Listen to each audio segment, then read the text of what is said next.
Hi, everyone. Welcome to the second day of SASA's Virtual Conference 2024. The conference is about representations of the past in ancient and modern times. And I'd like to hand things over directly to Manmeet, who is our moderator for today. Thank you, David.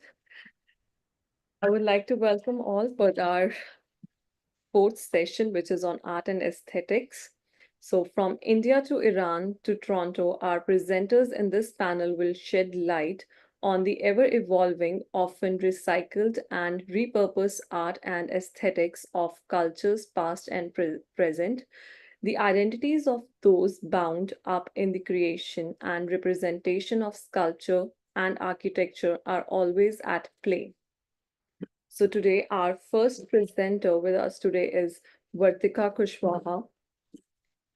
Vartika is a research scholar at the University of Lucknow, Uttar Pradesh, India. She has a master's degree in ancient Indian history, culture, and archaeology from the University of Lucknow and has authored a research paper on importance of Purushartha and Ashrama system in ancient India during her master's. She is passionate about research and to bring change in society through her research. Her expertise include deciphering ancient scripts like Brahmi, analyzing artifacts, interpreting historical texts to reconstruct the past culture of ancient India, and GIS mapping. Apart from this, Vartika is a part of non-governmental organization named Umeed Foundation, which conducts cleaning drives, food distribution, plantation, etc. Beyond academic pursuits, she is actively involved in heritage conservation efforts and community engagement projects aimed at raising awareness about India's cultural legacy. She is also an avid traveler exploring archaeological sites and historical landmarks to deepen her understanding of ancient Indian civilizations. Driven by a quest for knowing and a commitment to preserving India's cultural heritage, she is dedicating to contributing scholarly research that sheds light on the vibrant tapestry of ancient Indian history. So today she will be presenting on Unveiling the Veiled, tracing the historical position of transgender individuals in ancient India. So I would like Vartika to turn on the camera and unmute herself.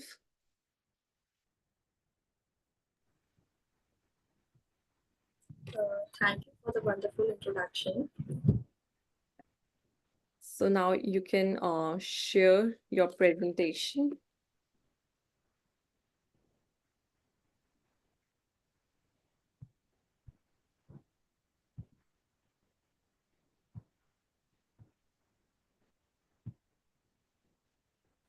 Is it visible?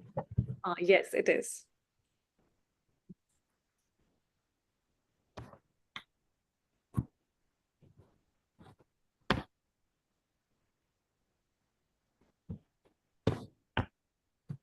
Okay, so shall I start? Yes, please. Okay, hello everyone. My name is Vartika, and it is my distinct honor to present my research paper titled Tracing the Historical Position of Transgender Individuals in Ancient India at the Save Ancient Studies Alliance Virtual Conference 2024. This year's theme, Representation of Past in Ancient and Modern Times, provides a perfect backdrop for our exploration of gender diversity in ancient Indian history. So, the representation and acknowledgement of transgender individuals have evolved considerably over centuries. Today, I aim to take you on a journey through ancient India, uncovering the rich and often overlooked history of transgender individuals. This research examines the roles, societal acceptance, and cultural nuances that shape the experiences of transgender individuals from Vedic period, that is 1500 BC to 1200 AD, by revisiting historical texts, inscriptions, and artistic depictions. we can gain insights into the lives and contributions of transgender individuals in ancient Indian society. It examines how shifts in power and ideology influence the acceptance or marginalization of this community, highlighting the resilience and adaptability of transgender individuals throughout history. The history of transgender individuals in ancient India is a testament to the fluidity and diversity of gender roles within the societal framework of the time. This research will contribute to a more comprehensive understanding of transgender history in India, shedding light on the acceptance and tolerance that characterized ancient society. It will challenge contemporary perceptions of gender roles by highlighting the fluidity and recognition of diverse gender identities in the past. The historical role and societal position of transgender individuals in ancient civilization often remain obscured or overlooked in mainstream narratives. By exploring ancient India, we shed light on a segment of history that is both fascinating and profoundly impactful on contemporary understanding. Okay, so transgender's origin, terminology, and theory. The identity of an individual is defined on the basis of gender, religion, caste, class, race, and ethnicity. However, all humans do not fit in the male female binary. Those who do not fit into these two categories are referred to as transgender or third gender. Transgender community comprises of Hijras, eunuchs, Kothis, Aravanis, Kinnars, Jogappas, Shiv Shaktis, and etc. It is claimed that the third gender has a strong historical presence in Hindu mythology, and the concept of Tritiya Prakriti or Napumsak has been an integral part of ancient literature. It can be inferred that Vedic culture recognized three genders. Various texts suggest that third sex individuals were well known in pre modern India and included male bodied or female bodied people as well as intersexuals, and that they can often be recognized from childhood. A third sex is also discussed in ancient Hindu law, medicine, linguistics, and astrology. The Vedas describe individuals as belonging to one of three separate categories according to one's nature or prakriti. These are also spelled out in Kama Sutra as Pums Prakriti, that is male nature, Stri Prakriti, that is female nature, and Tritiya Prakriti, which is third nature. The foundational work of Hindu law, Manusmriti, explains the biological origins of the three sexes. A male child is produced by a greater quantity of a male seed and a female child by the prevalence of the female. And if both are equal, a third sex child or a boy and girl twins are produced. If either are weak or deficient in quantity, a failure of conception results. Uh, Indian linguistic Patanjali's work on Sanskrit grammar, the Mahabhashya, states that Sanskrit's three grammatical genders are derived from three natural genders. The earliest Tamil grammar, Tolka PM, also refers to the hermaphrodites as a third neuter gender in addition to a feminine category of unmasculine male. In Vedic astrology, the nine planets are each assigned to one of the three genders. The third gender, Tritiya Prakriti, is associated with Mercury, Saturn, and Ketu. In the Puranas, there are also references to three kinds of gods of music and dance. Apsaras are the female ones, Gandharvas are the male ones, and Kinnars are the neutral ones. According to Butler, gender is the ideology which shapes sex. She suggests that sex is culturally constructed as gender, and she concludes that if that is the case, then gender and sex are the same. The transgender includes varieties of gender, non conforming identities which are shaped by culture, race, caste, and class. The old school of modern belief that gender has only two poles or binaries, male or female, is definitely redundant.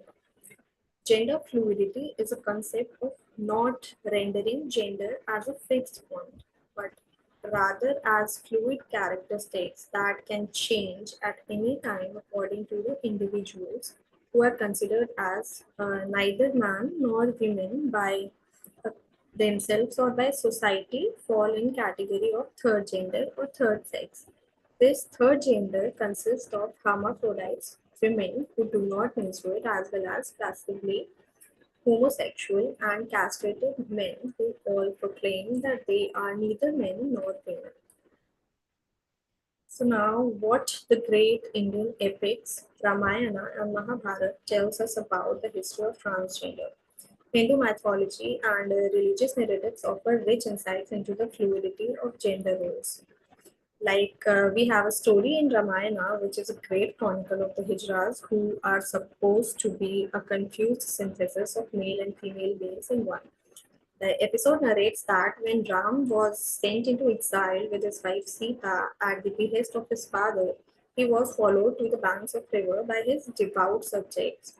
On reaching the shore, he addressed his people, saying, "Men and women, please go back and perform your duties." But when he returned to Ayodhya 14 years later, after his victory over Ravan, Ram found a cluster of people still gathered at the same spot. On the query of Ram, they told him that since they were neither men nor women, they had felt themselves exempt from Rama's injunction. For such act of exemplary devotion, they were endowed with with the blessing of Ram.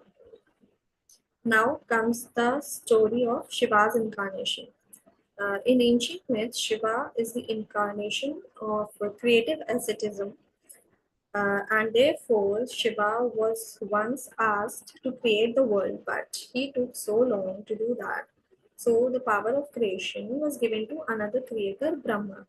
When Shiva understood his delay and came to learn that the world was already created by Brahma, he became so angry that he broke off his own phallus, saying there is no use for this, and threw it into earth.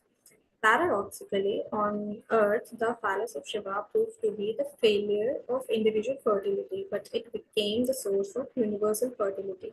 Similarly, the Hijras are individually important, but culturally, they are the images of blessing to others. Next is the story of Aravan from Adi Parv of Mahabharata. Ravan was the son of Arjun and one of his wives, Ulupi, the Naga princess.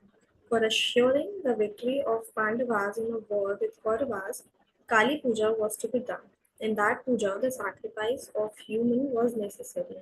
Ravan agreed for being sacrificed. Lord Krishna was so much pleased with the Ravan's self-sacrifice that he granted him three boons.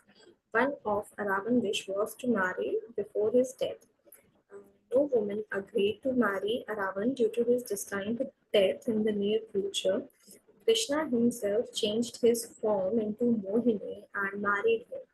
It is from Aravan's lineage after his association with Krishna's female form that the transgenders are said to have been born.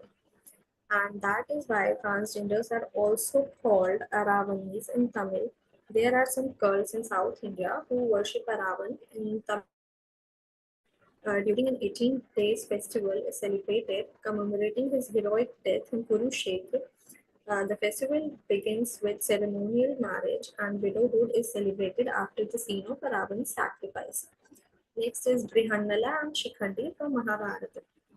Devdatti Patnaik and Alan Daniel provides comprehensive analysis of these mythological figures, emphasizing the complexity of gender roles in ancient narratives. Arjun, who assumes the identity of Brihannala, and Shikhandi, who defies traditional gender norms, exemplify the acceptance and integration of gender diversity in ancient Indian epics, challenge traditional norms, and highlight the complexity of gender roles in ancient narratives. Myths of Hijras eventually became so popular that even the epic hero Arjun in the fourth book of Mahabharata, entitled Virat Parv, took the guise of Vihanana for 1 year and participated in various types of celibacy and merrymaking. Next is Ardhanarishwar. Ardhanarishwar literally means God with half man and half woman form. The Ardhanarishwar is a combined form of Hindu deities Shiva and Parvati, representing a blend of masculine and feminine energies. Sankhya Karika explained that the Purush and Prakriti are two distinct eternal entities. Prakriti has three qualities: Sattva, purity or preservation; Rajas is creation; and Tamas is darkness or destruction. When the equilibrium between these qualities gets disrupted, the act of creation starts. Raja's quality leads to creation. Therefore, Purush and Prakriti cannot exist independently. They must exist together and in harmony in order to create.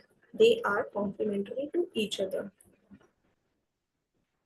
Let's move to the next, which is third gender in normative text. Here, I considered four most important normative text, which is first is Manusmriti, also known as Hindu law book, to be the most popular, prominent, and authoritative legal text among Dharma Shastra texts. Manusmriti mentions dividing his own body, the Lord became half male and half female. With that female, he produced Virat Purush, is created by Lord Brahma, who split into two male and female parts. The text tries to delve into the reason for birth of individuals with different sexes. A male child is produced by a greater quantity of male seed and a female child by the prevalence of the female. And if both are equal, a hermaphrodite, or a boy and a girl, if both are weak or deficient in quantity, a failure of conception results. Apart from a male female child can be born. The term Kumskrayo is used for such individuals. It is noteworthy that only the Kliba is mentioned as one who cannot partake of oblations to mains, even though being a Brahmin who is unproductive for the society cannot perform an action which is again aimed at fun or some result or reward. Elsewhere, also, Manu repeats the injunction. It is clear that being a eunuch is treated as being impure or polluting. Even their look is considered to be prohibited. Next, Narada Smriti has its own importance in the Dharma Shastra text. Narada Smriti is a documentation of judicial procedure, justice punishment system, and state roles and duties. Narada Smriti describes shampooing the private parts of body and rubbing the master's limb are considered to be works of Tritiya Prakriti in the Kama Sutra. In chapters 3 Purush, Yoga, many verses reflect the characteristics of Sri Purush and Kliba for the purpose of marriage. In marriage, born was a prime consideration. Narada Smriti states some important characteristics of masculinity. One who possesses those characteristics is a man, otherwise, he should be treated as impotent. The third gender notion is revolving around the functionality of fertility. The man who is not physically or mentally fit and not able to procreate is considered as impotent. Women is considered as field, whereas man's semen is considered to be the seed. Field should be given to those who had seed to sow. One who does not possess seed is supposed to be in the category of third gender. Narada Smriti has mentioned different types of impotence whose potency of reproduction is spatio-temporal. Narada Smriti clearly mentioned the characteristics of masculinity who does not own the quality of man is reckoned as impotent. Now, the Kautilya's Earth Shastra is an ancient treatise on statecraft, economic policy, and military strategy. Arthashastra and Manusmriti mentioned each other. Arthashastra has many verses which refer to third gender, such as the eunuchs were not to be given any share in the property. This was the same treatment as meted out to the disabled and outcasts. Unimportant, eldest son shall have only one third of the special share usually given to the eldest. And if the eldest son follows a condemnable occupation, or if he has given up the observance of religious duties, he shall have only one fourth of the special share. If he is unrestrained in his actions, he shall have nothing. Last but not the least, Kama Sutra is generally regarded as the classical textbook for sex. It projected as a text that reflects the sensual life of ancient Indian society. Vatsyayan, writer of Kama Sutra, mentions third gender as Tritiya Prakriti in the lesson 9 of chapter 2. Tritiya Prakriti perhaps indicates the third sex in sense of sexual orientation and sexual behavior. Many scholars, including Burton, use the term eunuchs throughout translation of the text of Tritiya Prakriti. Eunuchs refer to the man who had been castrated. However, castration was not done in ancient India. There are two sorts of person of the third nature, in the form of a woman and in the form of a man. The one in the form of a woman imitates a women dress, chatter, grace, emotions, delicacy, timidity, innocence, frailty, and bashfulness. Kama Sutra, along with the other Vedic texts, post Vedic texts, and temple sculptures, is used as evidence of Hindu tradition of ancient India to argue that past practices have accepted and allowed the expression of homosexual or gay. Now come to the representation of transgender in Indian art and literature. The recognition of the third gender is recorded in Indian history as early as 8th century BC. The Rig Veda, for example, says that before creation of the world, like all distinctions, including those of sex and gender. Uh, Ancient poets often express the concept of third gender with androgynous or hermaphrodite images, such as male with a womb, male deity with breasts, etc. The earliest images of Ardhanarishwar dates back to Kushan period of 1st century AD. The iconography developed in the Gupta period. It is believed that the iconography is inspired by Vedic deities Yam and Yami. The common iconography shows the male half as epiphallic and with the female left having round breasts and holding a mirror. The fusion of Shiv and Shakti representing the male and female halves transcends the distinction between and limitations of male and female and takes the law to a level that is beyond gender. The depiction of Ardhanarishwar and other transgender figures in sculptures and inscriptions underscores the integration of transgender identities in religious and cultural contexts. These representations reflect a societal acceptance or reverence for gender diversity. This slide shows some sculptures and paintings from Khajuraho temples constructed by Chandelas, which shows rich history of transgender. Now, transgender in social framework. The presence of a third gender category in Vedic texts and Dharma Shastras indicate a social recognition of transgender individuals. Veda uncovers transgender individuals who were not merely passive spectators but active participants in religious rituals, royal courts, and other facets of society. It reveals the fluidity of gender roles and the recognition of a third gender category in ancient India, providing valuable insights into the acceptance and tolerance that characterized this period. The socio-political landscape of ancient India, characterized by changing dynasties and the religious movements, significantly influenced the acceptance or marginalization of transgender individuals. Transgender individuals demonstrated resilience and adaptability in navigating societal changes. No less interesting is the exploration of these intersex people about cultural participation in Indian society. Unlike Western society, where transgenders often keep their lifestyle secret, transgenders in India have an active and celebrated lifestyle. Hijras are unique because they have an active social organization that is both traditional and ritualistic.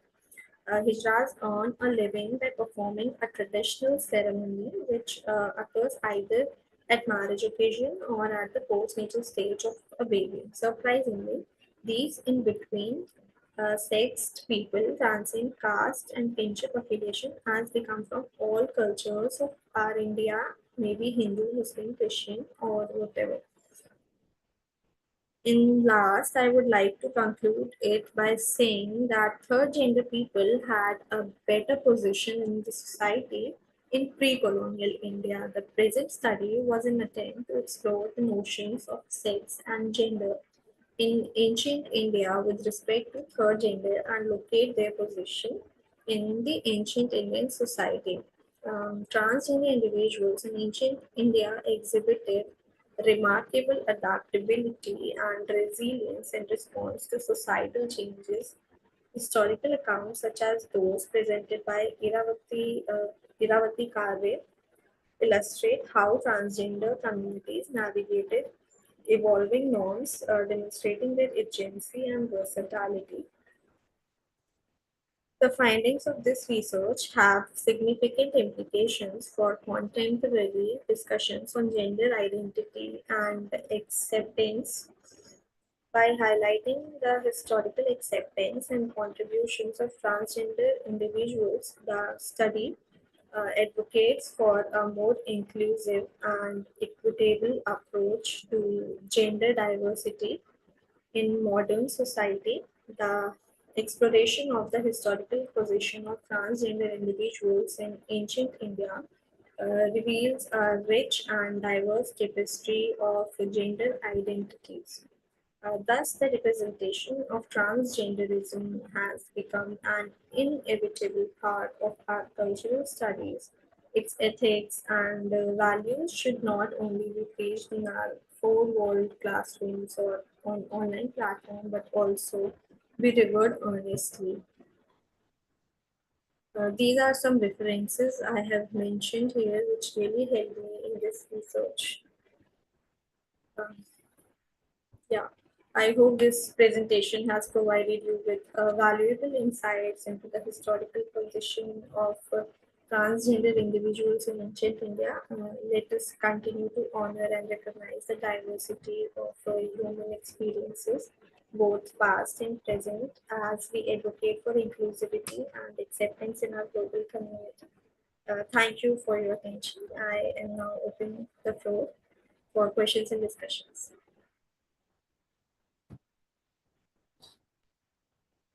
Thank you so much, Vartika, for this amazing presentation. I guess we don't.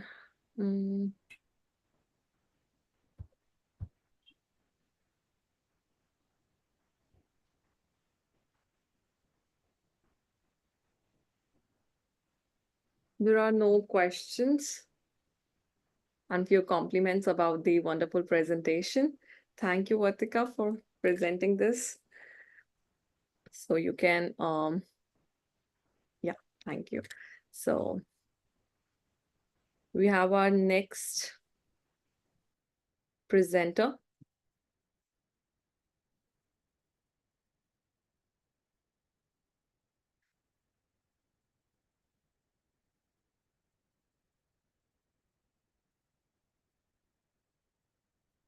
So now our next presenter is Pratishta Mukherjee. Hello, Pratishta. Am I audible to you? Yes. Hi, Manmeet. Am I audible and visible to you? Yes, you are. So we have Pratishta Mukherjee. So she is presently pursuing her PhD in archaeology and ancient history from MS University of Baroda. She has done her master's in archaeology and heritage management from Guru Gobind Singh Indra Prasad University, New Delhi. She has explored the sites of Hastinapur, Virana, Mathura, and participated at the excavation of Vijalka, which is Indus Valley local, Gujarat, then Purana Killa in New Delhi, and Nani Rayan at Kutch, Gujarat. She has also worked with governmental organizations such as National Museum and National Monuments Authority for various projects. She specialized in ancient art and architecture, iconographical studies, and early historical archaeology, and has published articles in the same. So today she will be presenting on Yaksha at Parkham and continuing the past to present. So now I would like Pratishta to unmute yourself and show and share your One minute. Am I visible? Because No, your video is not visible. just give me a second. I'll just rejoin. Just give me a second, please. I'm so sorry. Just a second. No, no problem. Sure.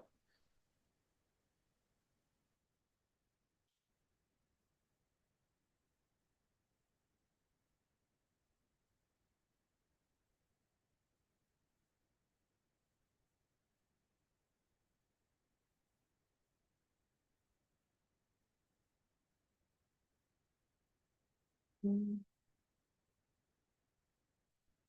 Pratishta is just going to rejoin. Let's just wait for a minute for her to rejoin.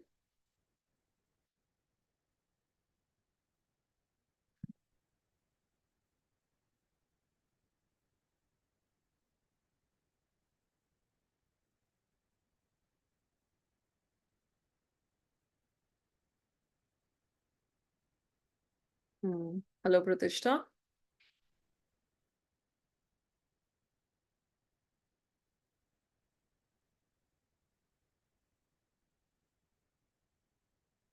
Yeah, am I visible now? Still you are not visible. Okay, I think there is some problem on my camera. So meanwhile, can you share your presentation? Yep, I'll just share it. I need that.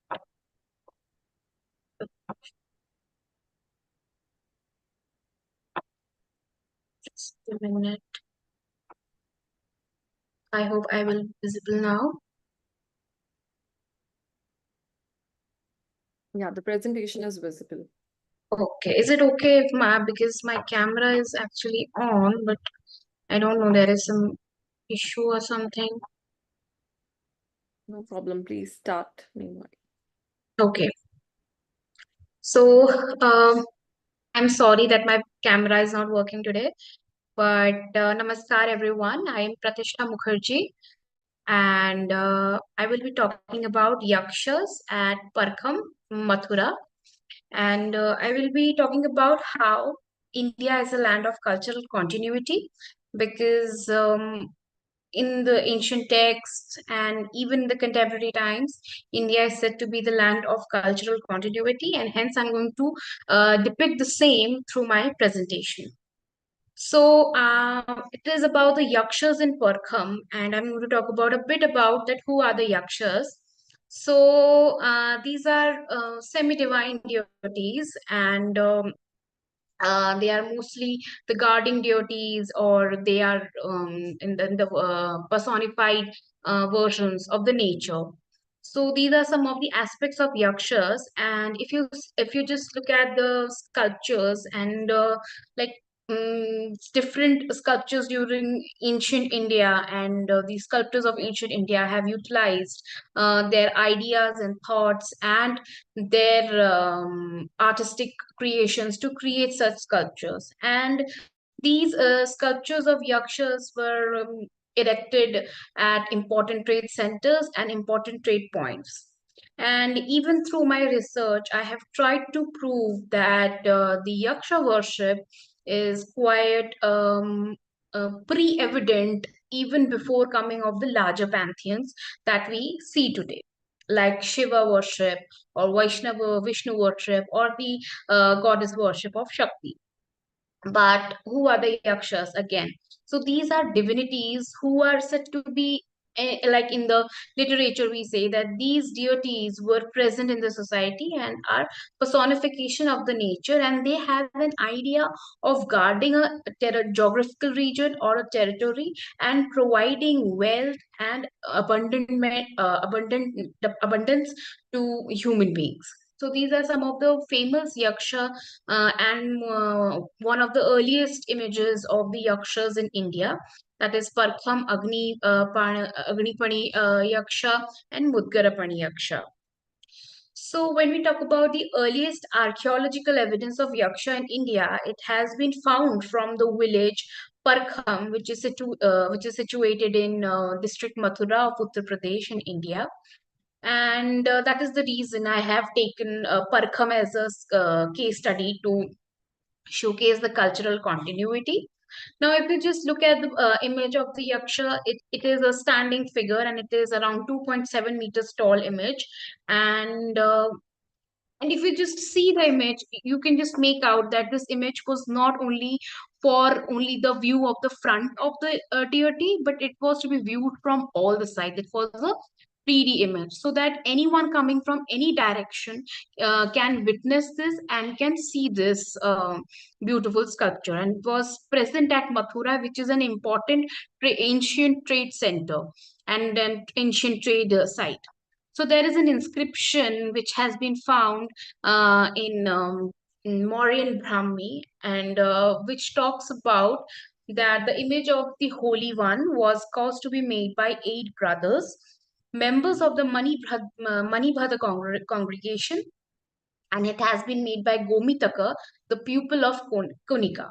So this inscriptional evidence has been dated to 3rd century BC, and it has been translated and transliterated by Henrik Luders in 1961.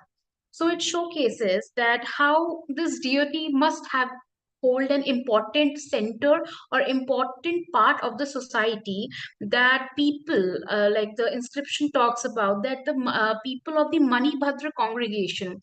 Manibhadra is the name of the deity, and Yaksha, which showcases that how important it has been in the society, that people were making donations, people were going there, worshipping there and donating so much of. And it also depicts that how much importance this deity was holding, that an inscription has been assigned to this deity, because in ancient India or in the ancient world, the inscriptions are not always related to the someone who is not important or does not have any, like the normal people of the society. We do not carry inscriptions with ourselves, but the people in the society who have much power, much dominance, such as the president or the prime minister or the ministers, they do have their own taglines. They have their names and nameplates outside their houses, and and even if you go around their houses, you will see lot of security, lot of people are standing there, which showcases that they are having a certain type of importance, certain type of dominance in the society. So again, I'm trying to contemporize the earliest evidence and the contemporary world, what exactly is going around. Moving forward, so this is the map which showcases that where Parkham village exactly is situated.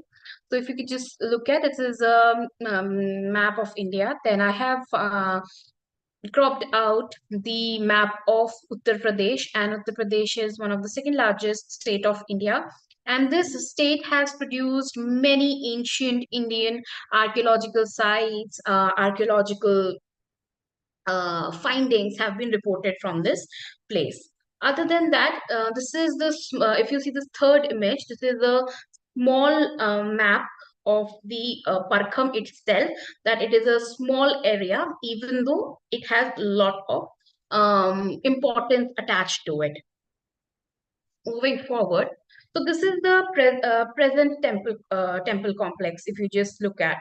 So the ancient findings which were reported from in the previous excavations, and in 1800s when Sir Alexander Cunningham visited this site, he has mentioned about that there were no temples were reported, but only the sculpture has been revealed during the excavation.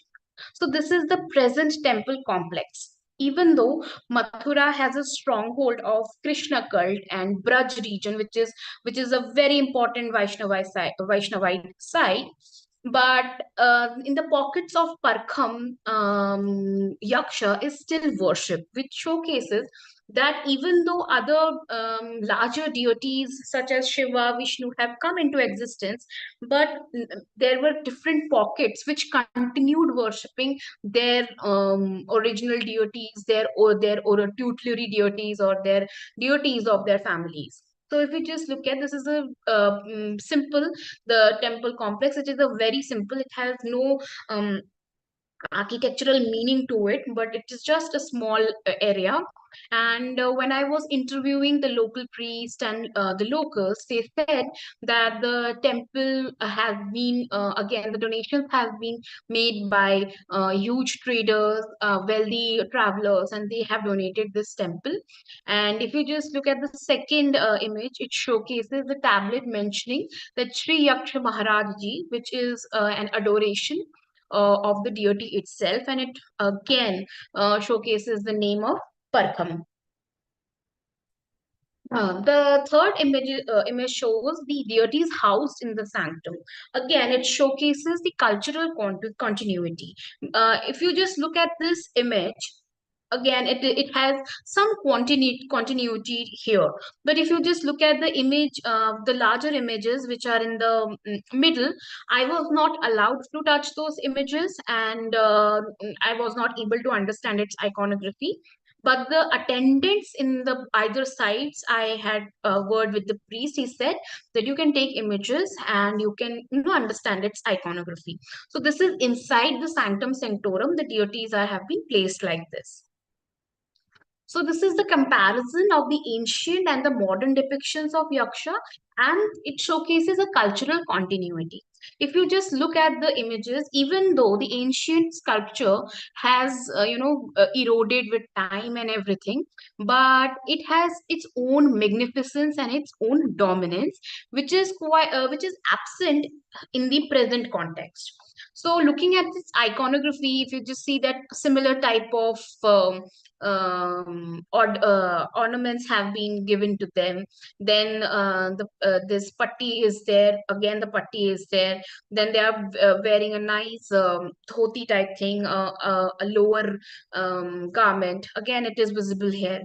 The Even though the ancient images hands are broken, it was quite difficult to understand what were the attributes held by the Yaksha, Manibhadra Yaksha. But in the modern context, whenever Yaksha or a Yakshani, their female counterparts are depicted, they have been always showcased with holding a money bag, because in the later times, with the development of the society and development of the religious outcomes, the Yakshas were attached with being wealthy, having money attached to them, and their overlord was Kuber, and Kuber again, who is a Yaksha.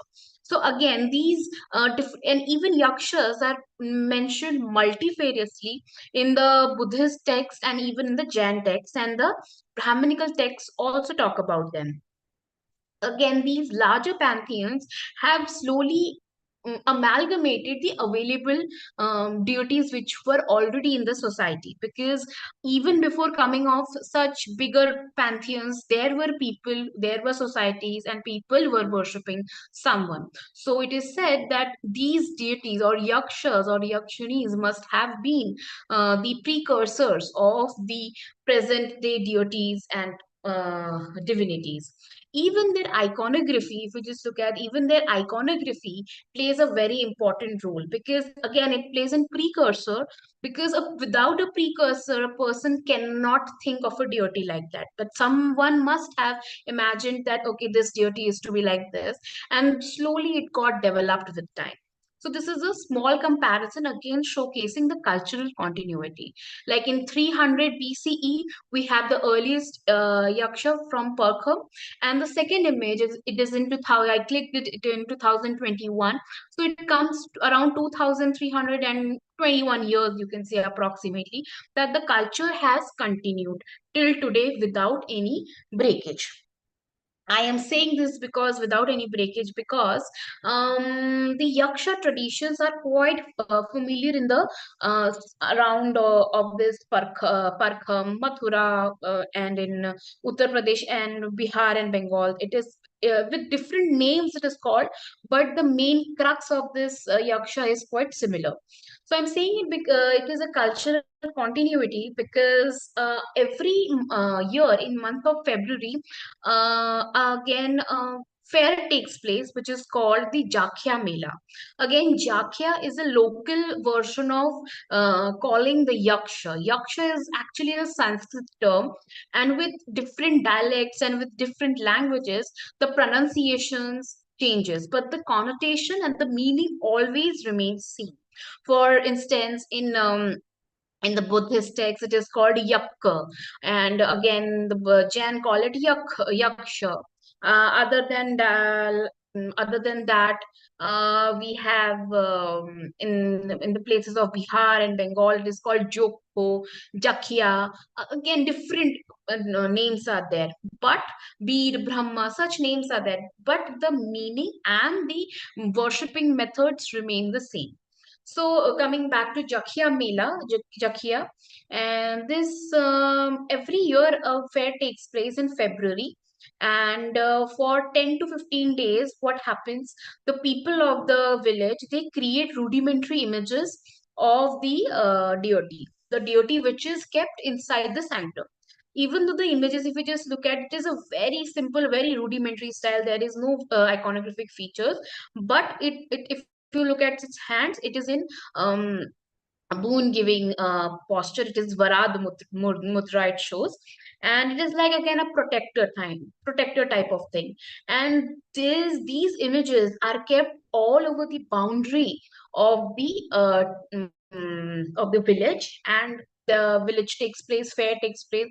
People do rituals. For their rituals are very simple, which includes watering, providing flowers, and giving sweets and fruits to the deity, and a very simple mela takes place.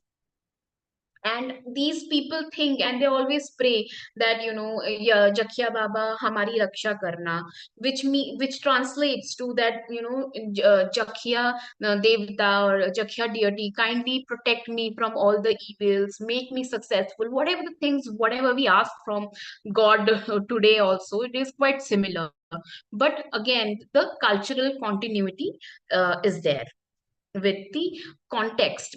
And we do not know if there was any fair in the ancient context, even though the literature speaks about it.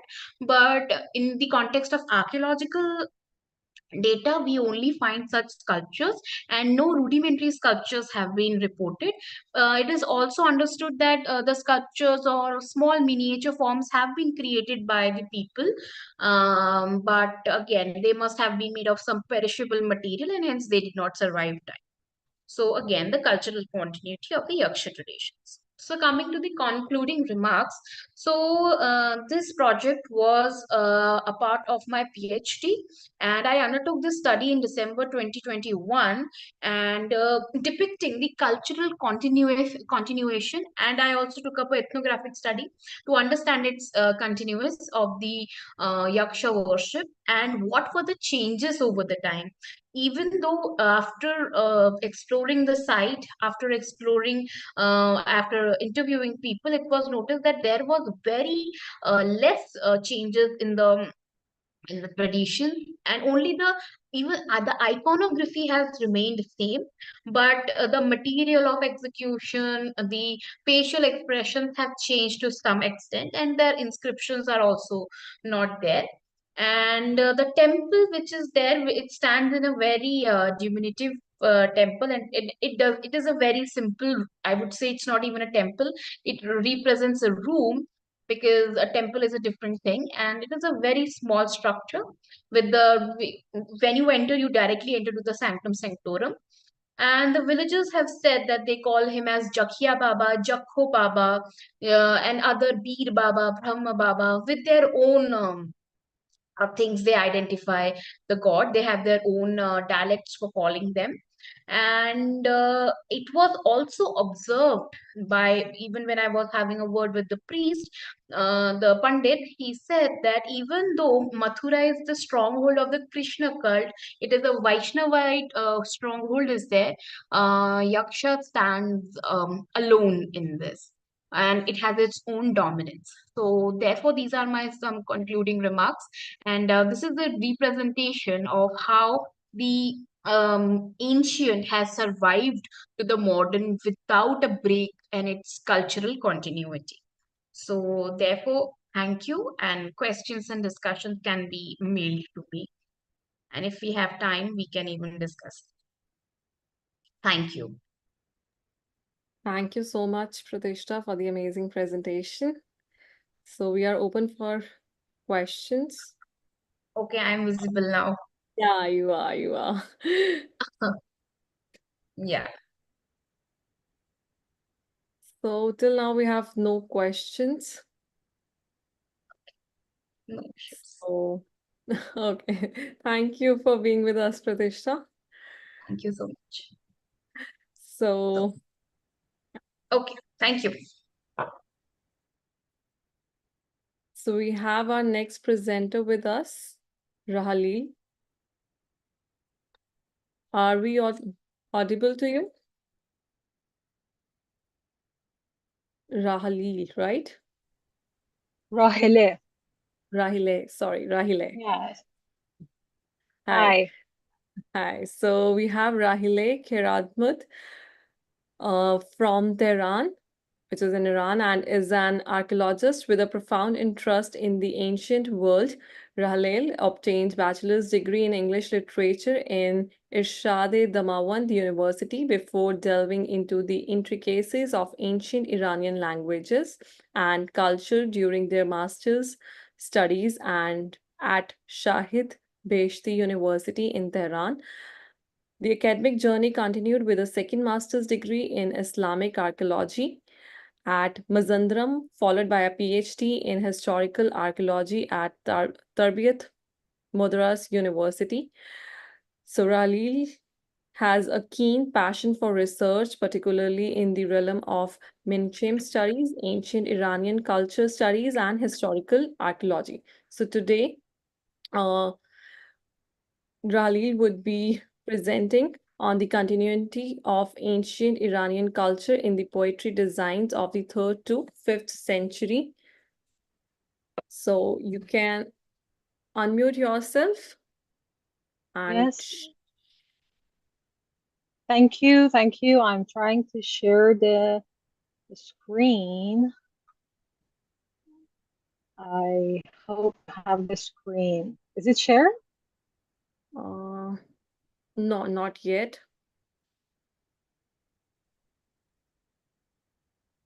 I hope you can have my, I don't know if you have my screen or not. No, we are not able to see you either, not the screen. Oh, We can see you now. yes. And do you have, you don't have my, You need to share your presentation. Yes, I try to share it, but I don't know if you have it or not. I'm able to see it. I'm seeing it shared. Oh, Neat. I see it. you see, Really, I'm not able to see. I can see it. Please just put it into slideshow mode and begin. sorry? You put it into slideshow mode so it's full screen? Okay. Is it okay now? Yes, I see it, but it would be best if it was in slideshow. Perfect. On a slideshow. Thank you. Good. Good. So, shall I start? Yeah, sure, please.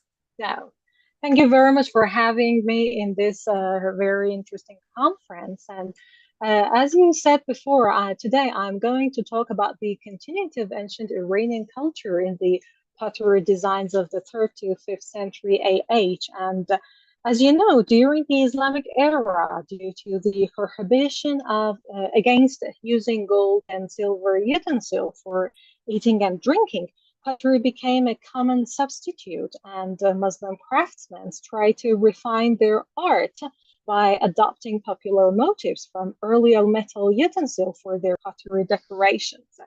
My research is based on a theory which is called the cultural memory theory. And before I go to the discussing the motifs, I like to talk a little bit about the cultural memory theory. If I want to say the definition of cultural memory theory in a very easy way, I can say that cultural memory is a framework within the fields of cultural studies, history, and sociology that examines how societies remember and construct and transmit their shared past. Cultural memory suggests that our understanding of the past is somehow shaped by the cultural context in which we live, and the stories we tell about history are constructed and mediated by cultural institutions, practices, and discourses. Cultural memory posits that collective memory is not just a mere recollection of historical facts, but a socially constructed phenomenon shaped by cultural practices, rituals, and narratives. If I want to talk about the cultural memory content, we can point to this point that it is the mythical history of origins, events in an absolute past, and it's not just remembering the historical experiences or the individual biographies. The form of cultural memory is the organized, extremely formal ceremonial communications and festivals. And also the media in cultural memory, which are very important, are fixed objectifications, traditional symbolic classifications, and staging through words, pictures, dances, and every other archaeological finding.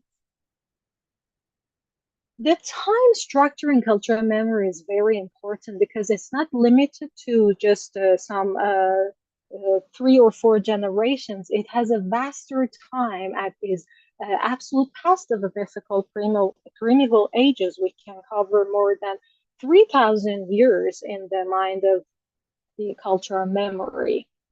The very important point of cultural memory is the cultural memory careers that are very important, and they help that the memory remain a dynamic and influential force in shaping identities, guiding social behaviors, and fostering a sense of continuity within the society. So based on this, we can categorize them into 2 parts, the human agents and cultural artifacts.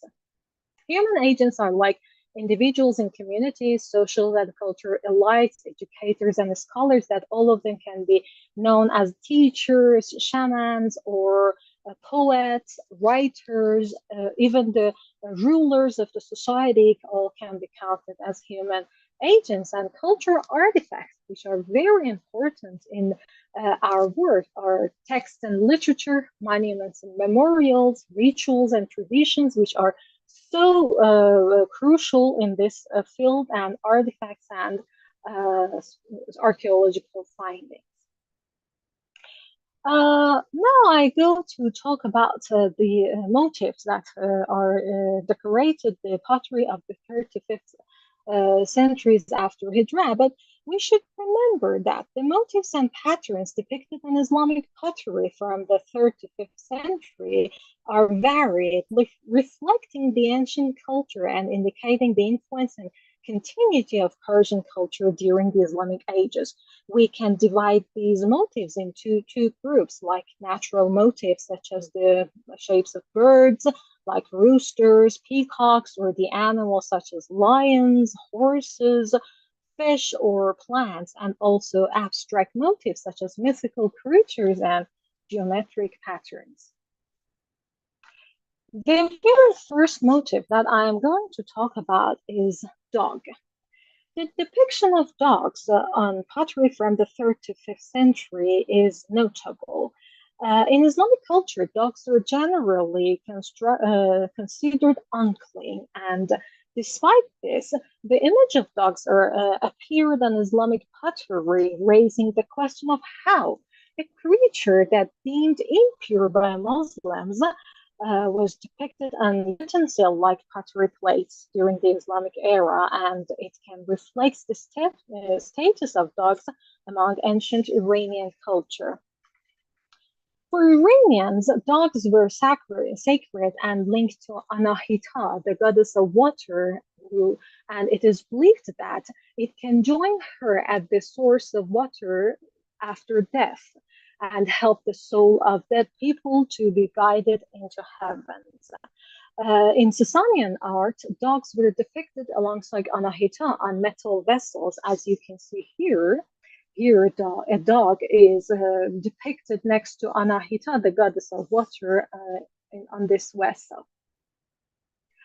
Also, in Avesta, dogs are considered as important as humans and are deemed sacred. In Bondahesh, one of the holy texts for Zoroastrians, the creation of dog is mentioned in a very high place of the heavens. We call it half setare or 7 star, and also, it is said that the name of dog in Persian, which is called sag, is given to dogs because a third of its creation is like human, so they are resembled to human a lot.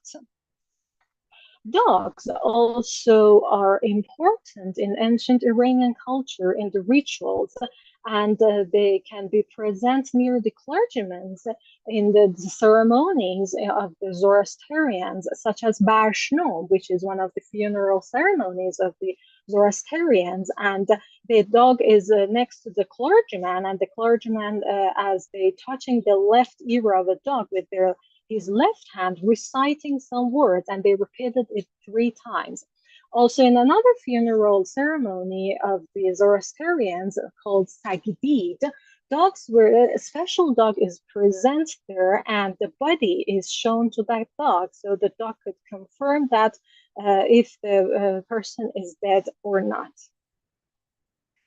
Despite this negative view of dogs in Islamic culture, we can see that the motif of dog remained common in pottery and decorations, and the motif of a dog with exaggerated ear among floral designs are in the pottery is the copy of what we have in the Sasanian metalworks. As you can see here, the ears of the dogs are exaggerated, and the way they are portrayed are the same. And we can see that comparing the Sasanian metalwork, showcasing the influential of Sasanian art. And here dogs are depicted following the Sasanian style of depicting dogs in metalworks without considering the concept and meaning behind it. Muslim artisans copied the dog pattern without regard for the negative views about them in Muslim viewpoints, attempting to recreate a new concept for this motif while keeping the same form.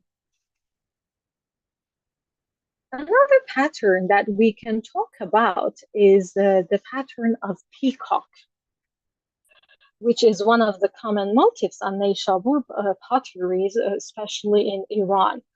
We should say that although the ancient Iranian texts rarely mention about the peacocks, but surviving artifacts indicate that peacocks were considered sacred and surrounded by aura of divine glory in ancient Iranian culture.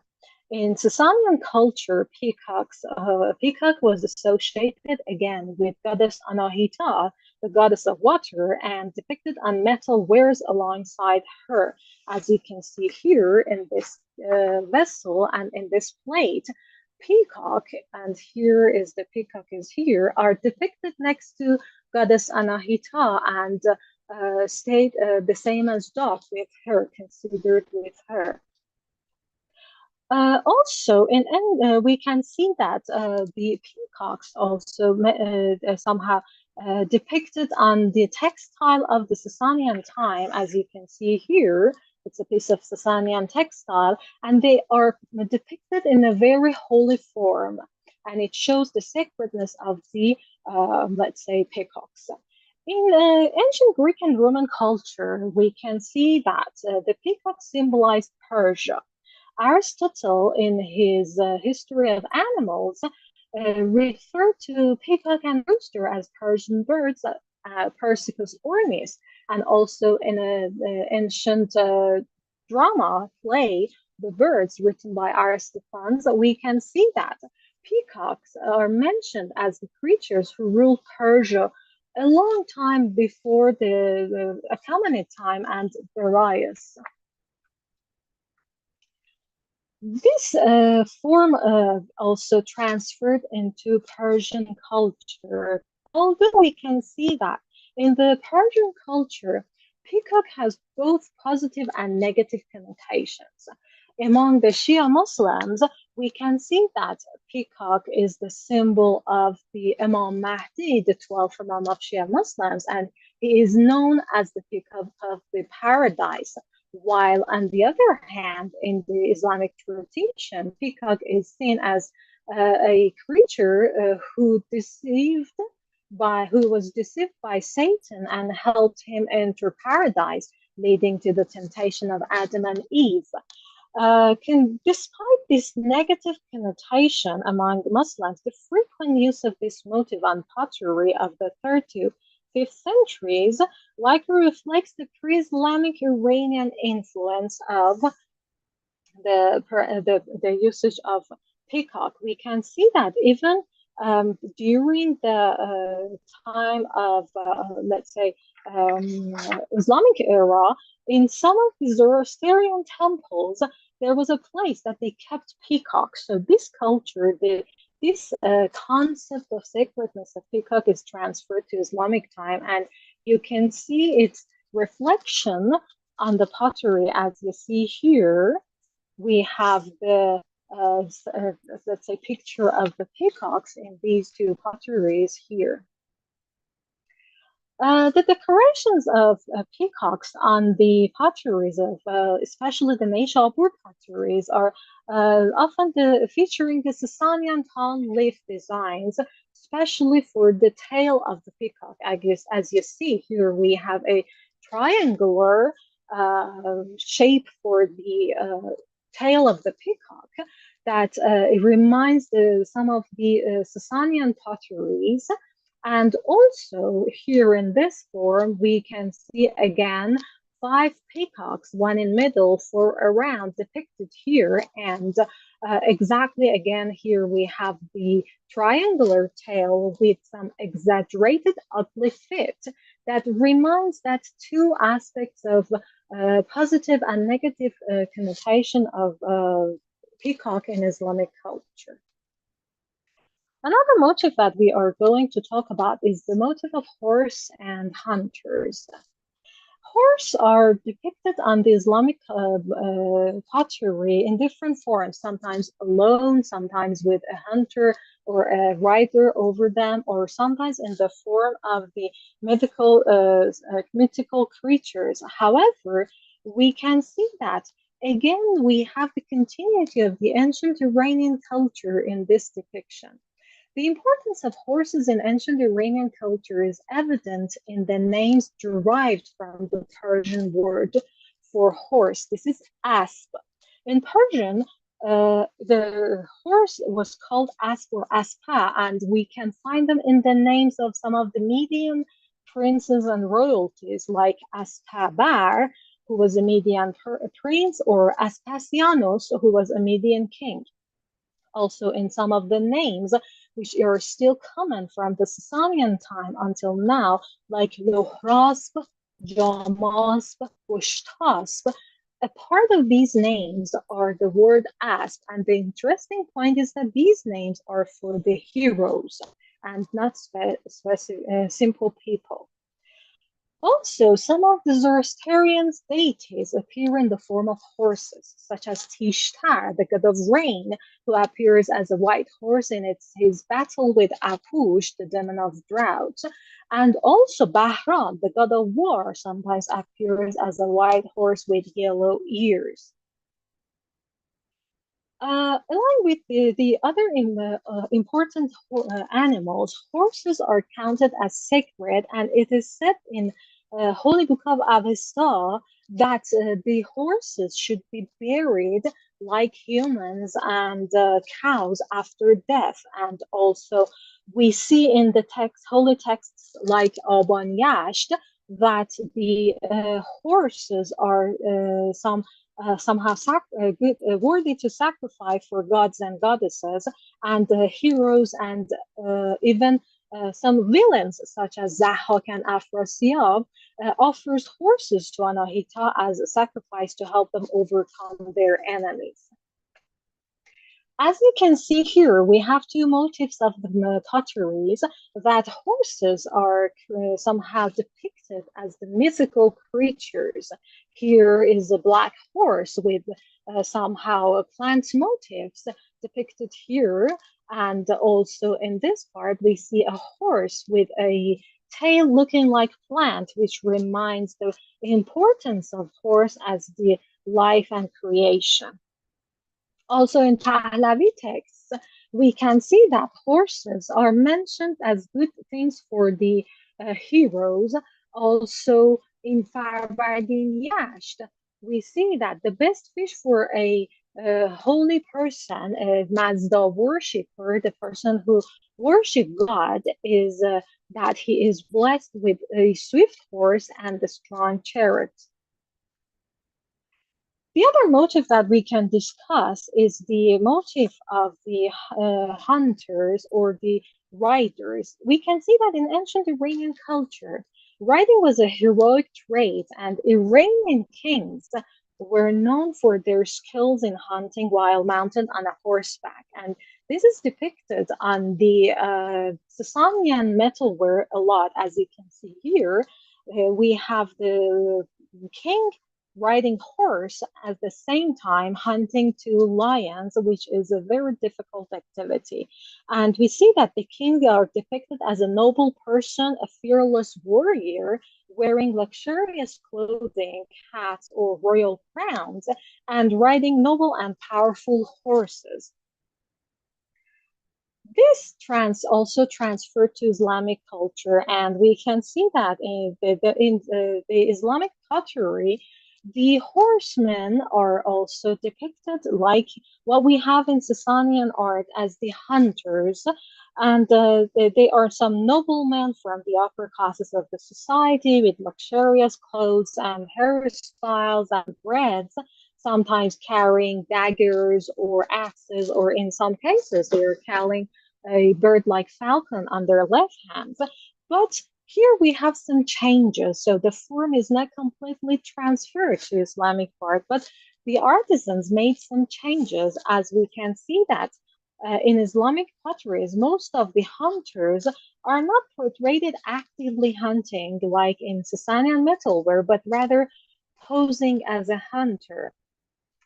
We have this motif not only on the potteries, but also on the wall paintings too. This is a wall paintings on the left from the Neyshabur, that we can see a huntsman or the person riding a horse in the posing of the hunters at the back of the horse, and the person is exactly a noble one. Another difference is that the riders on the Islamic pottery usually face left, while on the Sasanian metalware they face right. So we see that here we have some changes, and we see that the Muslim artisans did not merely imitate and copy the Sassanid motifs, but rather try to update them to reflect contemporary artists and cultural trends, while still conveying the same cultural concepts. However, as you see, in some cases, we observe the repetition of the same style with huntsman motifs copied from the Sasanian works. Overall, in conclusion, we can say that despite the Islamic prohibition against the luxury and the use of precious metals for everyday utensil, the cultural memory of Sasanian artistry and pre-Islamic religious symbolism persisted. The frequent appearance of motifs such as peacocks, dogs, and horses on Islamic era pottery indicates a deliberate continuation and adoption of ancient Iranian visual and symbolic traditions. This continuity highlights the resilience of cultural memory in maintaining a sense of identity and continuity across significant religious and social changes. The blending of ancient Iranian motifs with Islamic artists' conventions resulted in a unique cultural synthesis that enriched the visual and symbolic landscape of early Islamic art in Iran. Overall, we can say that the persistence of pre-Islamic Iranian motifs in the pottery of the 3rd to 5th centuries after Hijrah underscore the enduring power of cultural memory. It illustrates how cultural identity is preserved and transmitted through artistic expressions, even in the face of profound transformation. This study contributed to a deeper understanding of the dynamics of cultural memory and the ways in which ancient cultural elements are perpetuated and reimagined in new historical and cultural contexts. I hope you guys enjoy what I say, and if there are any questions, I'll be glad to answer. Thank you so much for this wonderful talk. So we do have a question. It's like if any ancient Assyrian elements came through via the ancient Acadian art into the Sasanian pottery art. Yes, this continuity we have is very clear and specific. For example, the presence of the lion in the Achaemenid art is exactly what we see in the Parthian and also Sasanian art. They are performed and depicted, and also we see this continuity into the Islamic. The point is that in ancient Iranian culture, the depiction of the holy creatures is not very common. But we have the icons. As I said, in Achaemenid era, for example, Anahita is mentioned in the texts by the kings and the tablets found in Susa or the Persepolis, written by the kings, that they say that the Anahita next to Ahura Mazda helped them to make this building. And this somehow mythical concept is depicted during the Sasanian era and then referred to the Islamic part. Okay. Thank you so much. So I guess there are no further questions. Thank you so much for presenting today. Thank you. Thank you very much for having me with you. It was my pleasure. Okay. So you can unmute yourself. We can move further to our next presenter.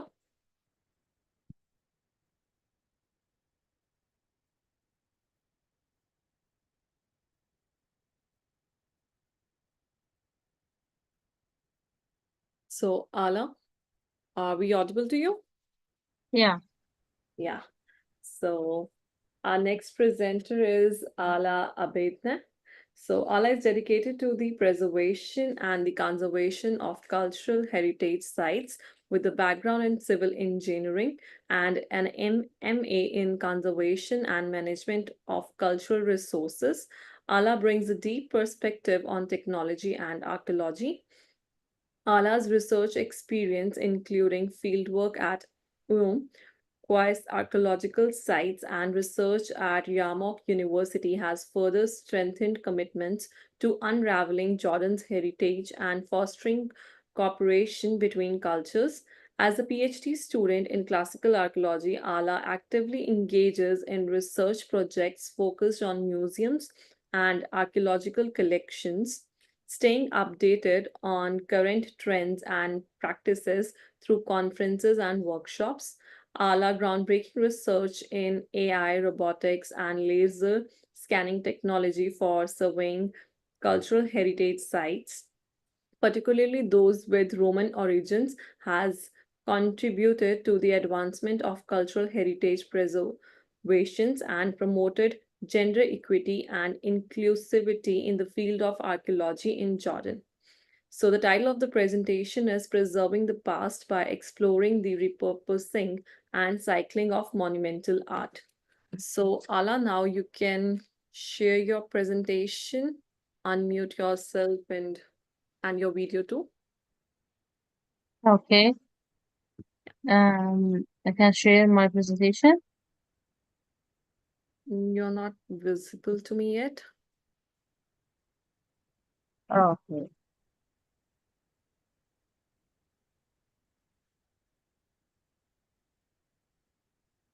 Yeah.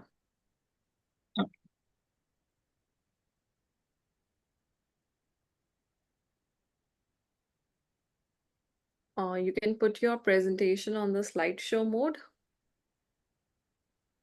Okay. Okay.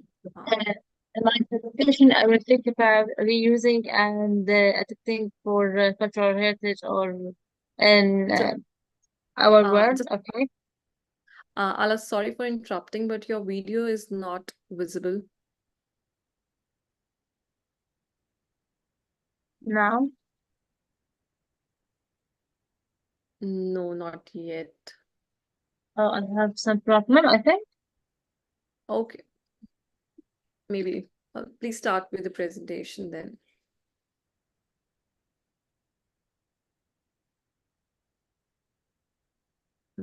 I have a problem, I think. Okay, no problem. Please start with the presentation. Okay. Okay. Can you put it on the slideshow mode?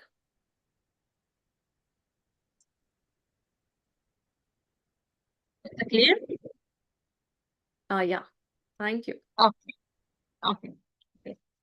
My presentation is about preserving the past through repurposing and recycling monument arts. I'm Ala Ababina, and I'm a PhD student and researcher about cultural heritage, digital heritage, and monuments. Okay. In my introduction, I will discuss about reorganizing the cultural value and reusing the editing monuments and elements from earlier civilizations.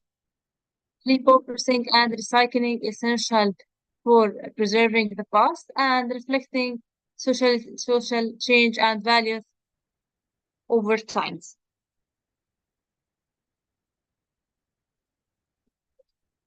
Repurposing and recycling monument art by adapting existing structural material elements for new purpose, extending the lifespan of artwork and maintaining tangible connection to historical roots, and understanding the evaluation of artistic and architectural style through repurposing. Significance of repurposing and recycling to insight cultural and social dynamics shape of adapting our culture. Adapting reuse is part of circular economy and donut economics. Recycling is not just for reuse the monuments, but also it's a part of let's say save the monument, save the culture also. Hybrid style that blend artists, traditionals and artificial use in the sites, and studying to repurpose architecture and elements to gain a deeper understanding of our cultural heritage. My case study is the Amqis archaeological sites in Jordan. It's a Roman archaeological site in Jordan and have a variety of type of monuments and some part tunnels, and also a very huge number of monuments.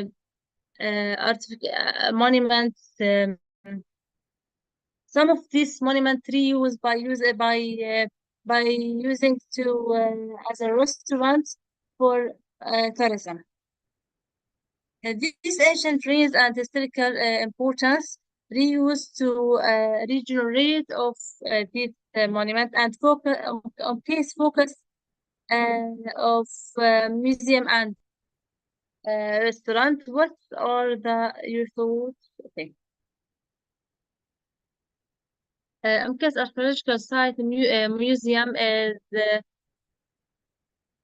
integration of architecture and heritage purpose materials, capturing the scans of the archaeological sites and offering imaging from past to future, bridging ancient and modern for deeper understanding of historical significance. Also, about Amkes restaurant, it's a new functional and reuse of monument art, incorporation of repurposed artificial and materials, and creating unique dining experience that celebrate local culture heritage. In conclusion, I will discuss about valuable insights from Amkes case study and participate application of preserving the past through repurposing monuments, arts, and celebrating the cultural heritage through effective purpose of these monuments. Thank you.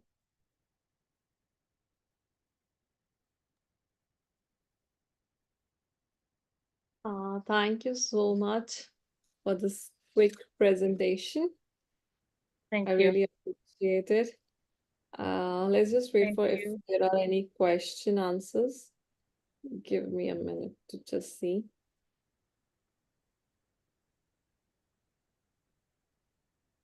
Okay, we don't have any further questions.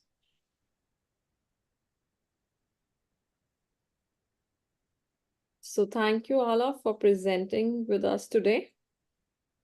Thank you. So the next presenter, we will be moving towards the next presenter. Let's just wait for them to join in a minute or two.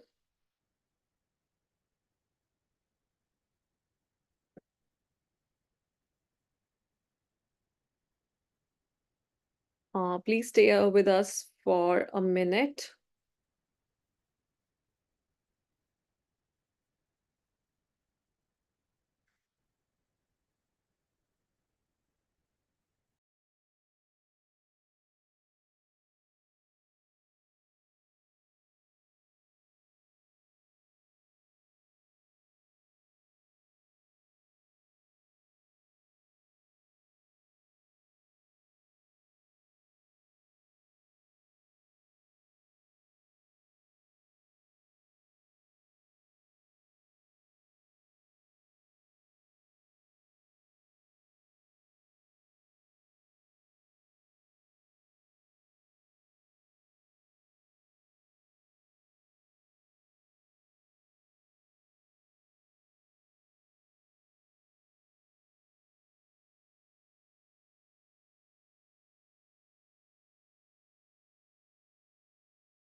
Oh, I'm on mute. okay. So I think I'm Yeah. going to spend some time talking about SASA.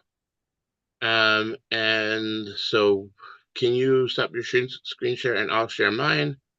Yeah. And let me help our audience learn some more about SASA, Save Ancient Studies Alliance.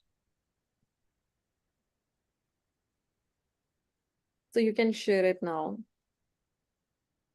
Okay, I will. So we're going to be waiting about another 25 minutes until our keynote speaker, Dr. Marion Feldman. In the meanwhile, let me show you some of the wonderful resources that SASA has to offer.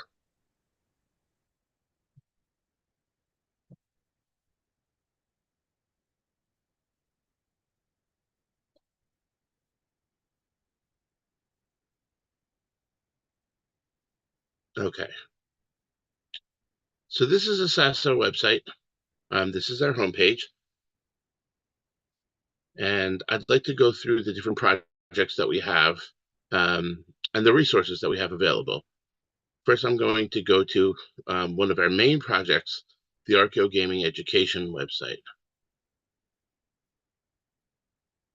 Archaeogaming Education Project. Archaeogaming itself is a relatively new discipline that looks at video games, usually commercial video games, that are for entertainment purposes, that are somehow historically connected, that have a historical setting.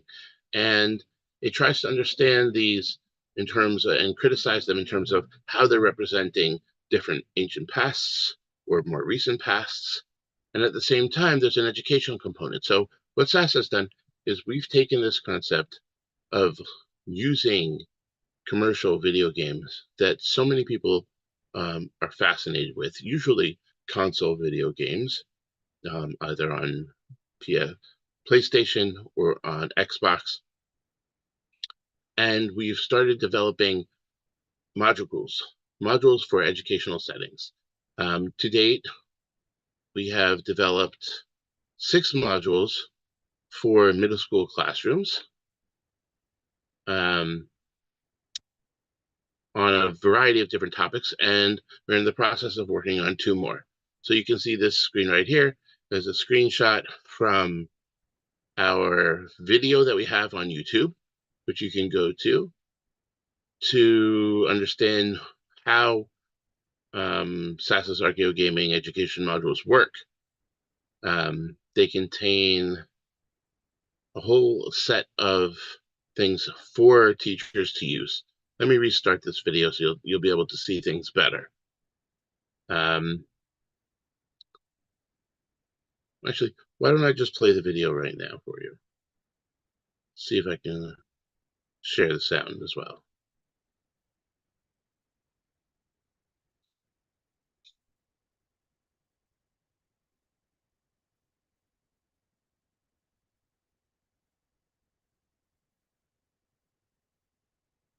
I'm going to stop the share for a second. Then I'm going to go back and I'll do my screen share together with sound so that you'll be able to really hear and understand what our,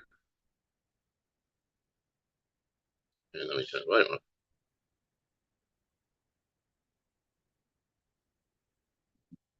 on. Okay, here we go. Can you introduce video games into your classroom? The Save Ancient Studies Alliance is proud to introduce you to our Archaeogaming educational modules.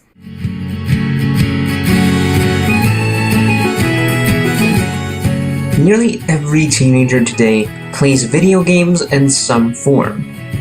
According to the Pew Research Center, the number sits at around 90%. Usually, educators cite video games from education as purely entertainment.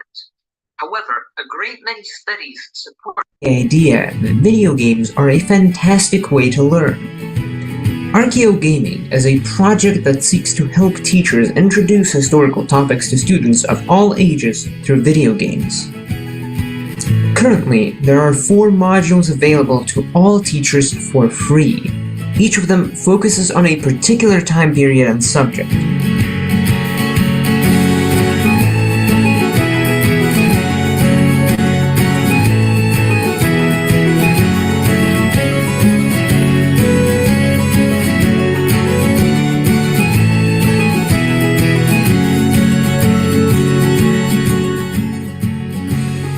In addition to short documentary videos, we provide helpful materials for planning and executing lessons in class, like student activities and teacher guidelines.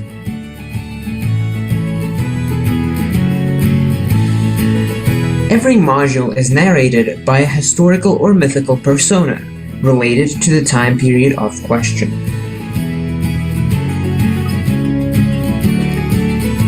The AVLM modules have been made with the consultation and approval of various historical scholars, and all meet federal and state education requirements. Sign up for Archaeogaming modules on our webpage, and also be sure to check out our social media to stay updated.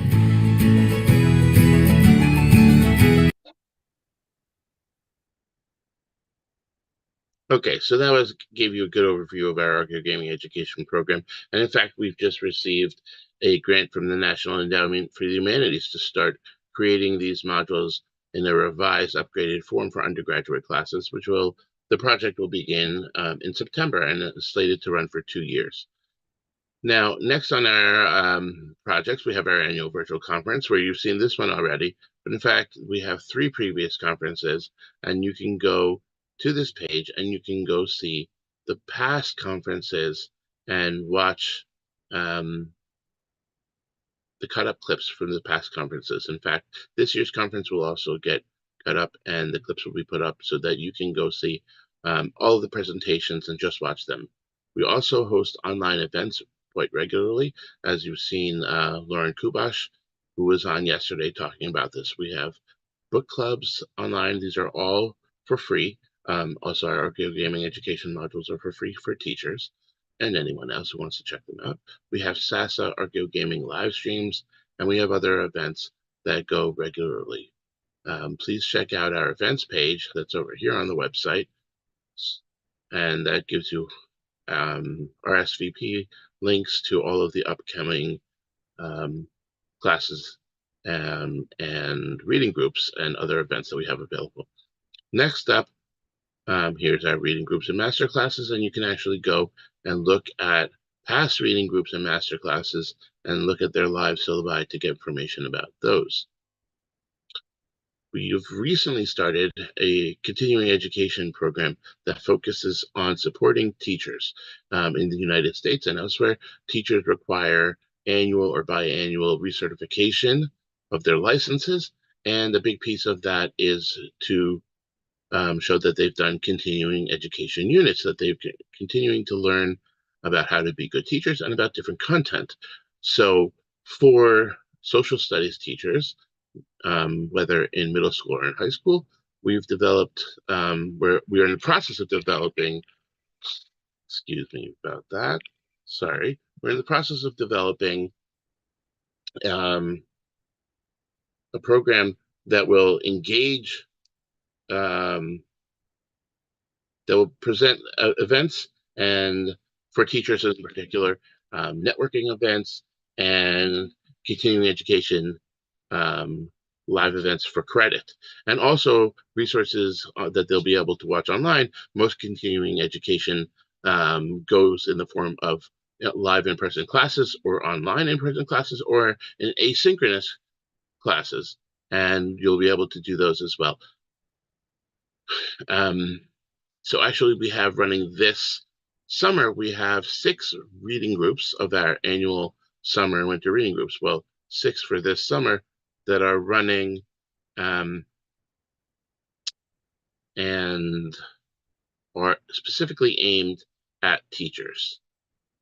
You can also sign up here. These are links to the 6 groups on the continuing education page, and there's a sign up here to receive emails and updates about our growing continuing education program. Now, another project that we have is our Inspire campaign. This is a campaign that runs each summer in which we create new social media posts to help reach people wide and far with topics related to ancient studies in ways that are really interesting and fascinating. We have a series of What's That Artifact posts. We have a series of ancient fanfic posts, even some ancient kitchen videos. You can also check that out on our YouTube channel, where we've had people recording themselves cooking different ancient recipes. Really fascinating. Another project we have is our Sociology of Ancient Studies research. We're trying to understand what's going on with ancient studies, particularly within higher education in the United States and across the world, but also at other educational levels. And you can come here and you can watch certain videos that about the research that we have produced, as well as learning about other topics that we've worked on. We have an advisory board of top scholars in ancient studies and in ancient studies education who help guide our work. And we're looking forward to publishing articles about this in the future. In relation to that, there's also the SASA research blog that the SASA research team creates different posts about how we could potentially improve ancient studies and how to navigate different issues in connection with ancient studies. So here's a recent article on the negatives of artificial intelligence in education that somebody from our team has created. Now, moving on to our resources, we have a wonderful database of online ancient studies websites. These are from all different areas, fields that connect within ancient studies. You can send feedback and submit your own website for us to vet. There are about 1,400 websites listed, and we give a sort of overview of what each site's about. So the Keynote, and you can scroll over and you learn about what a Keynote is about. It's about texts related to the ancient Achaemenid Persian Empire. While we have the China Biographical Database, which I'd never heard of before, and here it is sitting right here. A freely accessible relational database with biographical information on over 500,000 historical individuals, primarily in the 7th through 19th centuries in China. And here we have a great search tool that you can use. You can either do a basic search or you can search by category. So let's say I'm interested in ancient music. I click right here and I'll search for, let's say, if I'm interested in ancient Chinese music. That didn't work. We've only gotten Chinese things. Two really interesting websites. And of course, you clicked on any of these links, it'll take you straight to that website. Silk Road, Seattle, University of Washington. That sounds fascinating. The Silk Road is the trade and transport route overland between China and Iran through the deserts in Central Asia that operated in the first millennium BCE and in the first millennium CE and beyond. So this is a great resource here. We also have archaeological vocabulary guides that you can use if you're interested in fieldwork. These are translations of basic archaeological terms into a number of languages. We have intro guides, which are guides that help you start digging into different topics in the ancient world. They give you an overview of the topic and listings of the bibliography of the major works and tools, bibliographic tools and textual tools, grammars, vocabularies, dictionaries, things like that. So you can start doing self-study on your own. I really recommend you take a look at what we have here, and we're working on making more of those. We have our ancient fan fiction page, which consists of different stories that our wonderful interns and volunteers have written that relate. They're all fanfics, so they're historical fiction related to specific individuals or contexts in a whole host of different ancient cultures. They're really, really fascinating. I highly recommend some of them, the ones that I've read. Then we have Port Ancient. Port Ancient is our partner gallery, as Leon showed us yesterday. It's a listing of all of our partners. We have so many different partners. I'm just scrolling down through this now. I think we have over 60 partners of all different types. Some of them are YouTube channels. Some of them, By Jove, is a theater company that puts on ancient-related plays. The Asiatic Society for Social Science Research is a professional academic association in India.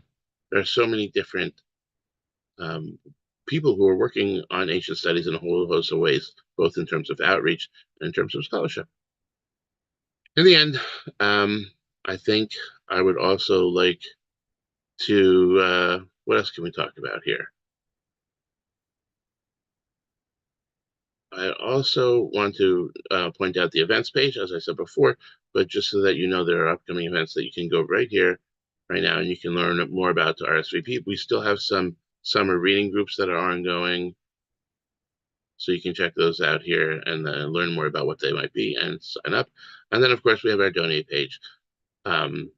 Just a plug for donating to SASA. SASA is mainly a volunteer-run organization. We have dozens and dozens of individuals who put a lot of their time and effort into making SASA a wonderful organization that's been growing for the last 4 years. We really would appreciate your support if you have the money available, and if you find any of our offerings useful, engaging, just like this virtual conference, please come and donate. In fact, during this virtual conference, all those who donate can have access to an interesting event afterwards. Donate to play. Let me scroll down here. Oh, here is our PayPal button. But it's at the bottom of this virtual conference page, and you can see what you can get for donating. Any amount will get you access to our Pictionary night that's upcoming, and $500 or more gets you a personal meeting with me. If anybody's interested in that, I'm certainly would enjoy meeting with any of you and discussing ancient studies. So before I hand this over to our next presenter, I just want to point out our mission. Our mission is to promote the study of the ancient world and engagement with our human deeper pasts by building a grassroots movement through outreach, collaboration, accessibility, and public scholarship. We work toward our goal of inspiring a wide, inclusive community of scholars, learners, and students. Thanks for listening, and I think I'm going to hand things back over to Manmeet so we can move on with our next presenter. Thank you so much, David, for giving insight on SASA's page. So we have our next presenter with us.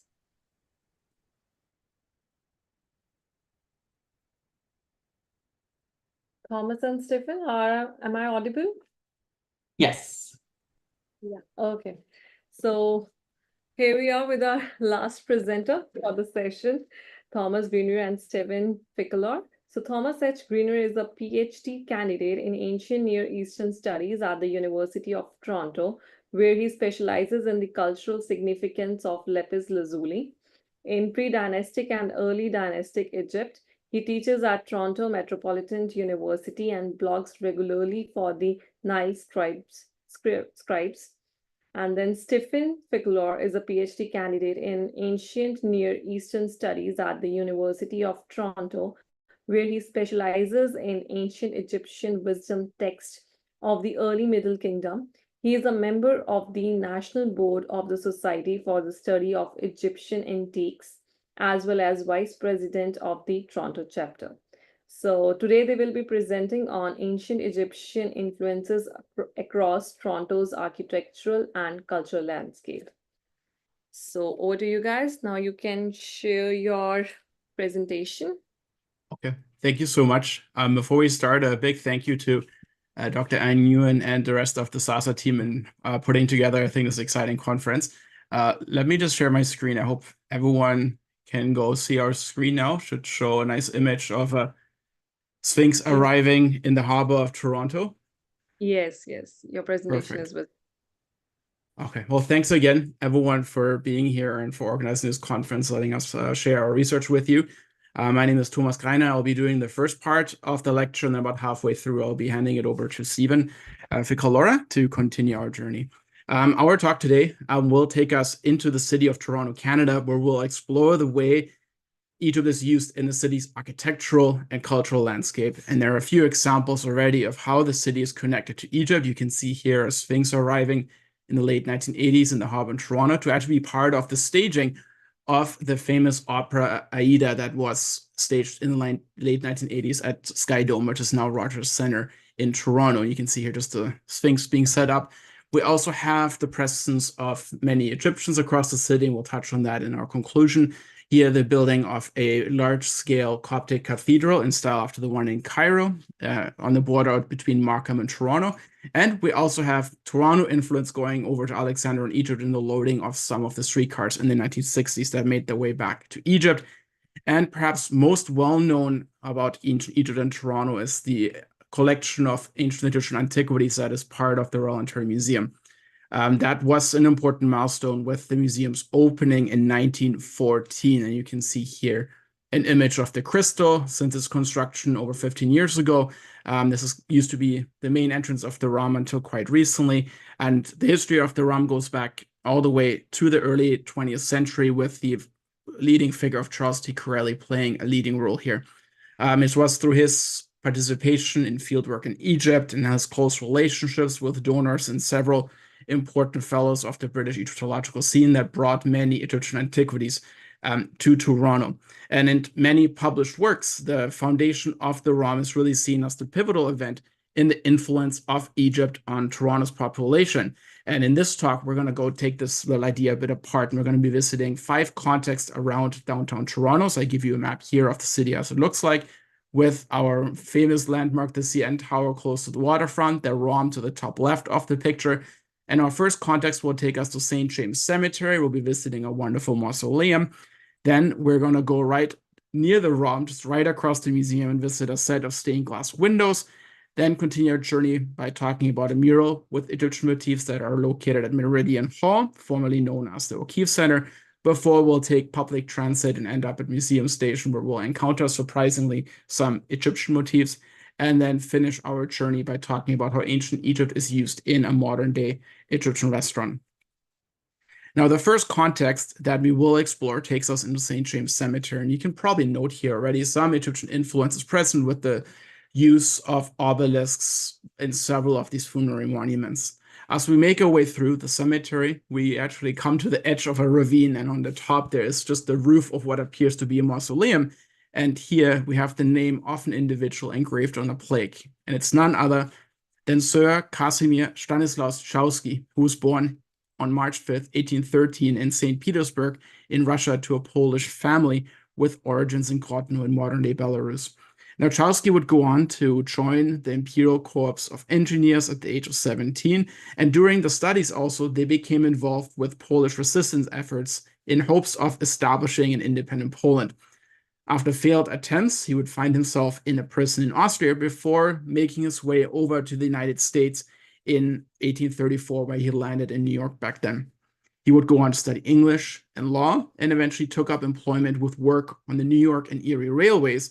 And by 1841, through some familial connections, he ended up coming to Canada, where Chowsky would become a well-known engineer involved with projects such as the Grand Trunk Railway, the construction of Yonge Street in Toronto, as well as the International Railway Bridge across Niagara River at Fort Erie that you can see in the photo on the top left. Now, within his home in Toronto, which was colloquially known as the Hall, and eventually he hired on architect Frederick Cumberland to build this residence. The interior featured a variety of furniture, including several classical Greek-inspired statues you can see here just at the very back through the doorframe. Now, very late in life, Chowsky would go on to serve for about a year to be Ontario's lieutenant governor before passing away on August 24th, 1898. Now, knowing their life details, how did it affect the decoration of their mausoleums? Remember, we've just seen the roof before. And so in order to get to the front, you make your way down a staircase, so that would be to the right of the photo. And when we arrive at the front of the mausoleum, you can most likely already identify possibly some Egyptianizing motifs. We have here some Egyptianized columns that are heavily stylized, flanking the entrance, one on either side. And each column also features the motif of a sun disk with its rays emanating forth. Again, emphasis on it being heavily stylized. When we take a look above the columns, we notice a stylized sun disk with the outstretched wings of a vulture that sits in the center of the cornice and also occurs a few more times across the band just underneath the roof. And so it's a little bit troubling, as you've seen from the biography, short biography, that there's not really a clear indication as to why Chowsky would have Egyptian elements featuring in the family mausoleum. Is the question perhaps that, Chowsky catch the Egyptomania bug that was sweeping across Europe, the United States, and other parts of the world throughout the late 19th century? Biographers of Chowsky, Ludwig Gross-Rapcewicz, Zubowski, and William Greening, they note actually that several members of Chowsky's family have connections to Freemasons. They might have been members of that movement. And is this perhaps the explanation behind the use of the Egyptian motifs here? Within Freemasonry, we know of a surge in the construction of buildings and lodges adopting the use of Egyptian and neoclassical motifs in the late 19th to early centuries. And when we look in the funerary side of things, we also find Egyptianizing motifs being adopted in the construction of mausolea. So you can see here just a range of mausoleums that are making use of Egyptian elements, quite different, quite often, but these all come from the late 19th to the early 20th centuries. We've got a couple here at Pittsburgh at Allegheny Cemetery, the well-known Woolworth Mausoleum in New York, and as far west as Vancouver on the Pacific West Coast, we have the Woodward Mausoleum dating to 1924. So again, maybe it's in this tradition that we should see these elements. Now, this is probably, I would say, the first instance really in the city where we have the use of ancient Egypt documented, at least still surviving today. Another building that we will visit is the well-known Lillian Massey building. So for those of you who will ever make the way over to the Royal Ontario Museum, it's just right across the road. You wouldn't really know it from the outside. The outside, again, features heavily neoclassical elements. And Lillian Massey building is actually today part of the University of Toronto. And when it was completed in 1913, the building housed the Department of Household Sciences. When we take a look at the outside, you can see some neoclassical elements, including prominently placed Ionic columns. And this is from a photo of a postcard from the early 20th century. But it's on the interior where we find some ancient Egyptian artistic elements that are being used in a set of 3 stained glass windows. That when we look at first glance, the style situates them, I think, quite well within the Hellenistic world, but upon further examination, several ancient Egyptian elements are noticeable. This building goes back to the financial contributions by Lillian Massey Treble of Massey fame, who was a major financial backer of this new department and was also keen on the decoration behind the stained glass windows. Unfortunately, they would die before they're able to see the windows. Now, the artist who was behind the decoration coming up with the program was none other than Henry Holiday, who had a keen interest in antiquity, and some of their stained glass windows are even part of Westminster Abbey in England today. He was the one to push Egyptianizing motifs to be part of the stained glass window, also in close conjunction with Charles Drake Corelli that you've seen earlier in connection with the Royal Ontario Museum. But this inclusion of Egyptianizing motif might have been to the chagrin of Lillian Massey, who might have preferred non-Egyptian motifs to be used in the stained glass window. We have a letter that Holiday wrote to Corelli in 1913, where he really tries to make the case for the inclusion of Egyptianizing elements. He writes here, "You will, of course, well understand that the fact of a building being of a classical style does not necessarily involve the exclusion of all but Greek subjects. 2 considerations would lead me to suggest Egyptian domestic scenes. 1, if we are to go back to the past for picturesque and interesting presentment of domestic work, it would seem reasonable to go to the earliest civilized examples. 2, the Greeks were not in the habit of painting pictures of all their occupations as were the Egyptians, so that Egypt would supply us with far more abundant authority for our subjects. I might add a 3rd reason, that the realization of Egyptian scenes is far less common in Greek." Now, when we look at the stained glass windows, I've noted before, they are certainly located the theme within the Greco-Roman world and their design, but upon closer inspection, we do find ancient influences. As Stephen Schubert notes, Holiday had access to and in turn drew inspiration from some of the gorgeous illustrations found in some well-known 19th century publications by, for example, Lepsius, Rossellini, and Brice d'Aven. Now, quick overview of some of the Egyptian decorative elements. So, for example, in the top left image right here, you can make out a keka frieze, which is kind of the stylized version of a bundle of reeds tied together that are often decorating the top parts of walls in several monuments. We also encounter again the sun disk with the outstretched wings and a whole number of plant motifs to make part of capitals of columns and whatnot. So we have here, for example, lodiform, papyriform, and lily-shaped columns. And when you look very closely on the bottom right image, you can actually make out that the hieroglyphs were installed the wrong way around. So we actually, in order to read this, we have to, kind of turn it around. Isn't technology nice where we can just, turn it around? In looking at the panels, we can also detect some influences from Old Kingdom Egypt, so from the 3rd millennium BC, where, for example, in this scene on the right here, you can make out several of these laborers with these very characteristic wigs. We have example right here from a wonderful statue of the individual Medchechi that's in the Brooklyn Museum, where again, in one example, you can make out like the connections right here to the statue. The subject matter of many of the scenes also find inspiration in many of the daily life scenes of late Old Kingdom private tombs, which preserve agricultural scenes. We have jewelry and other craft productions, to name some.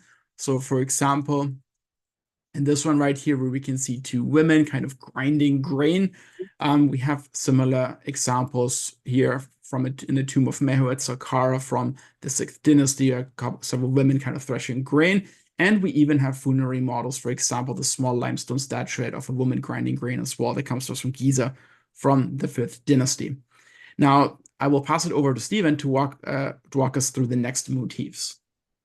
Thank you, Thomas. So moving on to Toronto's east side is the O'Keefe Centre, today known as Meridian Hall. And this was built in 1960, and it served as, and still serves as, one of Toronto's premier centers for performing arts. It was built by architects Earl Morgan and Page in Steel, Toronto. And at the time of its construction, the city really lacked any modern performance spaces.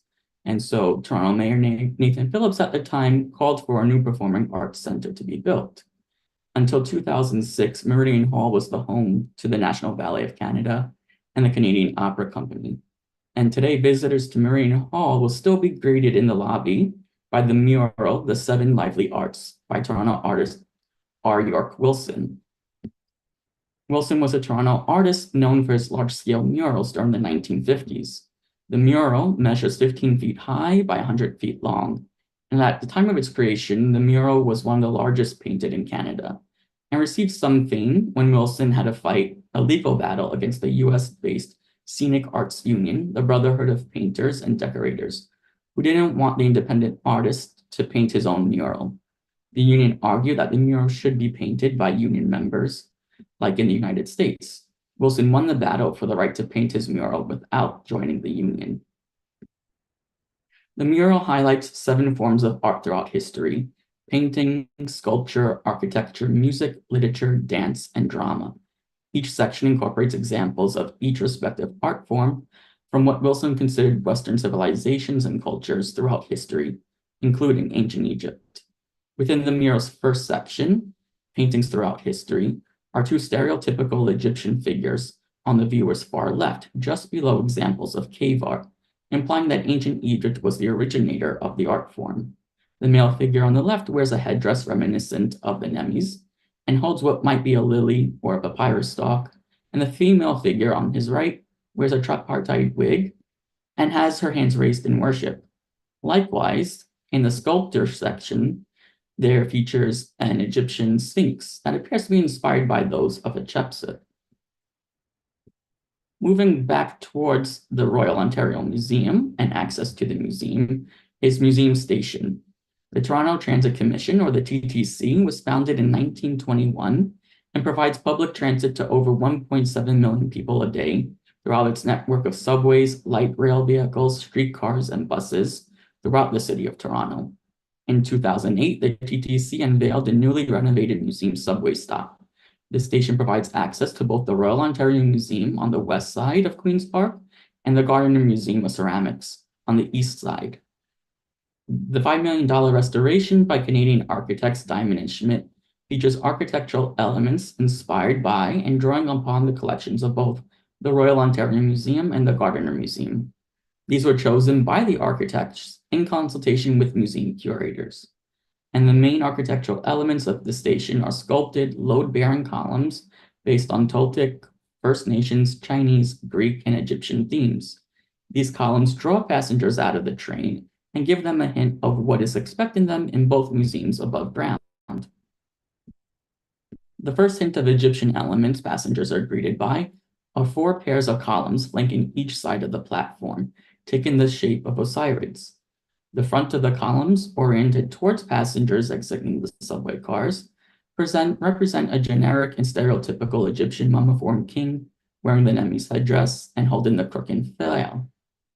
On the back and sides of the columns, there are decorations with hieroglyphic text in raised relief, and these are borrowed from a relief of Thutmose III from Deir al-Bahri, a reproduction of which is now in the Egyptian Gallery of the Royal Ontario Museum. The text is an offering formula to the god Amun and reads, an offering of the best fresh myrrh for Amun-Re, Lord of the thrones of the 2 lands, Lord of heaven, so that he may make a giving of life, stability, dominion, health, and his joy like Re forever. Though spaced out along the platforms, the Osiris of the museum station recall the New Kingdom mortuary temples like those of Hatshepsut and Ramses II, greeting visitors with a deified Osiris king. A second architectural element inspired by ancient Egypt are the large signs spelling out museum along the station track walls. The large orange letters are decorated with portions of hieroglyphic inscriptions. The text is borrowed from a relief from the tomb of Mechechi on display in the Royal Ontario Museum, and the inscription describes the 5th dynasty nobleman's devotion to his parents in the standard Old Kingdom autobiographical form. The 2008 renovations aren't the first time that ancient Egyptian antiquities inspired design and architecture museum station. In 1975, the mummified body of an Egyptian named Nakht was on display in the station to highlight the 1974 autopsy and X-ray of the mummified body. Museum Station is currently undergoing another renovation that is set to be complete by the end of 2025, with the aims of adding better accessibility and structural rehabilitation. No design plans have been released, but we are hoping that more Egyptian-inspired elements will be included. Moving further to the west is Papyrus Restaurant, opened in 2018, and which serves traditional and classic Egyptian cuisine, incorporating ancient Egyptian design and motifs in the restaurant's decor. The central focus in the restaurant is on 3 wooden backlit panels. Incised into each of the panels is a list of words in 2 columns describing various aspects of life. The column on the left reads sister, family, humanity, generous, eat, union, life, sun, love, and beauty. On the right, it reads people, brother, kindness, pleasant, join, make, papyrus, border, peace, joy. And finalizing the list at the bottom is the classic Egyptian formula, life, prosperity, and health. The 3 panels are inspired by the Rosetta Stone, displaying the message in 3 unique scripts, English on the left, hieroglyphs in the center, and Arabic on the right. The panels designed with the help of Stacey Davidson were created to highlight Egypt's collective multicultural history and connections to the past. As of the 2016 census, there are nearly 34,000 individuals of Egyptian origin in Toronto. With the growing Egyptian population, Egyptian influences, both ancient and modern, can be seen across Toronto's architectural and cultural landscape. New Egyptian restaurants, ancient Egyptian-inspired architecture, and Egyptian newcomers continue to enrich Toronto's diverse and multicultural setting. Ancient Egyptian influence in Toronto can be seen across the decades and will no doubt continue into the future as proud Egyptians make Toronto their new home. Thank you.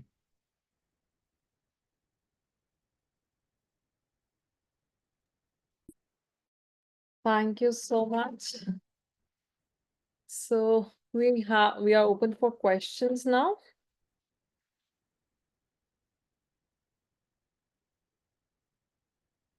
So we do have a question. There's one question. Am I audible, Stefan? Yeah, you are. So there's a question. Does the supposed need for a paternalistic view of the study of antique by the West over the East understanding of its own culture still?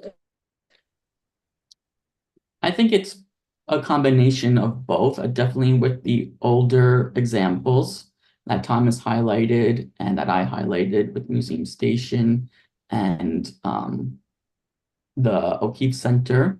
It's definitely a Western view. We could see the stereotypical forms of Egyptian figures, like in the Lillian Massey windows, in the architectural forms of Museum Station and the mural representation of more stereotypical Egyptian figures. But then, you know, with more immigration to Toronto by native Egyptians, I think we're seeing kind of a shift to more of a native view of the culture, where when we go to places like Papyrus Restaurant, there is an influence of both modern and ancient Egyptian motifs within the same space. Okay. And there's another question. Are you aware of any studies that look at the public perception of these Egyptian themes in architecture? Sorry, what was the last part of the question? I'm aware of. Okay, I'll just repeat. Are you aware of any studies that look at the public reception of these Egyptian themes in architecture? Not to my knowledge. I don't think there have been any studies done. I'm not sure if Thomas knows. Of like Egyptian themes in architecture? Of the Yes. themes. Oh, I'm aware of, I think, some visitor studies that have been done like in connection with museum collections, but of studies of like Egyptians like living abroad and how their heritage is used, I'm not aware of that much either, to be quite honest. There might be like a little bit of work that's being done, and I think that's up and coming, like with a lot more assertions of Egyptians taking over their heritage and kind of, you know, rightfully asserting their place, and that's something I can only commend and want to be part of. But like locally here, like in North America, I'm not that familiar with that. So there's been like some articles published on like these motifs, but mostly I think from like a Western perspective, unfortunately. Okay. Okay. Then thank you. There are no further questions. Thank you. Thank you so Thank much. you so much, Stephen and Thomas. Thank you so much. Thanks for having us.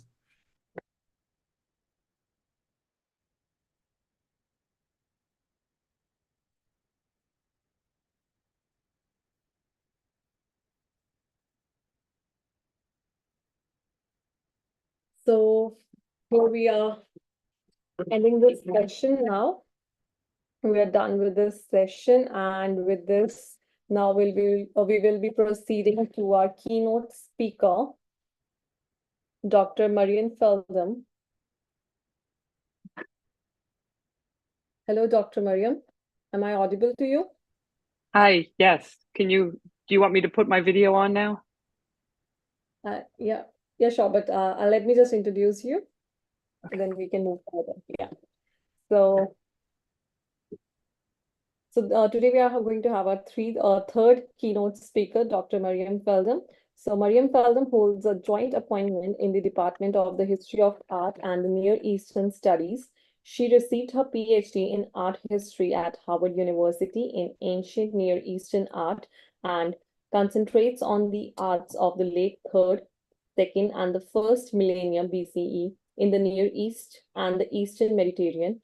Her interests range from questions regarding the role of the arts in the cultural interactions and collective memory of issues of style, object agencies, materiality, and space. Professor Feldham has held fellowship at the Institution for Archaeological Research at the University of Freiburg, in the Internationalist College Morphomate at the University of Cologne, and the Center for Advanced Study in the Behavior Science at Stanford University from 2008 to 2009. She was recently a co-PI on the project Material Entanglements in the Ancient Mediterranean and Beyond, funded by the Getty Foundation Connecting Art Histories initiative from 2017 to 2020. She was a Getty Foundation Connecting Art Histories visiting professor at Boğaziçi University, Istanbul, and a visiting professor at the University of Heidelberg. She taught in the History of Art and Near Eastern Studies departments at the University of California, Berkeley, before coming to Johns Hopkins in 2013.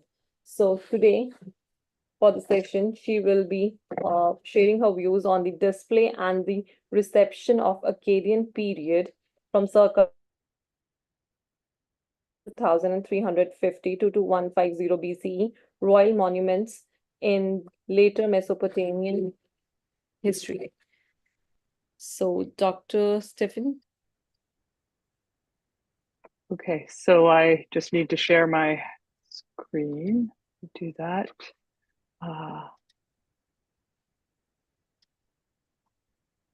Okay. Is this all working? Yes. Okay, great. Well, thank you. And thank you all very much for the invitation to present this keynote lecture. I will launch into this. Let me just see, I always have to remember how to go forward.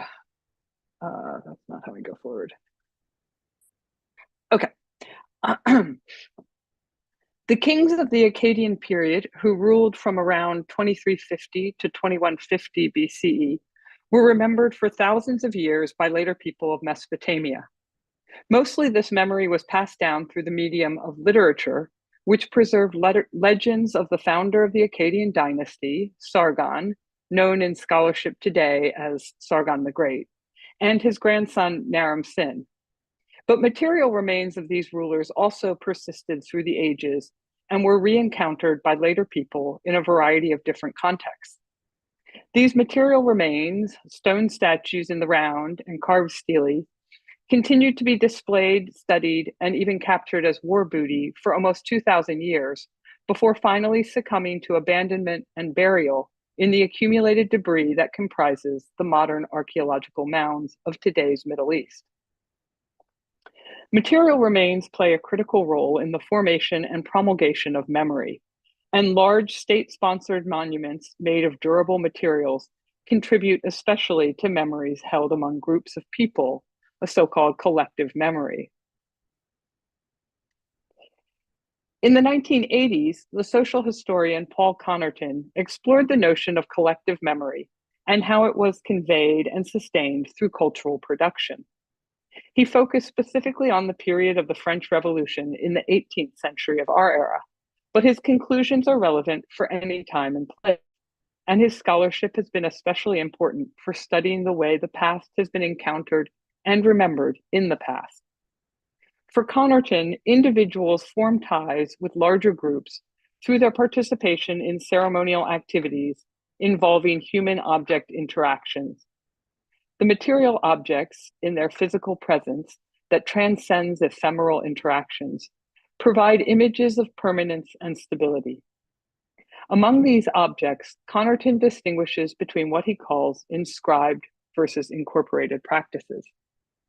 Inscribed practices entail highly self-conscious acts of identity expression, such as written text or visual representations. Incorporated practices belong more to the realm of habit and custom that make up muscle memory and felt bodily experiences. Material remains of inscribed practices tend to be quite evident and call attention to themselves through their text and/or visual features. Incorporated practices can be more difficult to identify in the archaeological remains. They depend on reconstructing a sense of engagement between human individuals and atmospheric environments comprised of material remains. By means of the Acadian monuments, it is possible for us to trace some of the inscribed practices that serve to sustain and shape the later memory of the Acadian period and its rulers. It is trickier to trace incorporated practices by which the Akkadian period is taken up into the habitual practices of later Mesopotamians, but echoes can be found in later artworks. Recently, Melissa Eppiheimer has pursued related questions regarding the legacy of Akkadian period royal arts through the course of Mesopotamian history, and this talk engages closely with her ideas, while also drawing on my own forthcoming book on the topic. The talk follows some of the royal monuments commissioned by Akkadian rulers as they move through time from the period immediately following the Akkadian dynasty at the end of the 3rd millennium BCE, down to the middle of the 1st millennium BCE. It sketches the context in which the monuments appear and considers the later period's reception of the older works. Some of these monuments have survived in the archaeological record. Others can be identified through textual evidence. Many of them follow complex biographical trajectories. The Akkadian state was established under the first ruler of its dynasty, Sargon, who around 2350 BCE, and I should say that our handle on precise dates is not very good for this early period, so I'm using just rough dates. So around 2350 BCE, Sargon claimed rulership of all of southern Mesopotamia. As far as we are aware, this was the first time that a king had successfully brought under single rule all the various independent city-states that made up the regions known as Sumer in the far south and Akkad to the north in central Mesopotamia. Sargon himself seems to have come out of the court of the king of Kish, and it appears that he built a newly founded capital called Agade. This capital remains unexcavated, and its precise location is debated. Sargon's dynasty, including his grandson Naram-Sin, who deifies himself during his lifetime, ruled for only around 150 years, but it lived on in the imagination of later Mesopotamians. Very few, if any, Akkadian royal sculptures have survived in their original setting. All of them have been moved and tampered with to some degree. A corpus of fragmentary statues in the round of the Akkadian ruler Manish-Tushu, one of Sargon's sons, offers a glimpse at the original context of Akkadian sculpture, as well as speaks to its multiple afterlives. Eppiheimer has assembled all the surviving statue fragments and proposes that they function during Manish-Tushu's reign as a means of binding together the different areas of the newly unified Akkadian state. The statues, though none are complete, and I'm showing you several fragments here on the screen, take the form of seated or standing representations of the king. Their fragments have been recovered from sites around Mesopotamia, including Sippar, Nippur, and Uruk, as well as outside of Mesopotamia in Elam, where they were taken to the city of Susa by a 12th century Elamite ruler after he conducted raids on several Mesopotamian cities. I'll come back to the Elamite looting in a moment, but what is noteworthy here is that the Elamite king added inscriptions to several fragments, which note the locations from which he took the pieces, including the still undiscovered Akkadian capital of Agade. Going back to the time of the Akkadian rulers, it appears that Manish-Tushu set these up throughout his newly unified realm, and as such, they served as a means of generating a collective memory of what it meant to be an Akkadian ruler, and especially the ambitions of a large territorial state. Of particular note is the high degree of standardization seen among these statues, which, as Eppiheimer's research has demonstrated, share numerous features such as material, which is this hard black stone, often identified as diorite, their dimensions, which are approximately life-sized, and stylistic details. In addition, Manish-Tushu had the statues inscribed with the same text that recounts their dedication. This standardization ensured that the general appearance of each statue, set up in temple cellas around Mesopotamia, would be experienced similarly by people throughout the territory of the new state, effectively creating a collective memory through the inscribed practices of the statue's production, dedication, and subsequent ritual context.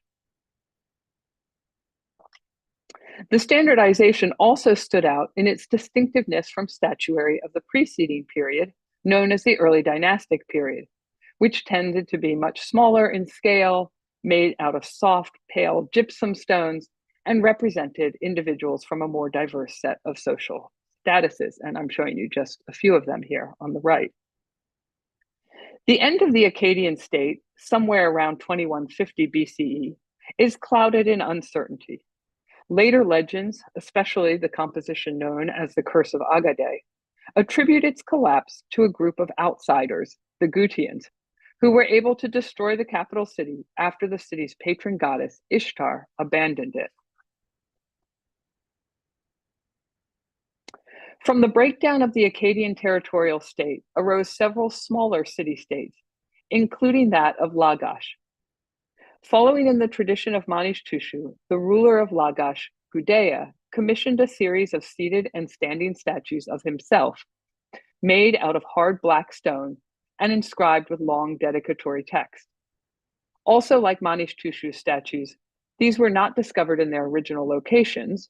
Rather, they had been collected by a much later official from the Hellenistic period. But it is clear from their lengthy inscriptions that they were erected in numerous temples throughout the city-state. While in certain fundamental ways they differ from the Akkadian precedents, most notably in the attire and hairstyle, you don't actually see the hairstyle in either of these images, which are missing their heads, they reveal the incorporated practices of large-scale, extremely durable statuary set up in sacred spaces. Without pointing directly to the Acadians, Gudea's statues subtly convey a sense of power, stability, and durability through the same qualities seen in Manish-Tushu's statues, a faint echo rather than an explicit statement. Lagash's independence was short-lived, and it was soon absorbed into an expanding territorial state ruled from the city of Ur, known today as the Third Dynasty of Ur, or Ur-3 for short. The founder of the dynasty, Ur-Nama, and his son Shulgi engaged in a massive building program throughout their new state. The most radical of their architectural interventions was the ziggurat, a series of stepped platforms on top of which sat the temple. At least 4 almost identical ziggurat complexes were constructed in Mesopotamia by Ur-Nama and Shulgi. The best known is the one dedicated to the moon god Nana at Ur, but examples were also constructed for the goddess Inanna at Uruk, the god Enki at Eridu, and the chief Sumerian deity Enlil at Nippur. These building programs radically changed the landscape of the cities in which they were erected, and at least at Nippur, we know that they destroyed an elaborate temple complex from the Acadian period. Yet we know that during this period, shrines were established to worship the earlier Acadian rulers, and many of the legends about them appear to have first been composed during this time. These legends, like the Curse of Agade, offer some of the clearest evidence for inscribed practices contributing to the collective Mesopotamian memory of the Akkadian Golden Age. We can also be pretty certain that Akkadian sculpture, which as we saw in the case of Manish-Tushu's was set up around Mesopotamia, was retained by the Ur-3 rulers, who apparently displayed them anew in their newly built ziggurat complexes. Again, we have limited evidence from actual in situ examples, although a small fragment of a larger stone monument bearing an inscription of the Akkadian king Naram-Sin has recently been excavated in an Ur-3 period temple courtyard at the site of Tulu al-Bakarat, thought to be the religious center of Kesh. However, the Ur-3 temple complexes, though built new at this time, remained in use for the next 1,500 years, and we have evidence that Akkadian royal statues continued to be displayed in their temple courtyards hundreds of years later, a point to which I will return momentarily. The inscribed nature of the statues, however, also participated in ceremonial and ritual activities carried out in the temple spaces. And I'm showing you this reconstruction just to give you a kind of speculative idea of what these kinds of ritual activities might look like. And these contribute to incorporated practices surrounding the new Ur-3 spaces of display, which in turn affected the memory of Akkad. In effect, we have a merging of inscribed and incorporated practices that will continue to shape the memory of the Akkadian state from then on. We cannot separate these from one another. As I just mentioned, evidence exists for a continued engagement with both the inscribed monuments of the Akkadian kings, as well as the more incorporated aspects of their memory, as curated first by the Ur-3 rulers. This evidence takes the form of clay tablets on which collections of statue inscriptions were assembled by scribes during the early 2nd millennium BCE, something like 400 years after the Akkadian period. The largest group of these tablets comes from Nippur, although there are also examples from Ur.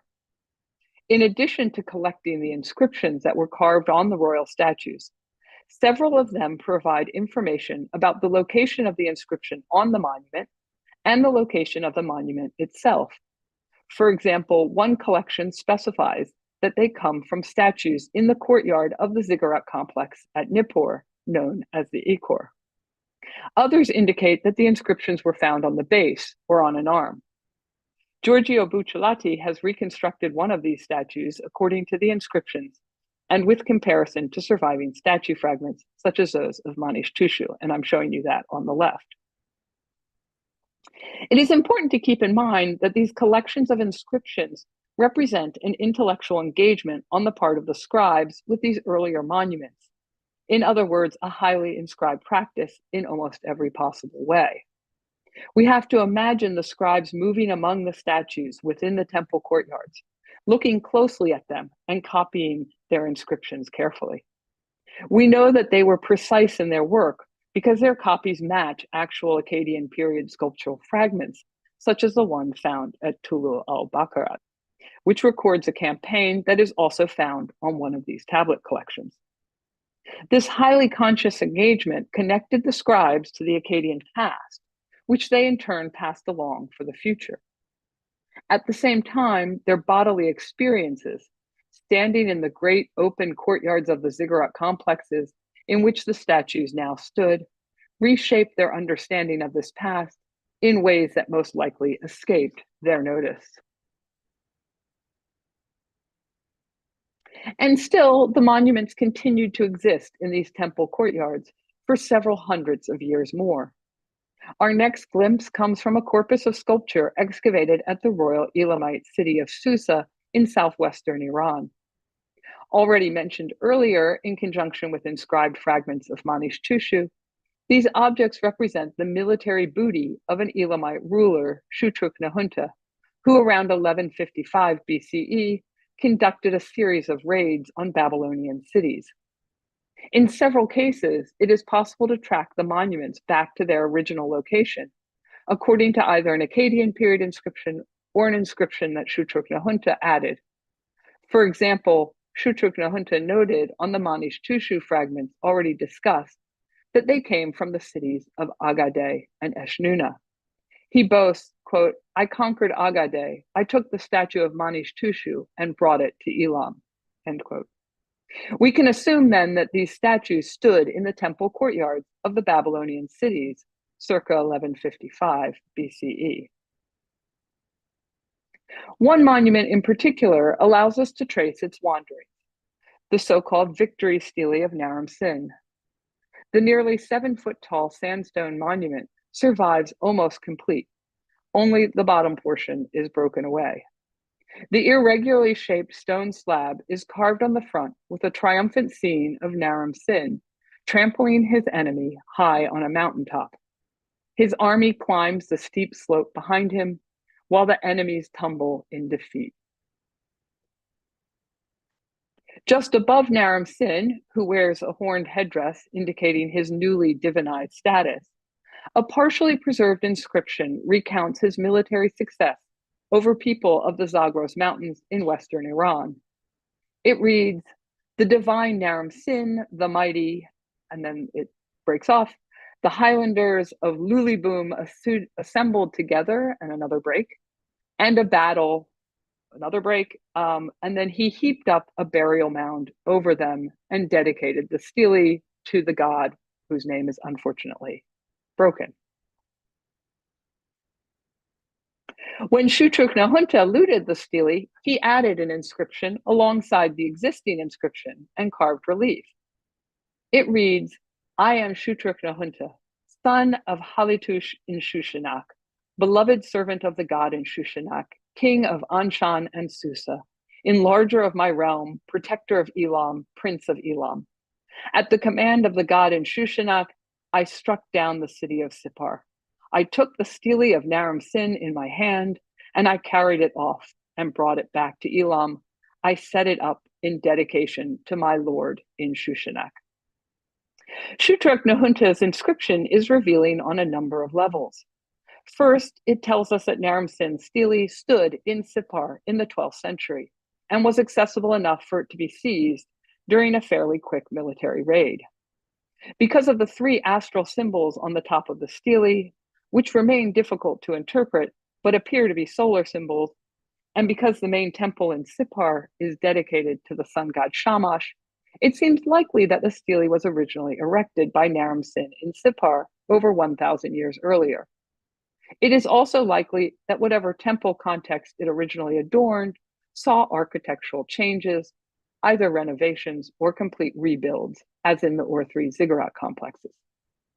In either case, the stele had been protected, preserved, and presumably still displayed for this long period of time.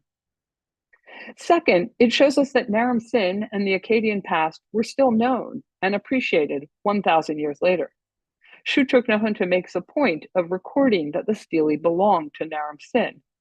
Moreover, he refrains from erasing Naram Sin's name in the original inscription, nor does he deface the ruler's image, an occurrence we see in other instances in which intentional mutilation marks the successful conquest of one ruler over another. Last, the dedication of the monument in its new but still mostly intact state to the chief city of Elam in Shushanak indicates that the stele was considered a worthy item. Thus, we can track Shutruk-Nahunta's interest in and knowledge of the Acadians by means of his engagement with the monument. However, we might want to consider Naram Sin's stele and the memory of the Acadian state from a slightly different perspective. Shutruk-Nahunta does not claim to be part of the Babylonian dynastic tradition to which the Acadian rulers belonged. He is the ruler of the land of Elam, which encompasses 2 major cities, Susa and Anshan, in what is today southwestern Iran, and Anshan falls off of this map to the east. This region, and especially the city of Susa, had a long history of its own, going back before the Acadian dynasty. Over thousands of years, Susa had complex interactions with southern Mesopotamia, at times working closely together and at other times in opposition. Shutruk-Nahunta's raid on several Mesopotamian cities highlights the more antagonistic nature of the relationship in the 12th century BCE. Indeed, during the Acadian period, Susa had come under Akkadian rule as the kings expanded their territorial conquests beyond the boundaries of Babylonia proper. Moreover, the conquest celebrated on the monument took place nearby in the Zagros mountain range of western Iran. Thus, the appropriation of Naram Sin's stele and its erection in the Elamite temple of Shushanak can be seen as a retort to the general political power of Babylonia 1,000 years later. This rebuke takes on clear material shape by means of the physical placement of Shutruk-Nahunta's inscription. The text appears to emanate out from the mouth of a pleading enemy. So while this figure, this pleading enemy, was originally intended to be viewed with pity at what was presumably an unsuccessful supplication for Naram Sin's mercy, he has now been turned into a boast of the expropriation of the monument. Elam now is the victor who has carried off the plunder of Babylonia. Akkad itself dedicated large numbers of objects plundered during its conquest, including many mace heads said to have been looted from Elam. Intriguingly, Naram Sin's memory, even within Mesopotamia, is not entirely rosy. While cults were established to worship him, and several later rulers chose to take his throne name, he is also remembered in the literary sphere as the cause of the Akkadian state's demise. In the Curse of Agade, Naram Sin is depicted as an impetuous upstart. He wants to build a temple for the goddess Inanna, who has shifted her patronage from an older city to the new capital of Agadir. However, for reasons that are not entirely clear from the preserved composition, Naram-Sin's petition to the chief god Enlil for permission to build the temple is denied. After waiting some time, Naram-Sin again seeks permission through the means of extispicy. But again, the omens are unfavorable. At this point, according to the legend, Naram-Sin defies the gods and attacks and plunders Enlil's temple in Nippur. In retaliation for this offense, Enlil sends the Gutians to attack Agadir. Ishtar abandons the city, and it is destroyed along with the Acadian dynasty. Scholars debate how to interpret the negative picture drawn of Naram-Sin in this literary text, which appears to have been first composed during the Ur III period that immediately followed the fall of the Acadian state. The tale is certainly not historically accurate, as we know that Naram-Sin was succeeded by his son Shar-Kali-Shari, who, though not remembered by later Mesopotamians, did continue several building projects begun by his father.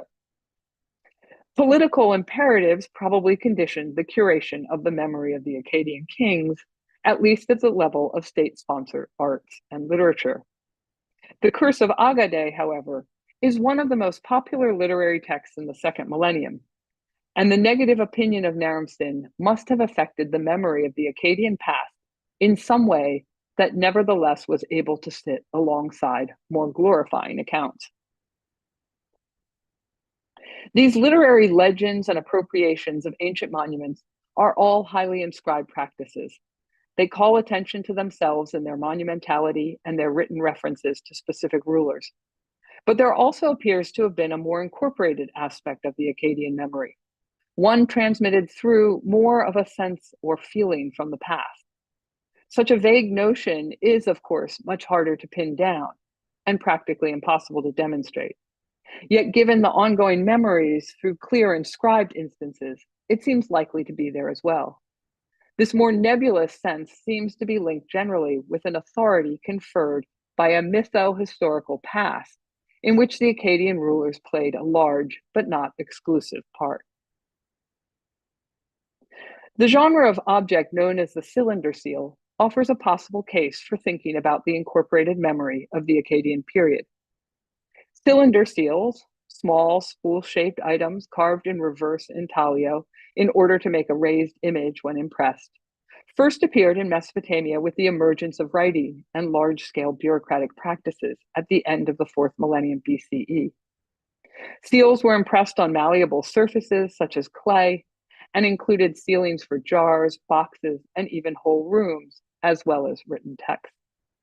They continued to be used over the 3,000-year history of cuneiform writing on clay tablets, although specifics of size, material, style, imagery, and administrative function varied from period to period. During the Acadian period, under Naram-Sin and Shar-Kali-Shari, numerous institutional reforms were put into place, such as standardized weights and a uniform calendar. These were meant to facilitate administrative centralization and economic interactions across the growing Acadian state, and were marked by increasing standardization. Cylinder seals played a central role in the administration, as is seen in a group of seals that were commissioned by the king and given to his officials for their use in royal business. These seals are of the highest quality of carving and made of large exotic stones such as agate and green serpentine. One of the most common images features two pairs of standing contestants, usually heroic nude figure with 6 curls known as Lakmu, who you see here. The upper left, you see him, and then on the bottom, he's fighting lions. The deeply carved stones create high relief impressions, and the fine execution translates into crisp detail. While the seals continue a tradition begun in the previous period of upright contest scenes, such as this one you see on the bottom, the Acadian seals are distinguished by pulling apart the formerly entwined contestants so that each one has its own space, in contrast to the patterning created in the earlier seal. Another group of Acadian seals depicts mythological scenes, a new addition to the repertoire of seal imagery. We can rarely identify specific myths, with a few exceptions, such as the myth of Etana, which tells the story of Etana, a legendary king of Kish, who flew on the back of an eagle up to heaven in search of a plant that would help his wife have a child, which you see on the bottom seal. These mythological seals have been associated with the unification of the divine world to parallel that of the earthly world under the Acadian dynasty. And they speak to an interest in narrating complex stories in visual, if not yet in written form. Cylinder seals continued to be used in Mesopotamia until the end of cuneiform writing in the first millennium BCE. The small stone objects moved around in unusual ways, sometimes as heirlooms, but also randomly encountered. It is possible that Acadian seals, distinctive in their depiction of physicality and complex narratives, entered into a tradition that found expression during other times of territorial conquest. For example, at the end of the second millennium BCE, in the 14th and 13th centuries, the city of Ashur began to expand through military force into neighboring areas. Its rulers assumed the title of Great King and King of the Four Quarters, a title echoing that of the Acadian rulers. And its administrative seals also echo those of the Acadian period. For one, they draw upon related forms of muscular corporality in their depiction of volumetric bodies. For another, they incorporate more complex storytelling on seals than had been the case since the Acadian period, such as scenes of animals traversing landscapes. Later, in the 8th century, an Assyrian king who appears to have come to the throne indirectly, similar to Sargon, takes the name Sargon upon his ascension. Sargon II moved the Assyrian capital to a small backwater locale known today as Khorsabad, which he named Dur-Shuriken, or Fortress of Sargon. The palace that he built there is larger and more elaborately decorated than his forefathers at the old capital of Nimrud, ornamented with massive carved stone reliefs depicting his military campaigns and large protective figures set up in doorways and along major courtyard facades. It is noteworthy that the stone sculptures that decorate Sargon's palace, while following in the tradition of his predecessors, include on a monumental scale the figure of the Lakhmu hero, and are executed in much higher relief, giving bodies a rounded corporality similar to Akkadian art. The Lakhmu figures that you see an example of here on your right are truly colossal, around 5 meters or 15 feet tall. They stand out from the background stone orthostat to such an extent that they appear almost three-dimensional. Eppheimer has not been able to trace any specific connection between the small Akkadian period seals with Lakhmu contest scenes and the Lakhmu guardians from nearly 1,500 years later, standing in monumental scale on the facade of Sargon II's palace. Instead, she sees notions of Akkadian kingship reaching Assyria through the mediation of earlier Babylonian filters. We might understand this to be an incorporation of Akkadianness that is not necessarily explicit in its legibility, that is, in its inscription, but that is nonetheless felt or sensed to be a heroic tradition. And we know from more explicitly inscribed objects that this heroic tradition is, in part, associated with the Akkadian rulers. For example, the so-called Babylonian map of the world, a small clay tablet, depicts on one side an inscribed diagram of the cosmos, with Babylon marked in the center. The central landmass, which can be understood as the known world, is surrounded by a sea or ocean in the form of a concentric circle. Beyond the ocean are several incised triangles, labeled with the Akkadian term Nagu, or region. On the other side of the tablet, an inscription describes the Nagus as mythical locales. Paul Del Nero has recently proposed an understanding of the map as a dynamic itinerary that spirals around the different geographical entities, both inside and outside of the encircling water. However one reads the map, Its mytho-historical connections are clear in the juxtaposing of real geographical locations with the mythical Nagus. How does this relate to a discussion about the memory of the Akkadian rulers?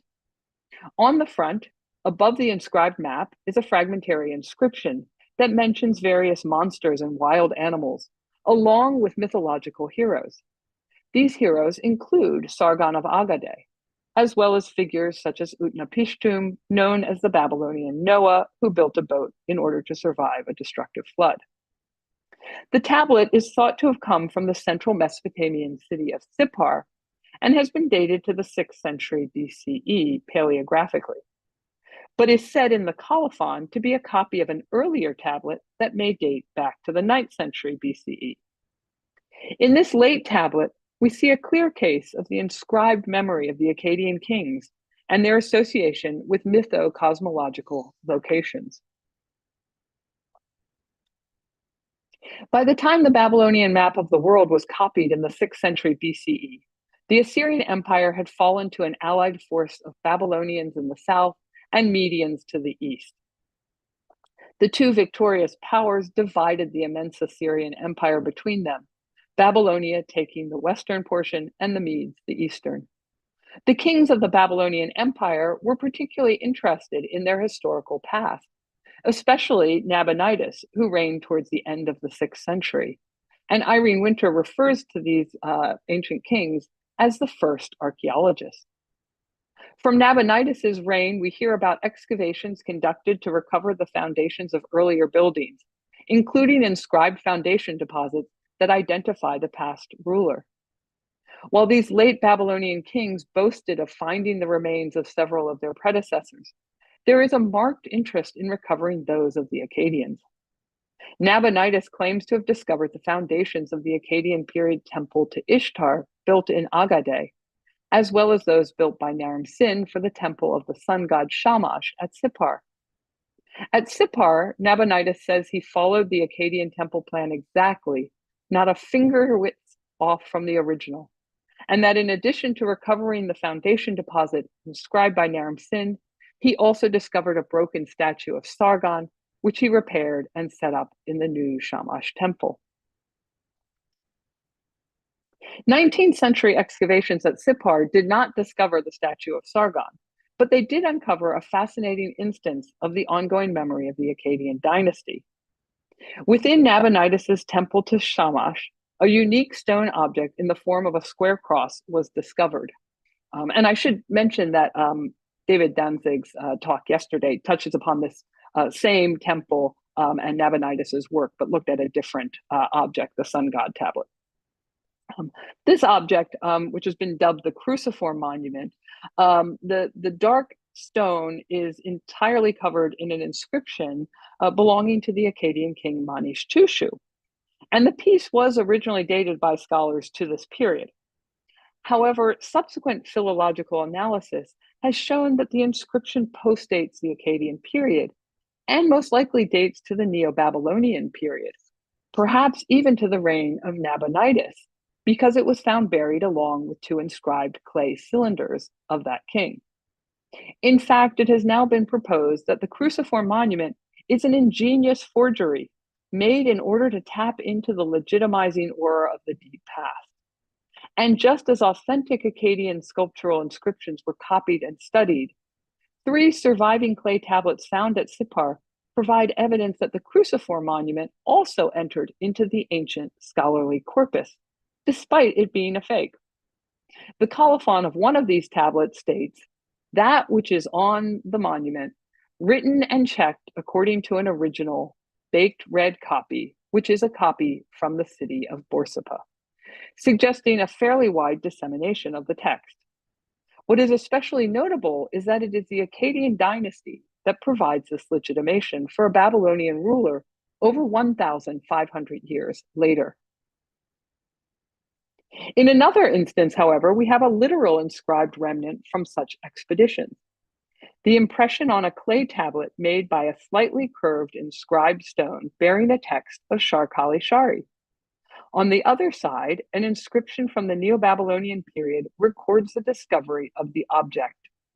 It says, impression from a diorite slab of the display inscriptions, which Nabu-Zeru-Lishir, scribe, found in the Hall of Inscriptions of Naram-Sin, the king, in Agade.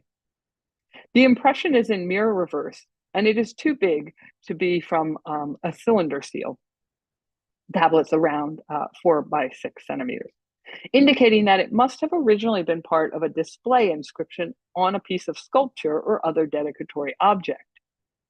The name Nabu-Zeru-Lishir is known to belong to a scribe from the reign of Nabonidus, and it is likely that this is the individual who impressed the Akkadian text and added his own annotation. The tablet itself, unfortunately, was purchased and does not have a secure excavation find spot, although it is likely that it was from Nippur, despite mentioning the Akkadian capital of Agade as its source. The memory of the Akkadian dynasty continued beyond the Babylonian Empire period, although with the conquest of Babylonia by the Persians in 539 BCE, the interest in connecting oneself to the early Mesopotamian royal lineage appears to wane, and the echoes become fainter through the Persian and Hellenistic periods until they fade away entirely.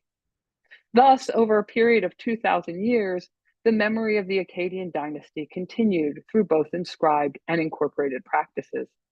The clearest of the inscribed practices are the scribal copies of inscriptions from surviving Akkadian statuary, as well as examples of these very same statues found in disparate locales. With the literal inscription of copied text, the memory of the Akkadian kings was perpetuated through time and space. However, as Connerton points out in his book, these repetitions of inscribed practices can never exactly duplicate the past. Rather, the past is continually rewritten with each iteration, including even the eventual forging of an ancient monumental inscription, as seen on the cruciform monument. Incorporated practices, such as ceremonial or ritual activities that take place in spaces filled with Akkadian statues, are harder to discern in the archaeological record, but emerge in the echoes of Akkadian stylistic practices seen in the Middle Assyrian seals or the carved stone reliefs of Sargon II's palace at Khorsabad. Unlike inscribed practices, incorporated practices display more obviously their distance from the original source, again signaling the ongoing revision of history as its memory is passed forward. The memory of the Akkadian dynasty, however, continues today, and we should not neglect to consider how recent engagements with Akkadian material contribute to our own writing of its history. The Akkadian monuments taken to Elam by Shutruk-Nahunta, such as the Victory Stele of Naram-Sin, re-emerged after their millennia-long burial when French archaeologists working in the Middle East excavated the ancient mound of Susa in the late 19th century. At the time, the Middle East as a whole was a desired region for European powers such as England, Germany, and France, who jostled amongst one another for influence with the Ottoman Empire.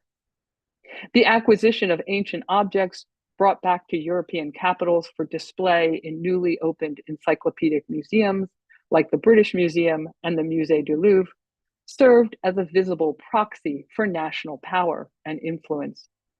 Like Shutruk-Nahunta, the French hauled the Akkadian sculptures, including the Stele of Naram-Sin, back to their capital city. A popular illustrated journal of the time recounted, quote, "At the moment, the lucky can see the excavators in one of the lower rooms of the Louvre, unpacking with infinite care their precious booty. They come and go among the artworks that they have conquered, of which the Stele of King Naram-Sin is one of the most beautiful." And you see it in the background of that photograph from 1902. Indeed, Naram-Sin Stele has been celebrated since its excavation in 1898. The excavator, Jacques de Morgan, wrote in 1900 that it was without dispute the most remarkable artistic masterpiece from the area. He says, "This relief is incomparable above all for the unity of its composition, though the execution of its details surpasses all that we know about Asiatic sculpture." As one of the earliest discovered representations of an Akkadian ruler, the apparent naturalism of its depiction appeared to perfectly fit a vision of imperial success that the French too were in search of. You may have noticed that throughout this talk, I have referred to the Acadian dynasty and the Acadian territorial state, but I have not mentioned an Acadian empire.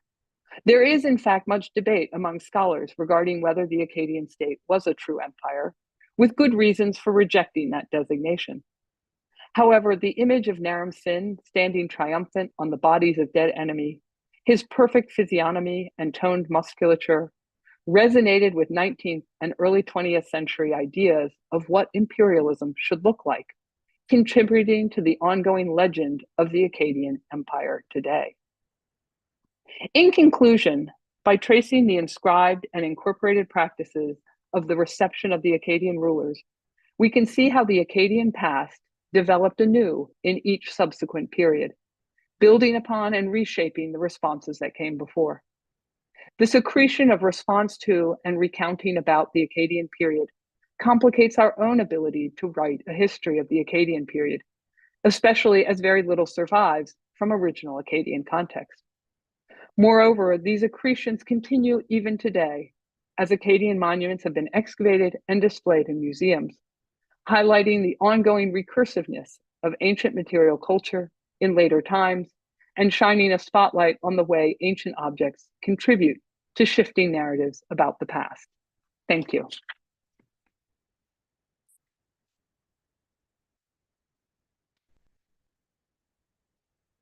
I stop sharing. Hi, Dr. Feldman. That was really nice.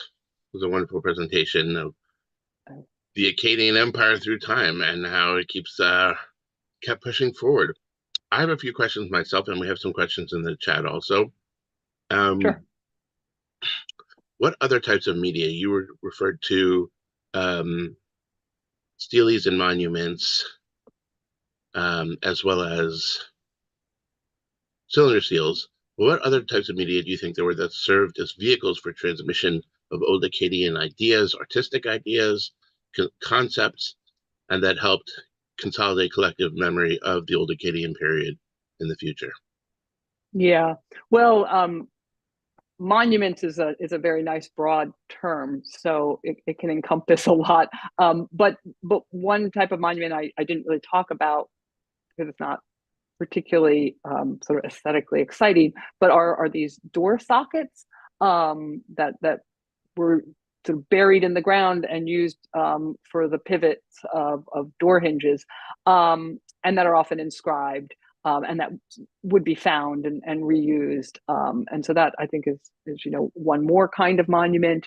And these foundation deposits, you actually talked about foundation deposits yesterday, where we have figurines and tablets and other precious stones and materials that are buried in the foundations of buildings, and that would then be encountered by the later generally the later rulers who are renovating the buildings. I think those are other important ways. But then the literary corpus, and one imagines that there was a large oral tradition that attended this, of which we have just bits and pieces that ended up in the scholarly curriculum. Right.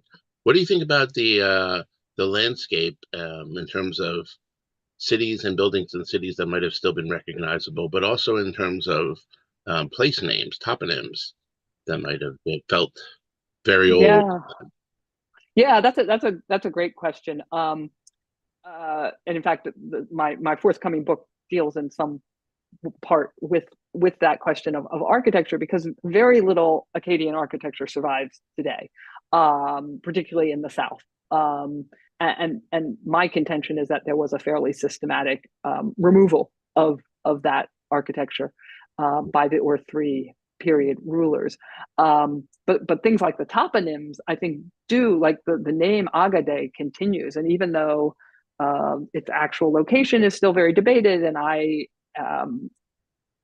I conjecture that maybe there's a reason why we can't find it, because it was sort of obliterated.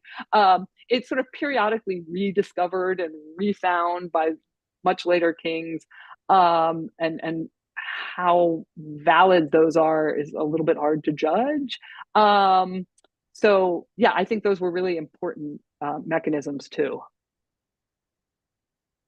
What about in the north? I know that at Tel Elan there was a big old Acadian building that I think stood longer. If I'm not correct. Yeah, in the north, there's much more of a lengthy preservation of the Acadian period. I mean, at Brock we have material from the Acadian period, and more stuff is starting to come up with excavations now in Iraqi Kurdistan, in Basetki, ancient Mardaman.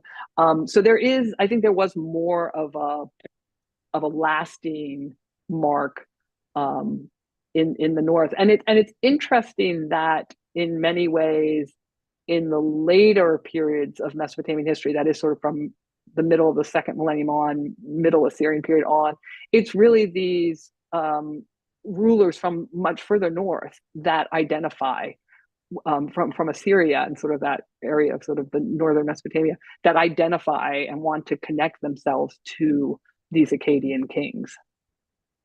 Mm-hmm. I had one other question in connection with my presentation. Thank you for watching yesterday.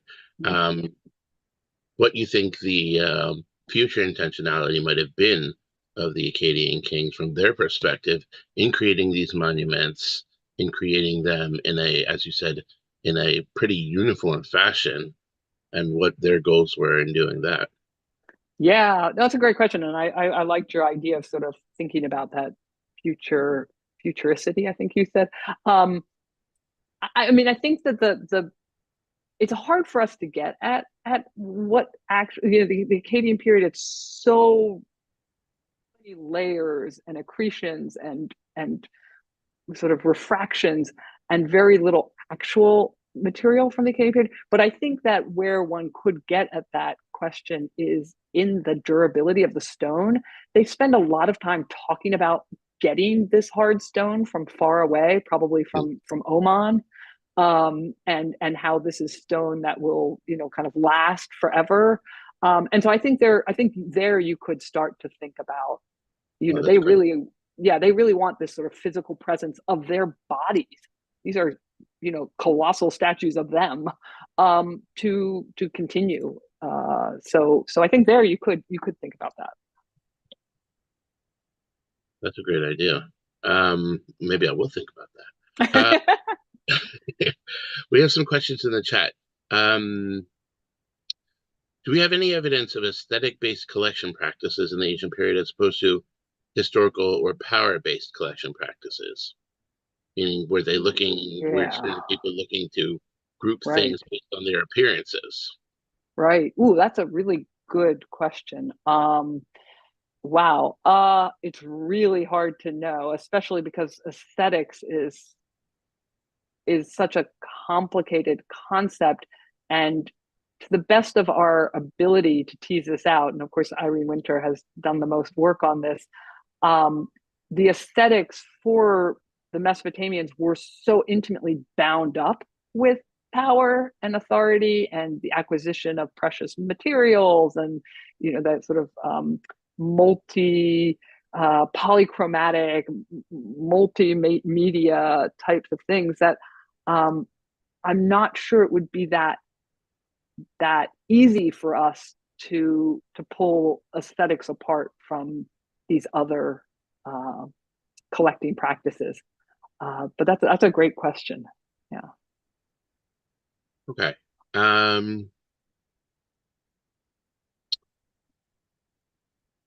Somebody asked that they noticed that there appear to be two suns in the Naram-Sin victory stele. Do we know what they symbolize?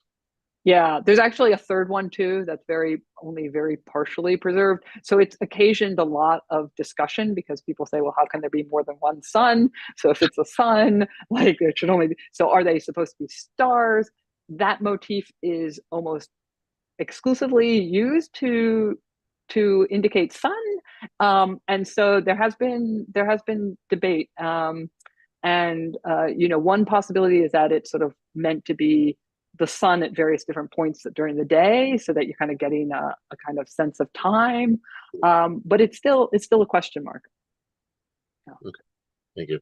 Wish I had a pat answer for it, but We have another new question of what was the interaction of kings with Scrabble culture? That's a very broad question. But I guess in light of this Acadian transmission of cultural memory and history. Right. Well, it seems to be pretty close. That, in other words, that these scribes are working in the courts of the kings, and so, or they're being sort of sponsored. They're sort of dependents on the palace, and so they're not kind of independent agents, but kind of working on behalf of the kings. Okay. And then we have another bigger background question about how to think about ways in which we can preserve the historical and cultural heritage of places like in Iraq and Syria, especially in places where the current regimes aren't that interested in them, or but the local heritage still sees them as an ongoing part of who they are. Yeah, no, an excellent question. And there are a lot of organizations that are actively working today throughout the world, but the ones I know best are located in the Middle East, that are working to preserve the cultural heritage. There's the Monument Fund. I'm suddenly forgetting the exact configuration of their acronym. But they have done a lot of work in the Middle East, particularly at sites like Babylon, to try to preserve the heritage, to work with the local communities, to bring them in and to figure out what they want to see in the historical preservation. Yeah, I would say you could go online and find a lot of the World Monument Fund. That's what it is. A lot of activity going on. It's of course, sometimes a depressing and frustrating endeavor, but a lot of people are very committed to it. Okay.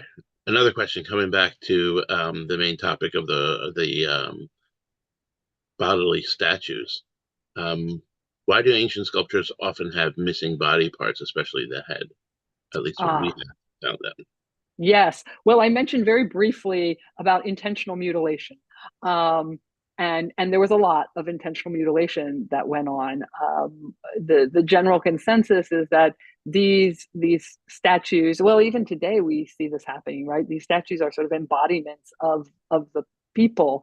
And so when they are conquered or overthrown, their statues are attacked and heads are lopped off. So, for example, like those Gudea statues, it seems to be pretty clear that they were intentionally decapitated because they had very short neck and it was very, like it wouldn't just break falling over. And so it seems to have been almost every single Gudea statue that is clearly authentic is missing its head. And then there are heads that are found elsewhere. Sometimes they're just smashed, like those Manish Tushu fragments have been completely smashed. And so that seems to be just a kind of rage or annihilation type, as opposed to let's decapitate. I think the decapitation is very much meant to be like a decapitation. So yeah, there are very good reasons why so much of this statuary is in fragmentary form.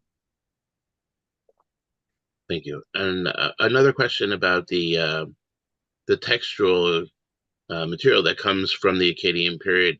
If you could give a deeper understanding of what types of textual material there was that refers to the Acadian period, and if there's any of that that's directly from the Old Acadian period that's then copied and transmitted, or if it was all later devised. Yeah. Right. There's very little from the actual Acadian period. I mean, we do have some text, like we have tablets and like administrative text from the Acadian period. And there are some royal display inscriptions, like the fragmentary one on the Naram Sin Stele and on some of the Manish Tushu. and there's some Shar-Kali-Shari inscriptions that have survived. But there was, for quite a while, a lot of debate about whether these later collections of inscriptions by these later scribes, whether they were kind of making them up because we didn't have any actual ones from the Akkadian period that survived, with the exception of some of Manishtushu's inscriptions. But there has been this recent find that I mentioned from what they think is the ancient Kesh, where there is actually a fragment now of one of these campaign descriptions. So something more than just I am, the king and whatever, but actually giving more of that, and it matches one of these inscriptions from it's a fragment from what we know from a larger inscription from one of these collections. So they do appear to be pretty accurate copies. Okay, great. Somebody would like to know what the title of your forthcoming book is. So it's plug. It's very, very appropriately remembering and forgetting in ancient Mesopotamia or ancient Sumer. I can't remember which one I decided, but yeah, ziggurats, Acadian royal monuments, and ziggurat, something like that. Yeah, but remembering and forgetting in ancient Mesopotamia. So Okay. it's still got a little ways to go. It's due out late next year, late 2025. Another question about temporality and periodicity. What did these the way you presented this is going through the history, starting from the old Akkadian period and then moving through step by step and showing who understood things about the Akkadian kings and what they took out of it. But do you think that they had some concept of periodicity? I know that they had some decent idea of time depth in at different times, at least in the Neo-Babylonian texts that I discussed.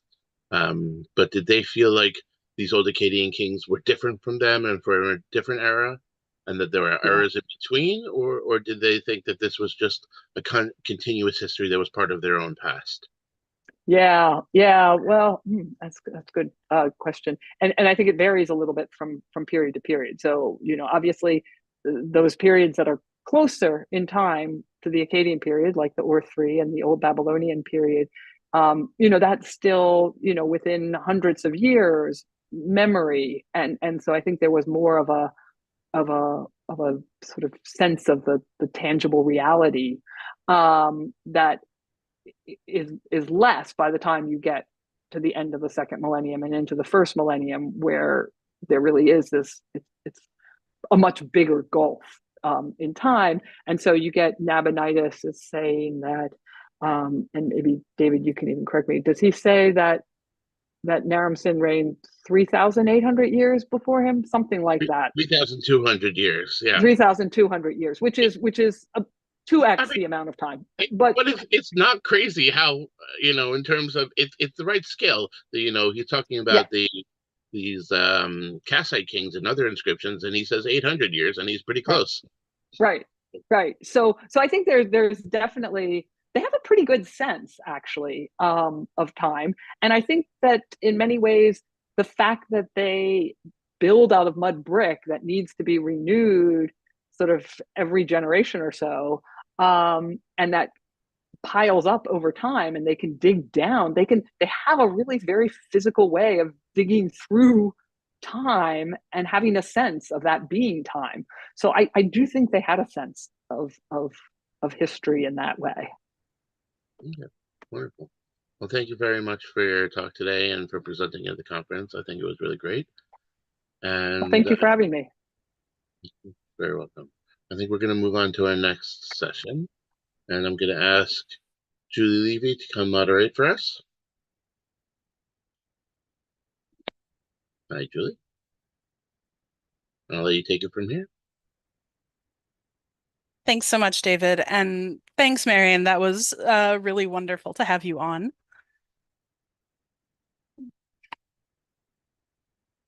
So Hello again. For those of you who don't know me, I'm Julie Levy. I am the managing director at Save Ancient Studies Alliance and also part of the Archeo Gaming team. The Archeo Gaming Live, that is. So if you're going to stick around for the special session later today, I'm going to be moderating that with a lot of my Archeo Gaming colleagues, and it's going to be very exciting. Speaking of exciting, it is now time for our next session, which is recontextualizing ancient pottery. Ancient poetry. I apologize. So the poetry of the ancient Greeks has spurred a lot of reception and curiosity all through the ages since then. This particular panel, we're going to highlight some of the very different and disparate outcomes of that trend, everything from comic books to the great novels of our time to queer celebrations and pop music. So I think this is going to be very exciting for everyone, and I'm very much looking forward to hearing our presenters. To start us off, we will be having on our first paper from Epaminondas Kazalis, Ancient Greece in Comics, a study on a study of the adaptations of the comedies of Aristophanes in comic books. So Epa began his bachelor's studies as a student at the Department of History and Ethnology at Democritus University of Thrace, Komotini, in Greece. During his years as a bachelor's student, he developed his knowledge and love for ancient Greek history, especially the Hellenistic period, and wrote his thesis titled The Abandonment of Countryside in the Hellenistic Peloponnese. He also received his certificate of educational competence and taught contemporary Greek literature at the Intercultural General High School of Sapis during the spring semester of 2016-2017. After receiving his bachelor's in 2019, Epa moved to the Netherlands to pursue a research master's at the University of Groningen in classical, medieval, and early modern studies, specializing in ancient Greek history, particularly city foundation and immigration during the Hellenistic period, writing a thesis on the early Antigonid settlements. He participated in the research project Connected Contests, directed by Professor Onno van Neef and Dr. Christina Williamson, collecting the names of the Nemeonikai, my apologies on the pronunciation, Nemeonikai, and adding them to the project's online database. He also participated in the ongoing project Ancient Colonization, directed by Dr. Jeremiah Pellegrom, for which he collected the data on Ptolemaic colonies.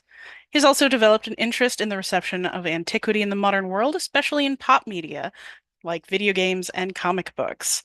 He's worked as an archive intern at the War Museum of Athens, and since 2022, he has been a volunteer with SASA's Archeo Gaming education team, which you'll hear about later.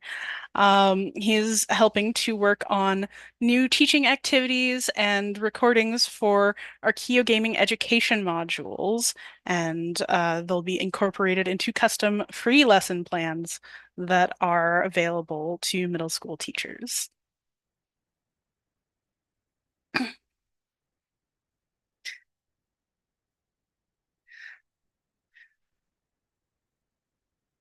Epa, welcome. I hope you were able to hear that introduction. All of your lovely accomplishments, please do go ahead and come on. We are ready for you to begin. Hello, Julie. I hope you can hear me just fine. You're a little bit fuzzy. Is there a way you can get a mic? Let me check because I don't really have good mics right here. Okay, well, enunciate your best. Thank you, Epa. Thank you. And thank you for having me to this wonderful conference. Let me share my screen. If you would be... There we go.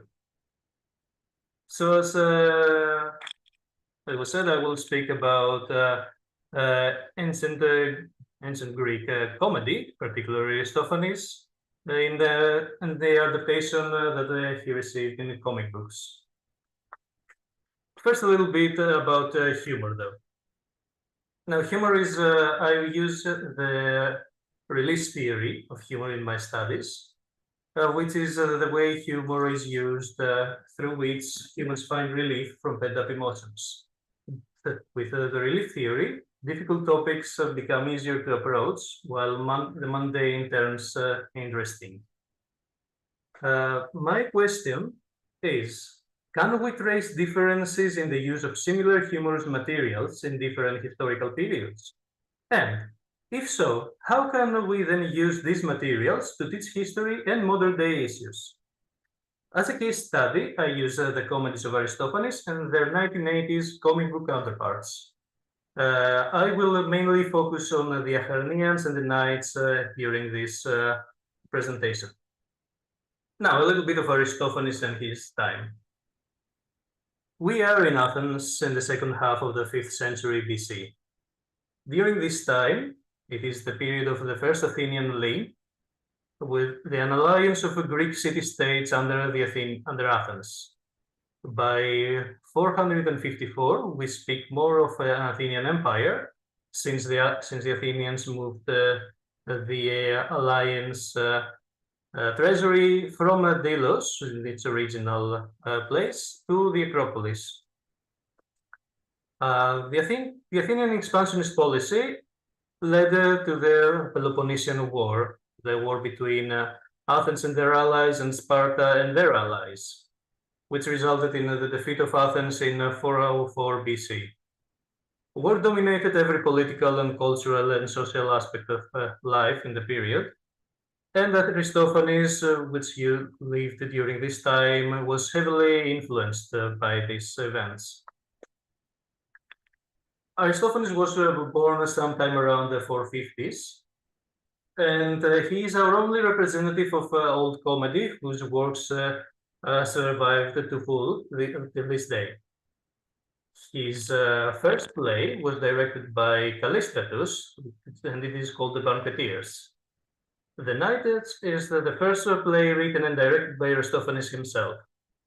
He has 11 surviving plays out of at least 40, and he managed to acquire at least 4 victories in major dramatic contests. His works are characterized by political satire. He usually attacked against demagogues and politicians, much like Lamachus and Cleon. He also attacked the social life of Athenians of the day. Their love for litigiousness is heavily satirized in Wasps, or the division of wealth in Athens is the theme of the comedy Plutus.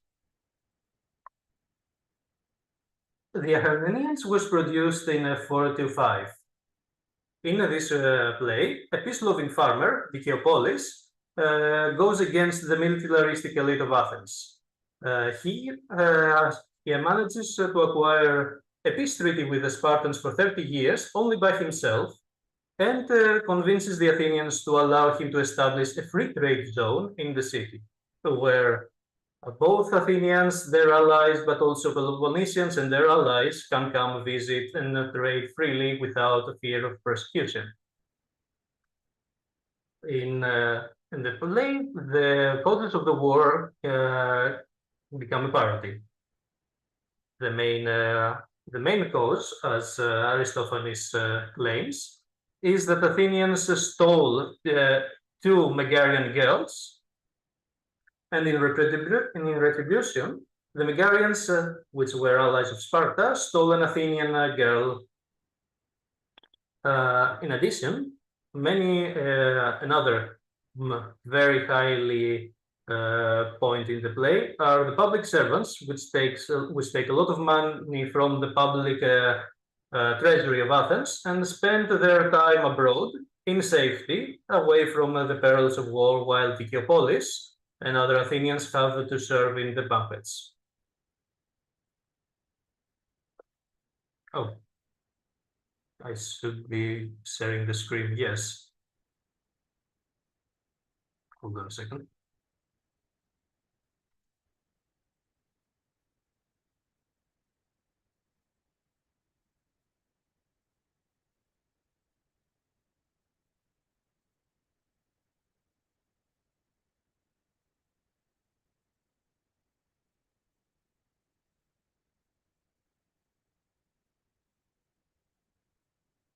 Quite weird.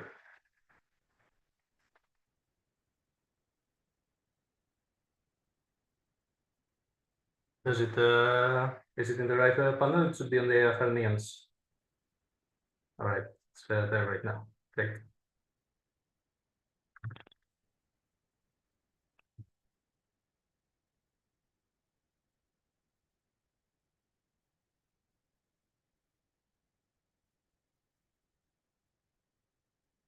I'll wait for the panel to reach the right place. I have sent it to the Athenians, but I do not know why it still shows the knights in the presentation.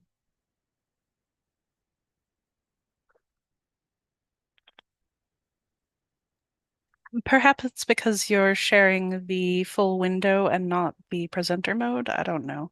Yeah. Okay, it just switched. I'm seeing the Acadians now. All right. Good. So, the theme of the Athenians is also the humanization of the enemy. During the play, enemies from Megara and Thebes, cities which belong to the Peloponnesian League, visit Athens to trade. We see that they also face similar problems because of the war. Dicapolis becomes such an anti-hero.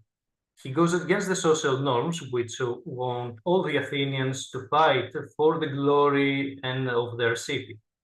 But secretly, at least according to Aristophanes, every Athenian desires for peace. The Athenians managed to win the first place at the Linnea Festival.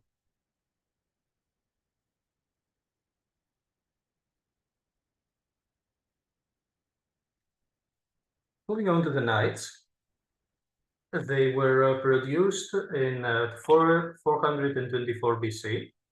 Another political satire, which is mainly the caricature of Cleon, the political leader of Athens during the period of the Peloponnesian War. Cleon is presented as a Paphlagonian slave. Paphlagonians were considered by Athens to be quite bad orators, in the sense that they were quite vulgar in their speech. In the play, it is said that even a sausage seller, which is the main protagonist of the play, could be a better leader for Athens. The contest between Cleon and the sausage seller turns into a shameless and unscrupulous orator fight. This also managed to win the first prize at the Linnea Festival.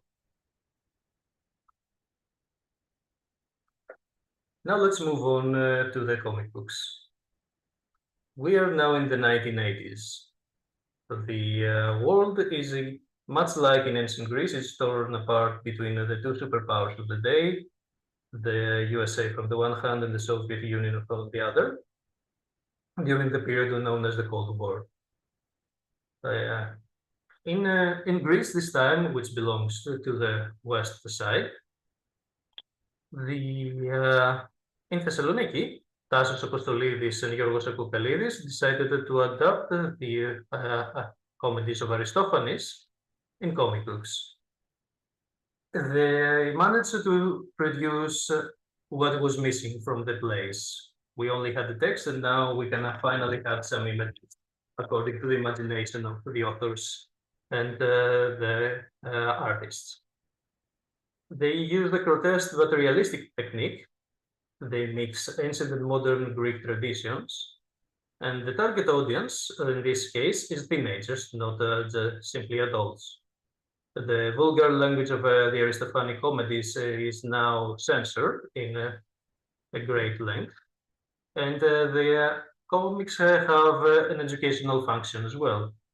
In the beginning of each comic book, there is an abstract of the play and the situation, the historical situation around it. The Acadians The Acarnanians in this game are a satire against the Cold War. In the first edition of the comic book, we can see the caricature of several war leaders of the time, such as Margaret Thatcher, Ronald Reagan, and others. In later editions, these leaders were replaced by more generic figures.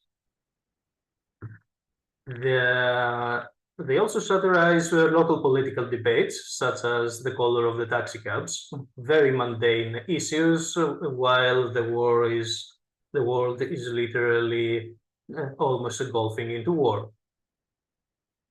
This time, the enemies from the original play are replaced by Greek rustic figures. The knights satirize the election process.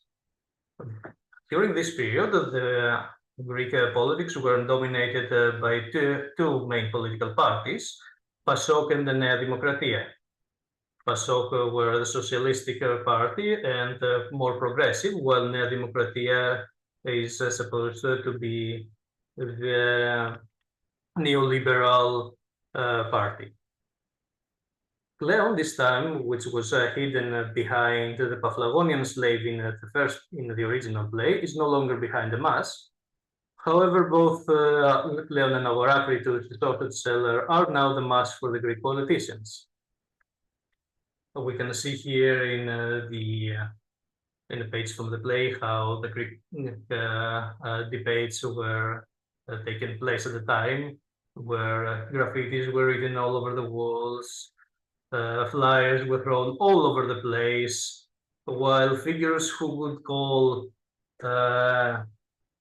for a peaceful debate, showing respect to both sides, such as Euripides here, the tragic poet, are taken by nobody into account.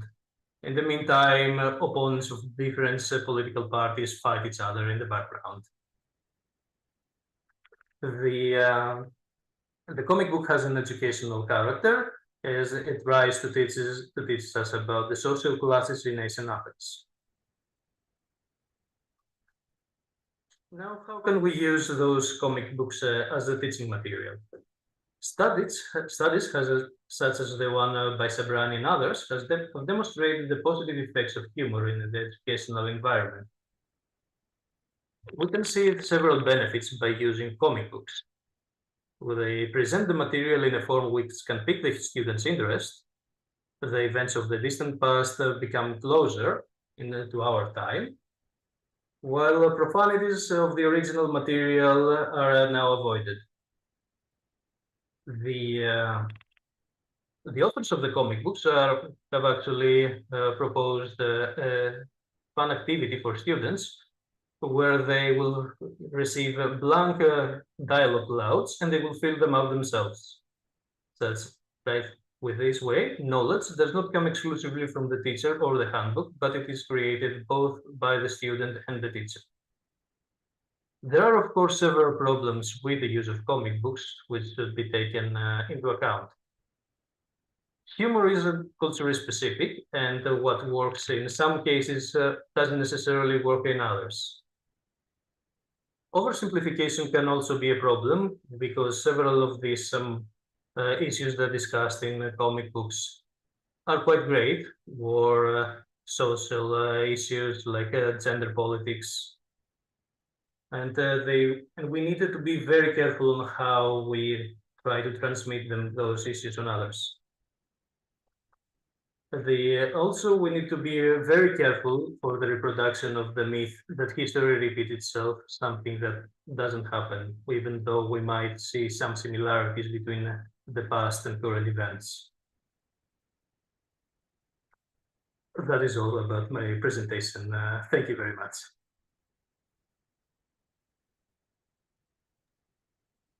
Thank you so much, Epa. That was really interesting.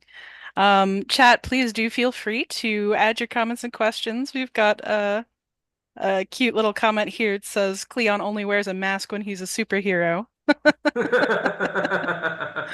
So I guess let me ask you, do you think Cleon is a superhero?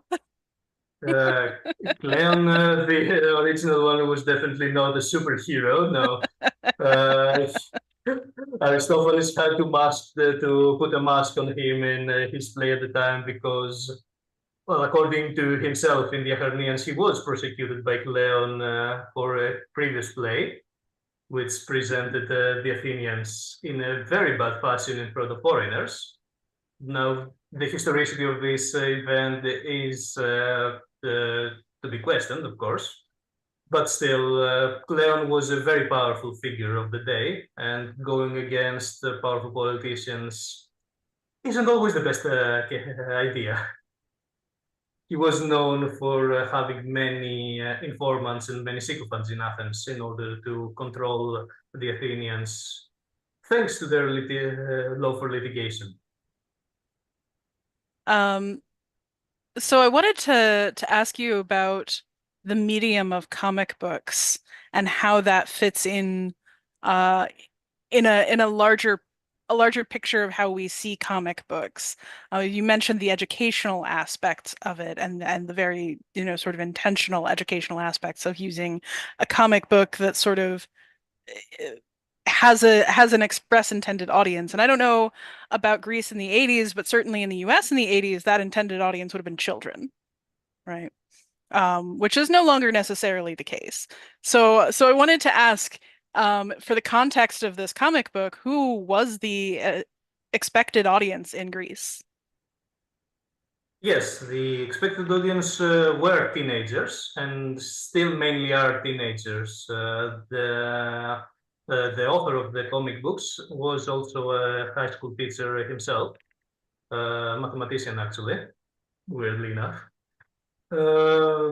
And he was very interesting in trying to make the students of Greece at the time familiar with the works of Aristophanes.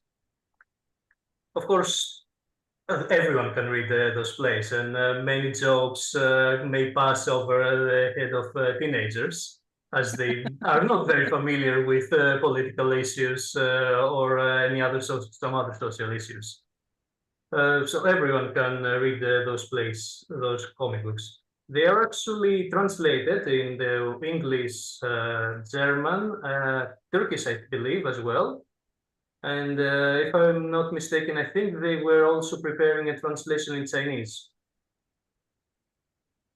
That's fascinating. So there have actually been a lot of newer comic books focusing on ancient Greek poetry and ancient Greek stories. Have you looked into, for instance, the retelling of the Iliad in comics that I know is sort of ongoing, or any of those newer comic books in sort of comparing how these older educational materials from the 80s compare to what's happening now? I definitely plan to do so, but unfortunately did not have the time to check the newer comic books so far.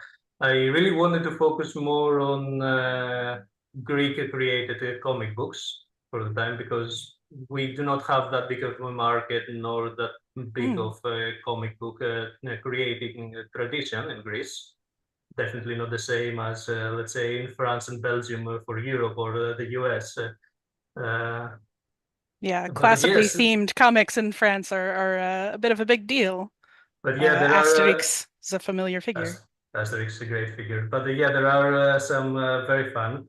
One that I actually read is Japanese manga called Historian, I think is pronounced, which focuses on Menes of Chaldea, which was a general of Alexander the Great.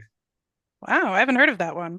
A very interesting There are more topic. coming out all the time. I know about, I mean, my favorite that I've encountered recently, it's not new, but I've recently encountered Thermae Romae, and I just it's amazing. I saw the Netflix The series. anime. Yes, it was so fun. Yes. And I cannot believe that this would be the way a Roman person would react in modern day focus, especially the one episode which he needs to create a full bath for a rich Japanese person. That was so true. Oh dear. So we do have a question from chat. How do we explain the need to integrate humor in exploring these plays in terms of like there's a huge push to use humor as a vehicle, but there's also a huge backlash, right, to treating these subjects like elections, like politicians' lives, like other things that Aristophanes talks about, like religion, and there's a huge pushback to treating these subjects lightly. So how do we talk about Right. the vehicle of humor? Yes, there is always the danger of ridicule, right? This is a big word in the mouths of the backlash supporters. But in the end, we needed to make these topics approachable to newer generations. And just going, I personally believe that just going to school and say, kids, you should vote. It just doesn't make the trick. Yes, because telling kids what to do always works. Yes, exactly. It makes things more fun, more interesting to use humor, and much more engaging. Much like with the need to use video games to teach ancient history. It can make the students to actually pay much more attention, much closer attention than they would if it was just a textbook and the lecturer giving them a speech about the topic. It needs to be done with great care, of course, not only to avoid ridiculing the topics, but also, for instance, in Aristophanes, the original material is so profane a language that you really cannot use it in a high school environment. For example, he ridicules homosexuals in Thesmophoriazuce, or there is lots of bad-mouthing women, both again in Thesmophoriazuce or Lysistrata, for example. And yeah, this, things which need to be adapted to a modern context. Exactly. We need to recreate those works to match modern interests and modern needs. Mm-hmm. So I have a question actually about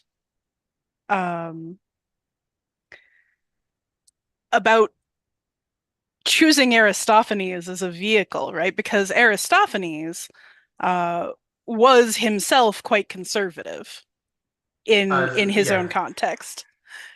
And so you mentioned in your talk that the two main parties in Greece when these came out were the neoliberals, who are to modern Americans, that sounds like the left. It's not, but that's probably our our center. They are the neoliberals in Greece are the conservative party. And then there's a more left wing, a communist party. Socialist party. Socialist is the right word. Is it in there in the name actually? My apologies. No, it's fine.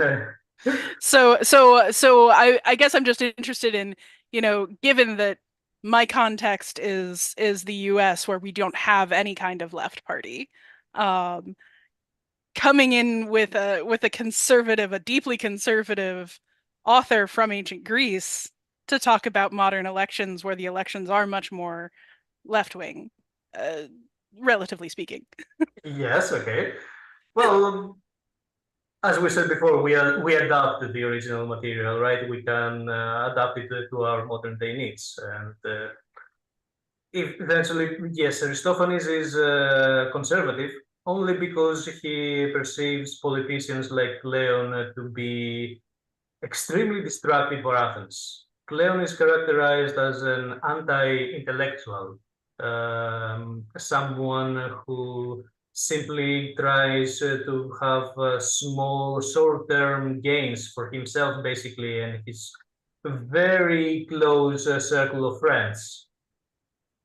He basically what's the word? There was a chance during his generalship for a peace treaty with between Sparta and Athens, and he sabotaged it because he wanted to continue the war. He thought that only by continuing the war, Athens would be safe. So Aristophanes wanted peace, and he thought that going back to a time where everyone was interested in politics and the proper men, the well-educated men, were the ones that were leading the people. Don't forget, we are speaking for immediate democracy. They are not a representative democracy, which has a huge difference in practice. Those people like Aeschylus, who was Aristophanes' greatest idol in terms of poets, they would be the best suited to lead the city. So in terms, even if you consider him conservative, it's really a matter of understanding what the conservative of the time meant against what the conservative today means. It's very nuanced. Like so. Wonderful. Well, thank you so much, Eppa. This was a really interesting talk. And it's so much more than comic books. I yes. really was very curious to see where you were going with this. So thank you so much. What a wonderful talk. And folks in chat have been applauding you. So just so you know, everybody check the chat. It's great. Thank you. And now I think it is time to move on to our next speaker. Hi. So, hi, this is Yentel Love, and let me just introduce her.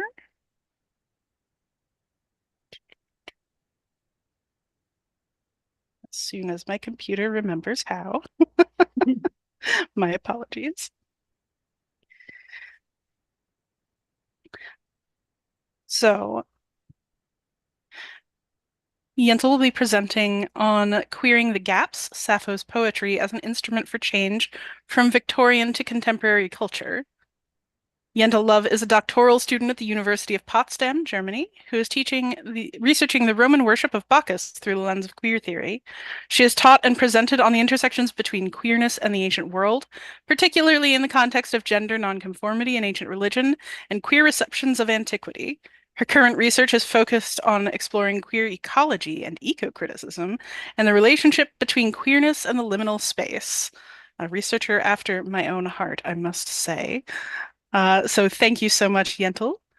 We are very happy to have you. Okay, I will just share my screen with you all.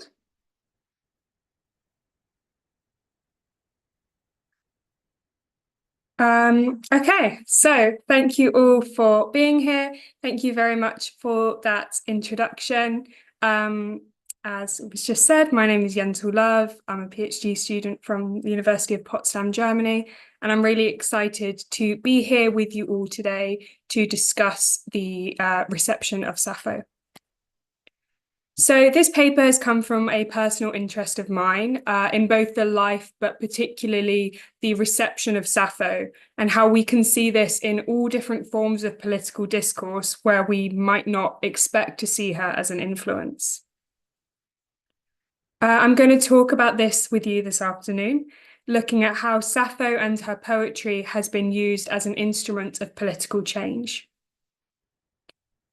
And I'm going to do this through a process I'm going to call queering the gaps, or looking at how the blank spaces in her works have contributed to this use as an instrument. And then I will finish by just sharing some concluding thoughts with you all. So, to quickly introduce the historical figure of Sappho, for those of you who don't know, she was a poet writing in the 7th to 6th century BCE, and she's mainly known for her descriptions of kind of erotic love between women. She came from the Greek island of Lesbos, which is where we get our word lesbian from, as well as the word sapphic from Sappho. One of the key issues with Sappho's poetry and our modern understanding of her, however, is that most of her work has been lost. Out of an estimated 10,000 lines of poetry, only about 650 survive. And we also see very large gaps, or what's called lacunae, in the poems themselves, which I will focus on later in this presentation. And because of this, a lot of what is believed about Sappho's life comes from kind of educated guesses or inventions based on the scholarship, the culture, and the politics of the time in which people are writing about Sappho, leading a historian called Ellen Green to say that each generation invents its own Sappho. So, moving on to our discussion of the use of Sappho across time. In the Victorian era, we largely see this idea of Sappho as a schoolmistress, which has generally been considered a sort of homophobic response to the queerness of Sappho's work by reducing her poetry to a desexualized relationship between a teacher and a student. This arguably is quite a reductive interpretation of a far more complicated relationship between society, politics, and Sappho, particularly in the context of female poets of the Victorian era. And although the poems are often straightwashed, as we might call it, her poems are still used as a vehicle of change to disrupt the social and the political status quo. Throughout the Victorian period, Sappho was often identified as a fallen woman through her explicit depiction of sexual desire, deemed inappropriate for a woman, even despite this straightwashing. A key example of this is in Mary Catherine Hume Rothery's 1862 poem entitled Sappho, in which she used the figure of Sappho as a commentary on the political kind of feminist movement around women's rights. She used this characterization of Sappho as a fallen woman, so a woman with kind of inappropriate sexuality, often connected to sex workers, to comment on the radical political discourse of the period in which middle-class women began to identify across class lines with women of the working class, recognizing that that circumstance was the largest driver of so-called kind of inappropriate sexuality. And Sappho then is used as a figurehead representing the need for a cross-class feminism. We also see Sappho used to further advance social change in the works of self-proclaimed Victorian feminist Catherine Dawson, who actually called herself the Sappho of this age. And in Dawson's book, innovatively titled Sappho, she drew on the tradition of Sappho as a school teacher to portray the poet as a feminist educational activist, founding a school for women and combating the subjugation of women, revealing through her work the truth of women's academic abilities. And therefore, while the deliberate kind of historical erasure of any homoeroticism in Sappho's poetry may certainly still be condemned, it is important to note that Sappho's poetry still remains a vehicle for political change. Even while homoeroticism may be erased, Sappho's explicit discussion of sexual desire still resulted in this portrayal as a kind of deviant or a fallen woman, while her literary fame and alleged involvement in schooling characterized her as an academically capable figure of aspiration for many women. So even though we do see this straightwashing, Sappho remains a key figurehead for political change in the Victorian era, becoming a model for women's rights across kind of class boundaries. 100 years later, Sappho again emerges as a figure in the fight for women's rights, this time in the case of lesbian and queer women, who embraced Sappho as a collective ancestor. During the late 20th century, lesbian and queer rights activists sought to use Sappho as evidence for the long history of female same-sex attraction, and through this kind of validating their own identities. They compared this alleged school of Sapphos on Lesbos with the so-called lesbian ghettos, which emerged in Paris in their 19th and 20th centuries. This connection between Sappho and lesbian activism is similarly demonstrated in the queer female group Daughters of Bilitis, who modelled themselves after a fictional lover of Sappho. Alongside this suggestive name, the Daughters of Bilitis adopted Sappho as a legitimizer of female homoerotic desire, including her within the pages of their newsletter, The Ladder, as an honorary member of their community, a historical ancestor, and the figurehead of the column of their readers' own poetry. For a community that is used to erasure and denial alongside more typical kind of homophobic prejudice, Sappho became a tool with which to validate lesbian sexuality, acting as this exemplified model of queer female sexuality in history, with an additional benefit of being an accomplished and sort of respectable figure. And we can see the importance of Sappho as a tool with which to validate lesbian sexuality in books such as Sappho Was a Right on Women, which is a 1972 manifesto by self-identified feminist and lesbian authors Abbott and Love on the acceptance and the existence of lesbian and queer women across history. And while Sappho is actually only mentioned once in this book, the title shows how she really became a figurehead for lesbian and queer women to rally behind, providing a historic ancestor and a political tool for their own validation and the fight for equal rights. A further radical potential for the reception of Sappho emerges through the works of the African-American poet Harriet Mullen, who transformed Sappho into the character Sapphire, which was a popular kind of derogatory term for Black women at the time. Mullen brings together lyric poetry and the blues, using Sappho or Sapphire as a symbol of defiance against the misogynoir that sought to demean Black women, both in the literary and artistic community and in wider society. And we see this particularly in Mullen's poem Muse and Drudge, in which the voices of Sappho, the lyric poet, and Sapphire, the Black woman who refuses to be silenced, are brought together to justify and validate the poetic abilities of Mullen's Sapphire and the Black women that she represents. Even the styling of Mullen's poetry is designed to evoke Sappho, with the repeated personal pronouns acting as a representation of Sappho's own narrative style. So each I is intended to represent not just Mullen, but equally reflect Sappho herself.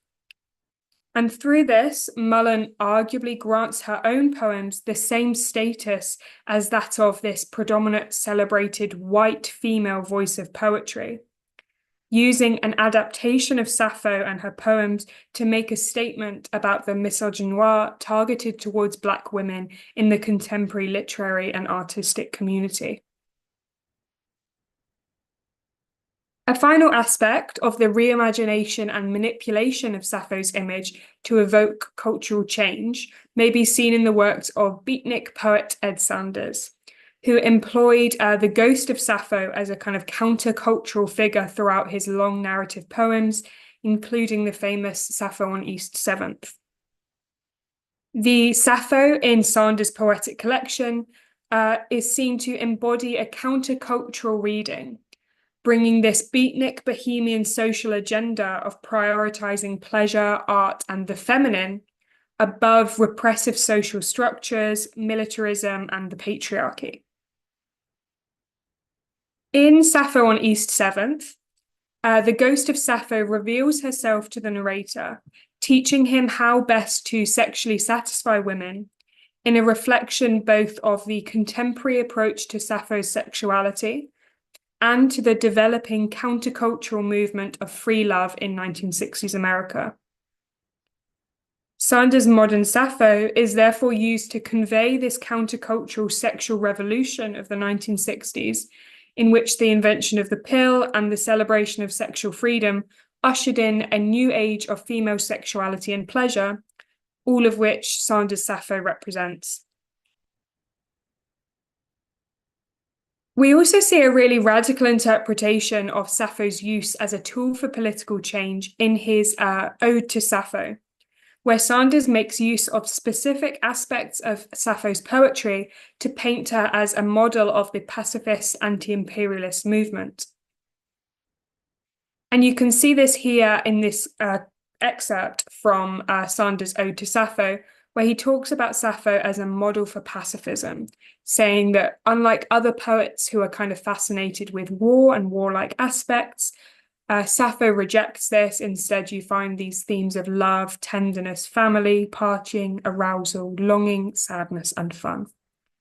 And this particular interpretation is based on a fragment of Sappho's, fragment 16, where she writes that some say a force of horsemen, some say infantry, others say a fleet of ships is the loveliest thing on the dark earth, but I say it is the one you love. So prioritizing love and affection over this kind of army, military, naval kind of power.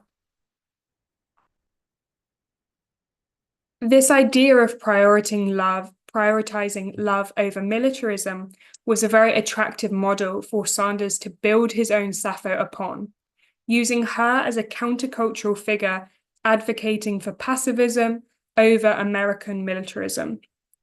And Sappho then becomes a tool with which to advance the politics of the beatnik movement, being a representative of free love and empowered sexuality, but also pacifist ideals. Now, I want to briefly compare this with some theory, beginning with the fictional novel The Pisces, which is written by Melissa Broder. In this novel, the central character is writing a thesis on the works of Sappho, hypothesizing that the lacunae, or the gaps, within her poetry should be considered a fundamental aspect of the poems themselves, rather than simply an absence of missing text. The unknown of these blank spaces, Broder's heroine suggests, is impossible for us to discover, and is arguably then more successfully viewed as a form of text themselves, imagining them instead as kind of an intentional inclusion by Sappho herself, instead of trying to fill the gaps with our own estimations. Through this, the character suggests, the reader may distance themselves from the idea of a first-person narrative, and thus knowing the author, which could remove speculation over the identity or indeed the sexuality of Sappho, instead considering the blank spaces and the missing parts as an intrinsic part of the author's identity. Sappho herself is the missing. This quote by Hedano, I think, really sums up the alternative option that Broder's heroine is so against. The fact that through our own reading, the fragmented nature of these texts unlocks a whole group of different meanings in which there are multiple unique readings which are all as valid as each other. When this approach to kind of fragmented poetic remains is combined with the first-person narrative style of much of Sappho's poetry, the reader's own assumptions of the gaps become naturally assumptions of Sappho. Thus, as one person reads their own queer experiences in the missing spaces of a fragment, so too for them does Sappho become queer. The idea of this reinvention and reimagination based on the missing spaces in Sappho's poetry may arguably be linked to the theory The Death of the Author, in which it is suggested that the meaning of the book is created by the reader, which kind of necessitates a metaphorical death of the author. And through this approach, a reader's own interpretation is prioritized rather than kind of privileging the author's intended meaning, resulting in countless valid interpretations of the same text. If we apply this to Sappho's text, each reader's own interpretation of Sappho's poetry is kind of equally valid, with the author herself removed from the equation. And the fragmentation of Sappho's poetry arguably develops this even further. The substantial gaps throughout the poems leave increased space for individual interpretation as readers find themselves attempting to fill in the blanks. And through the first-person narrative style of Sappho's poetry, these assumptions are further extended to the author herself, with little separation considered between the narrator and the author. And therefore, the blank spaces in Sappho's poetry directly impact our own reinvention of her. They enable a kind of deeper reimagination, and the death of Sappho, the author, occurs kind of in favor of the Sappho figure of our own poetic invention. To conclude, I would like to return to the Ellen Green quote from the start of this paper. Each generation invents its own Sappho. As we have seen, the blank spaces and the kind of missing aspects of the narrative poems written by the historic figure of Sappho have left spaces to fit in our own imaginings within the gaps. As Broder's heroine writes of Sapphic scholarship, readers have been keen to avoid this unknowing through inserting their own narratives and imaginations of Sappho's biography into the blank spaces in her work.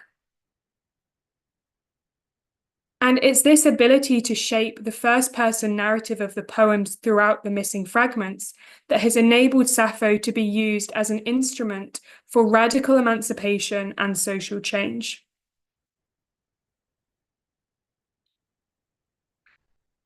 While the proposal of Broder's heroine to view the gaps as intentional is an unlikely approach that the character herself later rejects, what remains true is that the blank spaces have become intrinsic not only to our interpretation of Sappho's poetry, but to our imagining of the poetess herself.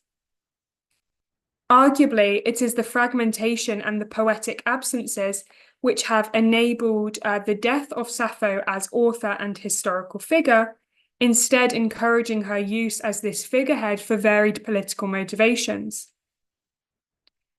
And because of this, through history, we see a queering of these gaps in both our knowledge of Sappho and of her poems, which transforms her into a vehicle for a varied political and historical reception through the lens of literary form. Each individual has brought what they themselves are seeking to the fragmented works of Sappho, whether a voice against imperialism and the Vietnam War, a proponent of female education and queer sexuality, or a foil against which to protest racism within the artistic community and society as a whole. Arguably, then, it is not that each generation invents its own Sappho, but rather each reader invents their own Sappho.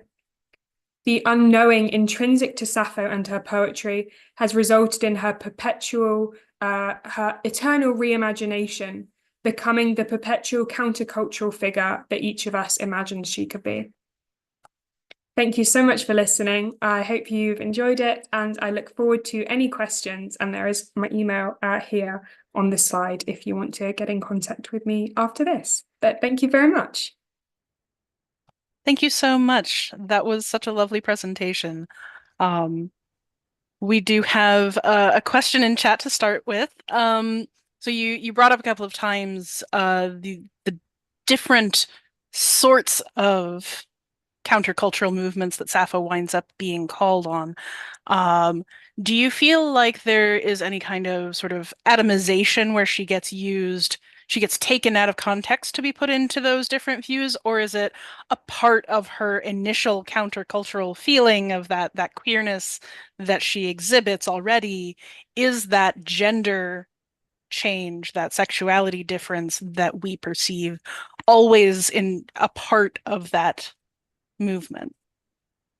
I think it's really interesting because she is throughout all of these different kind of interpretations of Sappho, what remains the same is that she is generally kind of othered in a way. She's put on the sidelines, whether that's because she is a woman writing in a time that mostly men are writing, or because of the fact that she talks openly about sexuality and desire, or potentially this kind of homoeroticism that we now associate with her.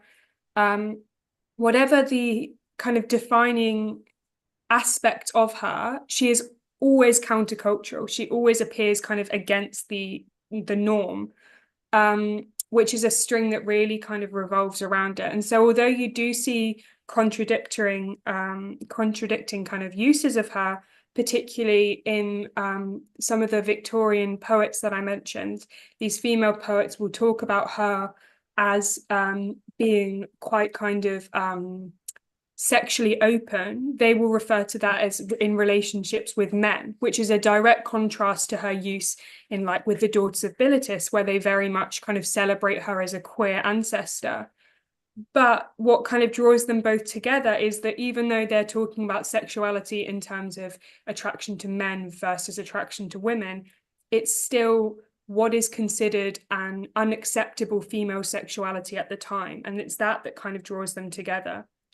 One of the ways, though, in which you do see quite a stark difference is in poets and authors like Harriet Mullen talked a lot about how Sappho was used and kind of reclaimed by the groups like the Daughters of Bilitis, and they celebrated her as this ancestor. But one of the reasons that they liked to use her was because she looked like the perfect lesbian that they wanted, and they encouraged their readers to kind of be like Sappho, to still wear feminine clothing, to not look too masculine, to not go against these norms.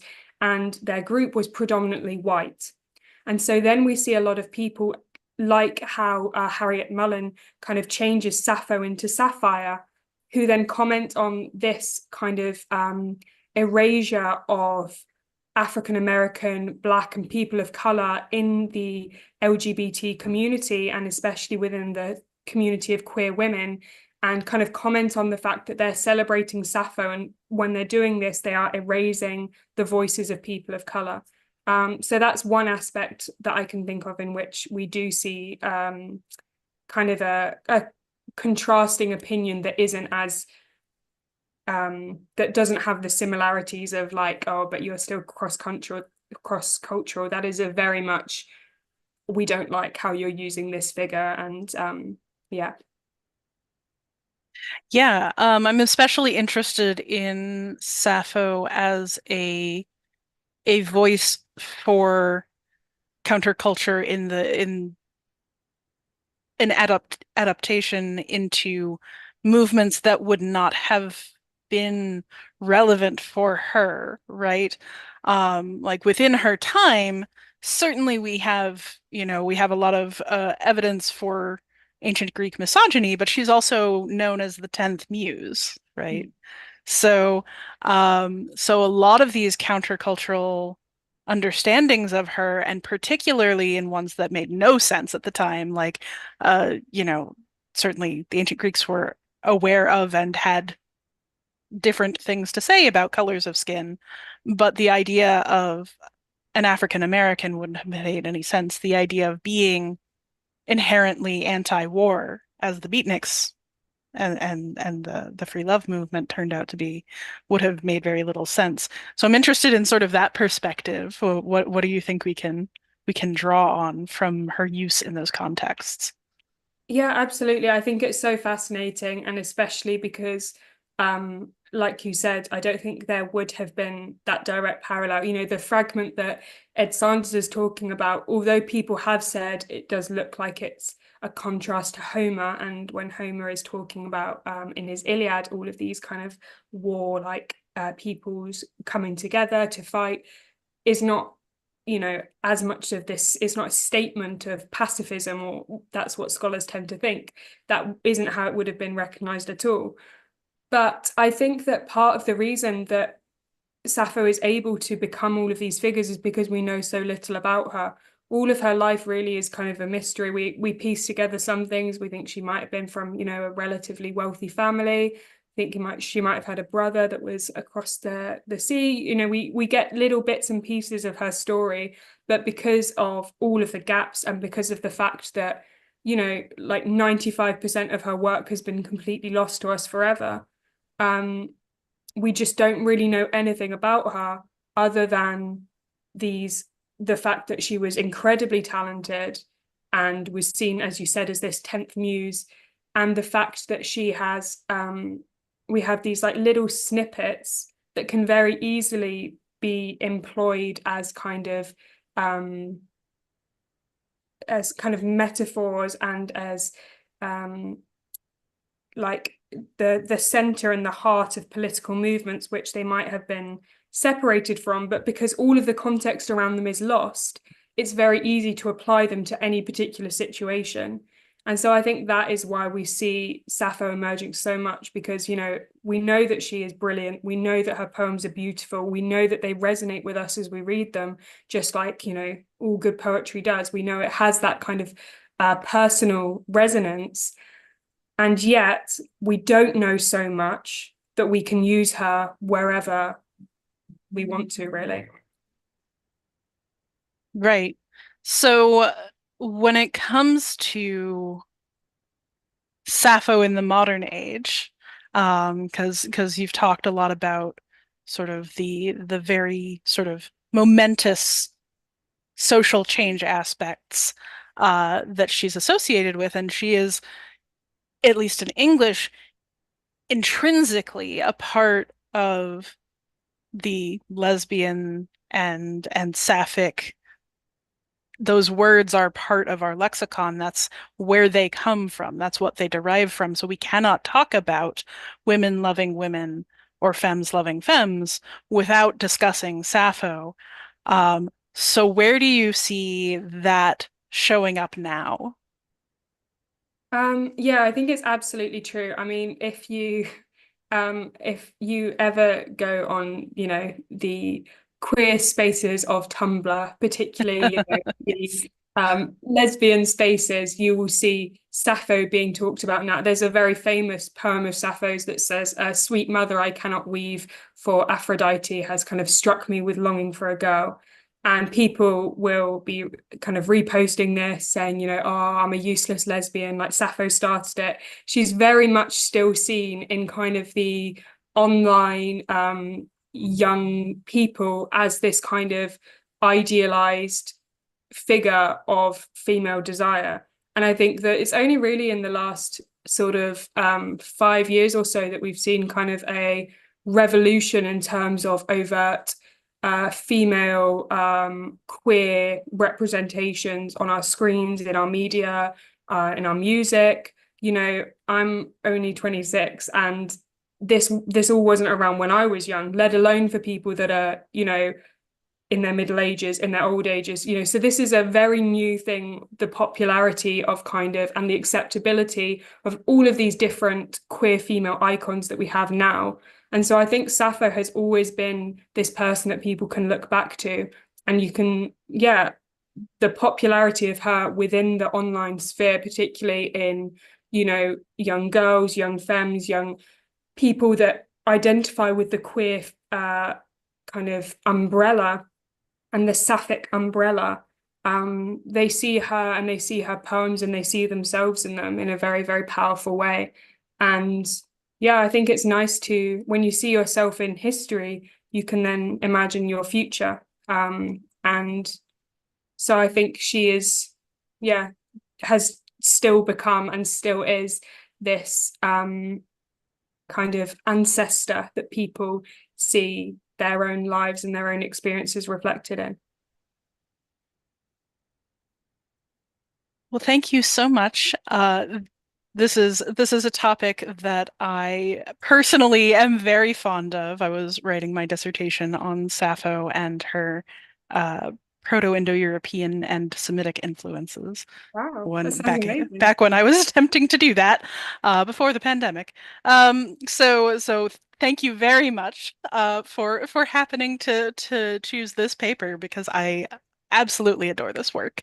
And thank you to our audience for your thoughtful questions. Yentl, what a lovely presentation, and it's been so such a much. nice time talking to you. Thank you. Our next speaker for today is Eden Riebling. We'll be presenting on the Green Mirror, Fatal Historicity in the Odyssey and the Great Gatsby. Eden is a teaching fellow at the Brick Church School in New York City. Her current work focuses on meta-ethics of intergroup empathy and pre-biblical Afro-Eurasian oral poetry and its implications for the reimagining of social justice. I am absolutely fascinated to hear this talk. Thank you so much for joining us. Eden, please go ahead. Thank you so much for that introduction. Let me just share my screen. Hopefully, I think this is able to be seen. So today I'm going to talk about two narratives, one ancient and one modern, and how they construct the past. So the ancient one is the Homeric epic known as the Odyssey. The modern one is F. Scott Fitzgerald's The Great Gatsby. The Odyssey presents the dangers of historicity in the famous episode of the Sirens. The Great Gatsby echoes those same dangers by presenting its lead female character, Daisy Buchanan, as a Homeric siren herself. So my basic argument is this. These two works, 3,000 years apart, share a common construction of the past, and especially of its destructive lore. In both texts, narrator heroes must overcome the siren lore of the past to achieve a nostos, a return. So I'll speak first about the fatal past in the Odyssey and what it means to be human in the context of time. Women in the Western literary tradition are often presented as temptress monsters, and the sirens are an enduring form of that archetype. Half bird and half human, sirens are enchanting songstresses who live on an island and lure sailors to their deaths. Their siren song, as Margaret Atwood says, is something that nobody knows but everyone wants to learn. And the reason no one knows the song is that no one survives hearing it. Well, almost no one. Crafty Odysseus lives to tell the tale in Homer's Odyssey. The Sirens episode can be summarized as follows. Odysseus and his crew arrive suddenly at the Sirens' Island. A mysterious calm ensues. The crew plug their ears with wax, tie Odysseus to the mast, and row the ship close to shore. The sirens sit in a meadow that hides the bones of their victims. They sing, "Come here, Odysseus, famed for your many riddling words. You great glory to the Achaean name. Stop your ship so that you may hear our voices. No man has ever yet sailed past us with his dark ship without staying to hear the sweet sound of the voices that come from our mouths. And he who listens will not only experience great pleasure before he goes back home, but will also be far more knowledgeable than before. For we know everything that happened at Troy, that expansive place, all the sufferings caused by the gods for the Argives and the Trojans, and know everything on earth, that nurture of so many mortals, everything that happens." Unable to resist the sirens' lure, Odysseus motions for his men to cut them free.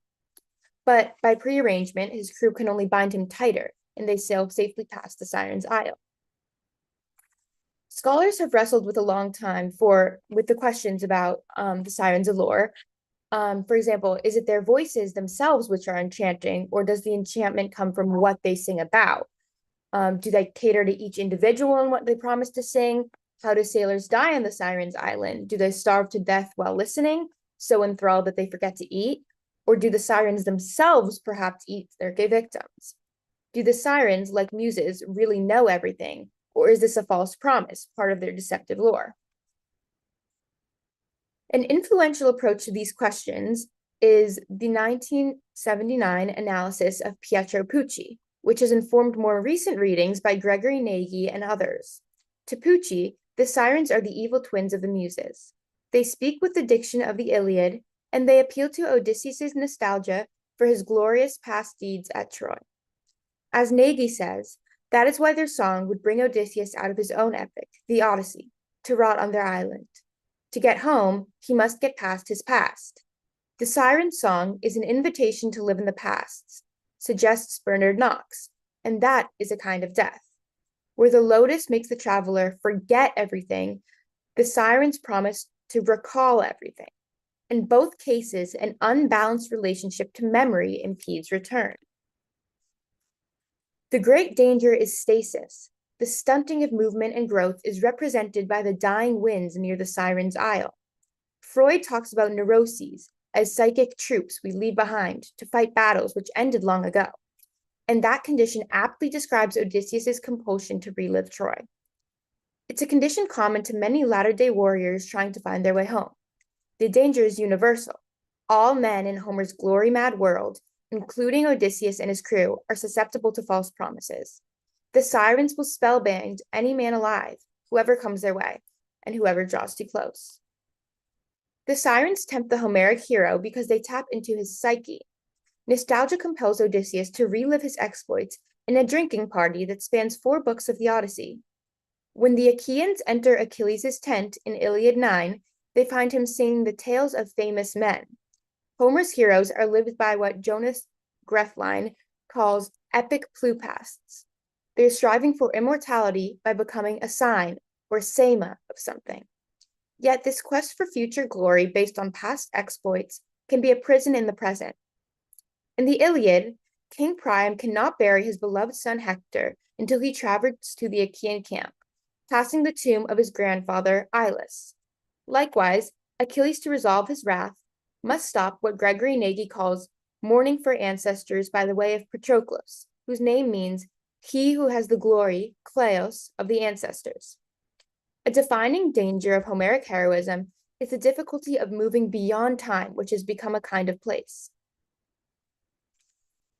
In this sense, the Odyssey implicitly criticizes the idea of caring so much about the last war. Perhaps the Sirens episode is even a critique of the whole tradition of singing about war. Perhaps the Odyssey is a commentary on the Iliad.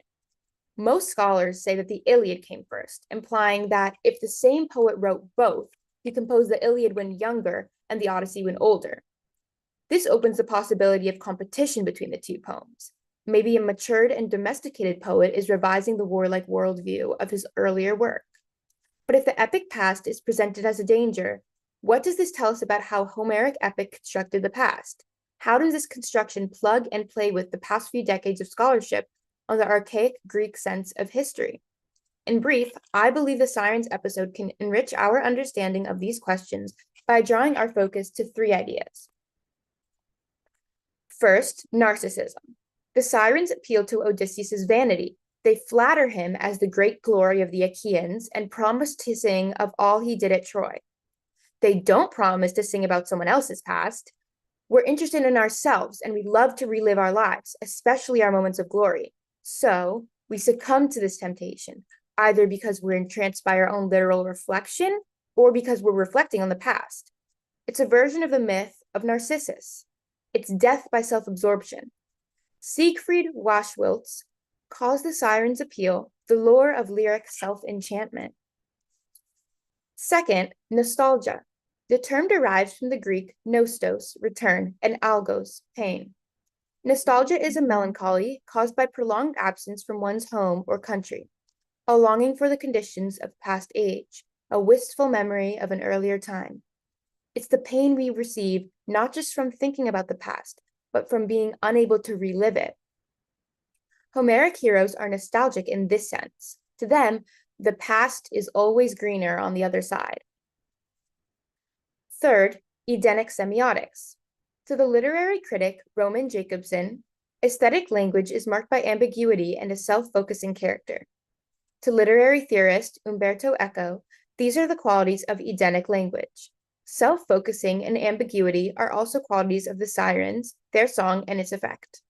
Like the tempter in the biblical Eden, the Sirens promise total godlike knowledge, and their meadow, like the Garden of Eden, implies the color green.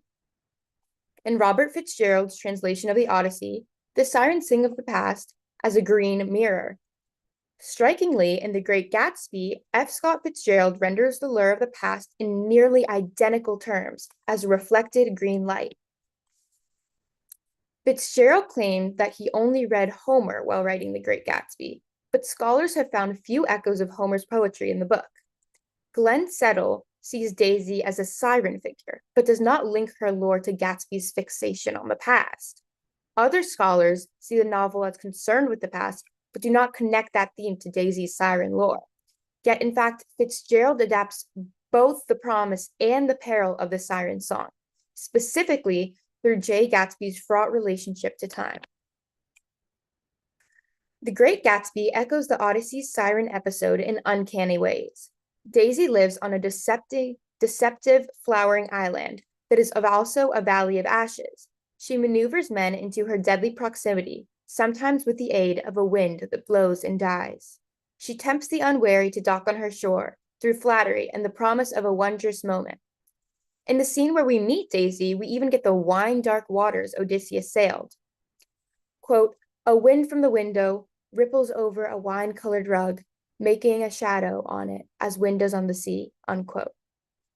The narrator hero Nick overcomes Daisy's enchanting vocalization in the same way that Odysseus defeats the sirens, and with the same result, by a situational immobility which allows him to complete his post-war nostos.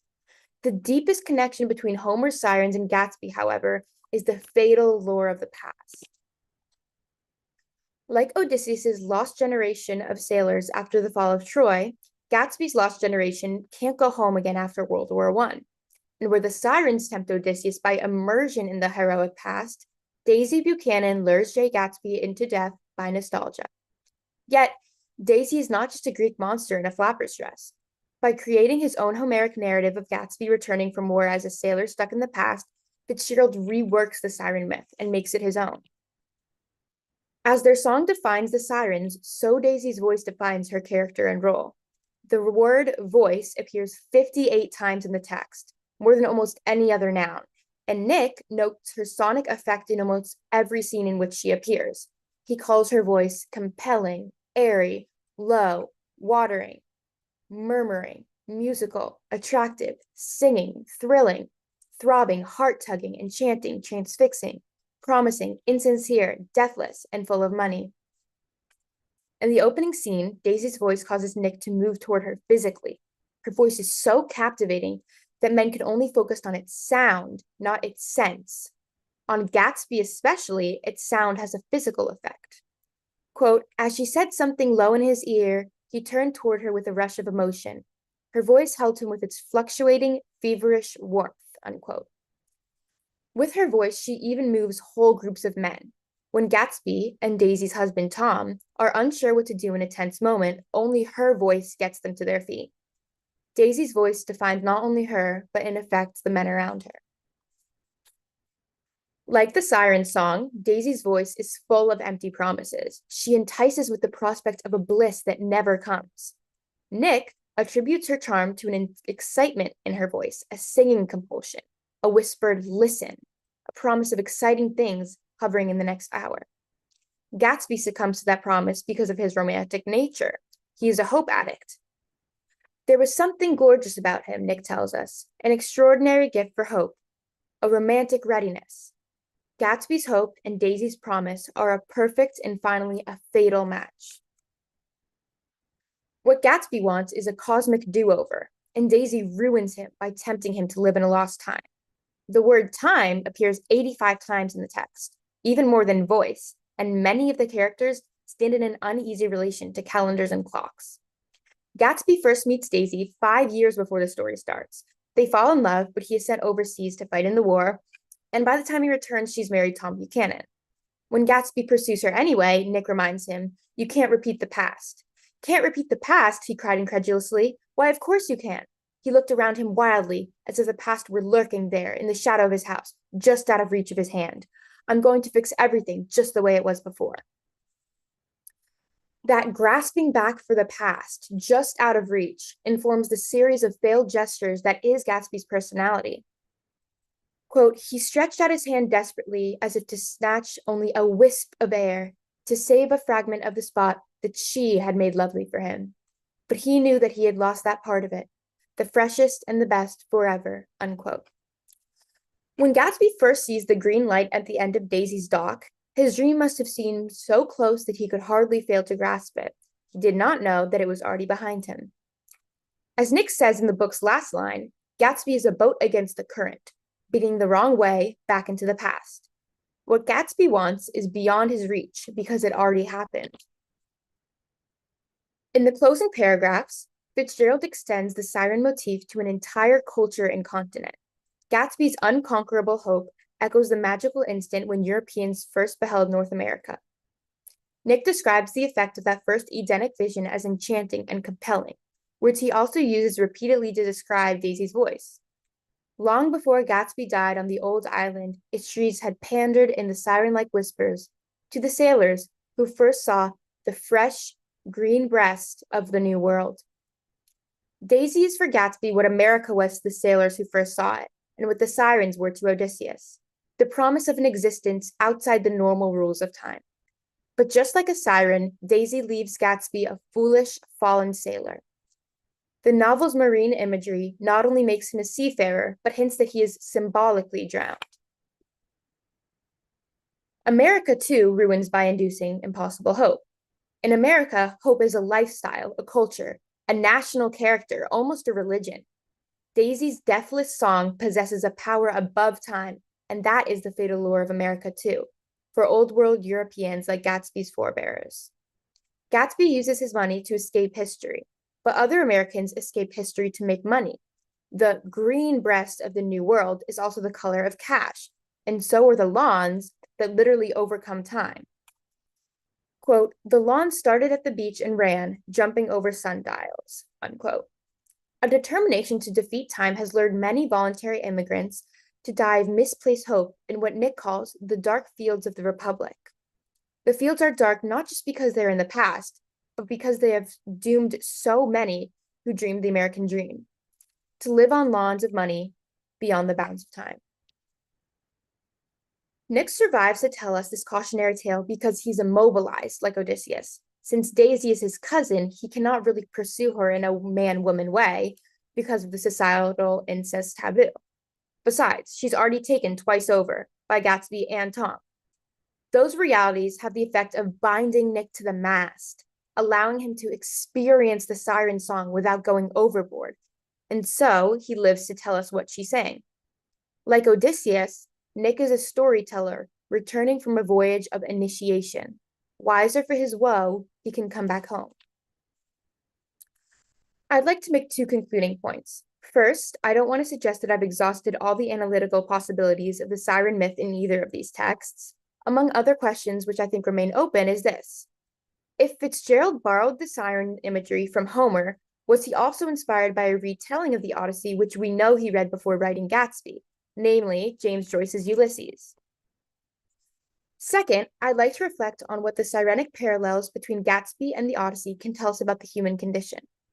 Tempted by sirens to relive their own pasts, Odysseus and Gatsby each invite comparison to Narcissus, who starved through enchantment with his own reflection. In both texts, the sirens sing a past that is enchanting but insincere. In both, the narrator heroes encounter siren figures on flowering islands which are really wastelands of bones and ashes. Both Bronze Age Greeks and Jazz Age Americans construct their pasts in boastful performances at gatherings, mixing alcohol and music. They stage origin stories and war narratives as exempla of cosmic favor, betokened by wealth and fame, but unleavened by love. In both narratives, events are overdetermined by pasts that are close in time but distant in spirit. The past thereby becomes a distorting lens, representing not reality, but the wish to remake it in the image of individual hope. These parallels suggest to me that archaic and modern societies share a common construction of the past. The Edenic semiotics of the green mirror and the green light are telling. The past as paradise is just as compelling as what Milton called pastures new. Living in the past is a temptation we find impossible to realize, yet impossible to resist. In that sense, nostalgia symbolizes the human condition itself. We have bodies of beasts, but the dreams of gods. Our reach will always exceed our grasp. The siren song calls us to a godlike perspective that is tragically beyond our capacities to achieve, yet commensurate to our capacity for wonder. That's the end of my presentation. Thank you so much for listening. I'm going to stop sharing now. That way I can see everyone on the screen. Thank you so much, Eden. What an interesting idea. There's a lot of enthusiasm for your comparison in the chat, if you're able to see that. I can't see the chat, but the chat on the Zoom or on the web? On the stream. But okay. there's a lot of great enthusiasm That's there. great to hear. So, one moment.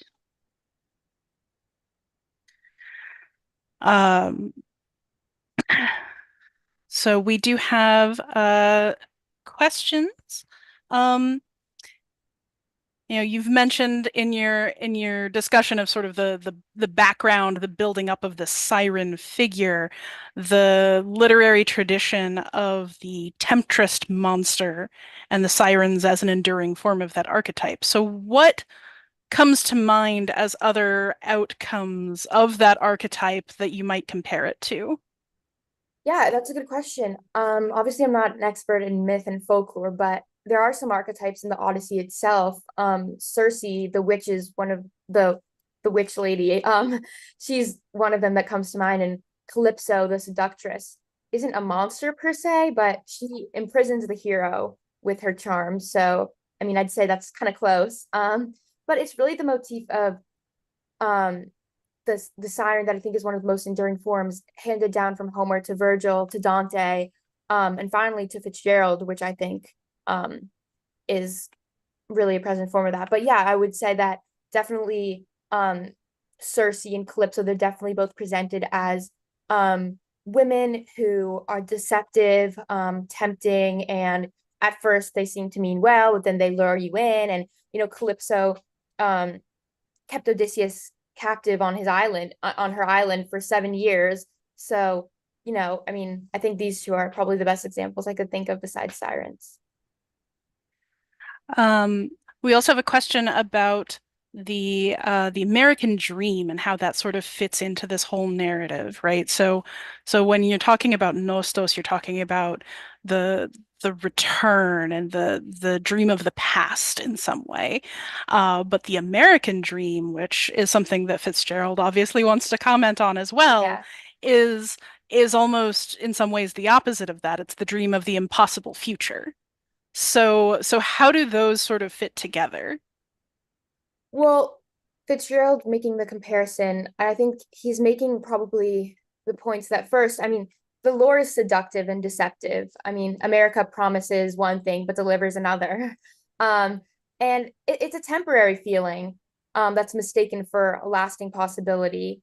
Behind the fresh green breast of the new world is a valley of ashes in the Great Gatsby. And like Daisy, the siren call of America is more sound than sense. It's vulgar, kind of in a way, meretricious, and it's the sound of money. Similarly, I think. Secondly, Americans like Gatsby have a flawed relationship to time. They kind of problematize time and try to live beyond its rules. Living in the future instead of in the present is just as irrational as trying to live in the past. And the very American idea that you can change the past by reinventing yourself, like Gatsby tries to do, and be different than you were before, is kind of wrong, because I mean, you're still yourself even if you change your name from Gats to Gatsby and make up an origin story that you went to Oxford. So I think, just kind of to wrap up what I was saying, Americans might not be living in the past, but they're definitely lived by the past. Maybe if only in the sense to desperately try to escape it. I mean, like Gatsby, Americans want a cosmic do-over. So I think that's how this ties into the American dream, at least as Fitzgerald conceived it 100 years ago. So I'm very interested in what caught your attention to this green mirror. I find that very compelling as a reader of The Great Gatsby, and I had not really thought to compare it to the Nostos of Odysseus. So how did you come to that in your research, in your reading? So I actually read The Great Gatsby in 10th grade English class, and we were reading it right after we read the Odyssey, so I kind of had the Odyssey in my mind a little bit.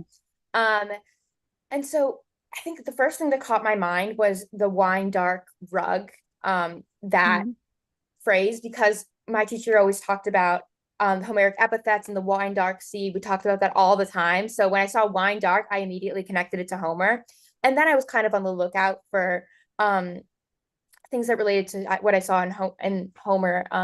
And just the way that sorry, not Gatsby, that Daisy, her voice was portrayed in one of the first scenes, actually, that caught my eye because I had actually written a poem on sirens. So I had done a little bit of studying them. We had done a little bit of a unit of that in class. So I immediately recognized from the way her voice was being described as, you know, compelling and airy, watering, and Nick moving towards her physically and her enchanting people around her, and that men could only focus on the sound of the voice and follow the rhythm up and down, not on the actual sense of the words she was saying. That just connected right away for me. And I kind of just saw that those two as a comparison, you know, Daisy is a siren. And then I researched a little bit into Fitzgerald. I was sure he probably read Homer, but, you know, I just wanted to make sure. And then I found out he was only reading Homer at the time he wrote The Great Gatsby, or so he claimed. So then I started trying to look for other things that, you know, related to Homer and The Great Gatsby. And from that, I kind of looked at Nick and Gatsby both as versions of Odysseus, but Nick as a version of Odysseus that is able to actually, you know, move past the Siren Island. He's bound to the mast and he actually doesn't drown. But then Gatsby is the version that's stuck in the past, the version of Odysseus that can't get past the Trojan War, who's so enthralled by it, and he is so tempted to hear about the secrets of Troy, and that's always something that's going to be in the back of his mind. And Nick as the version that, you know, he can move on and get past his past, whereas Gatsby tries to repeat the past. And as Nick says in the last line of the book, and as I mentioned, he is like a boat against the current, beating back ceaselessly into the past. Yeah, very Odyssean sentiment, as you said. Yeah. Well, thank you so much for your talk. That was really interesting and a great presentation. Thank you. So, thank you for joining us. Thank you so much.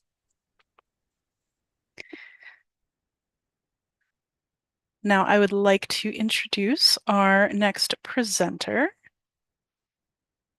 Melody Woke.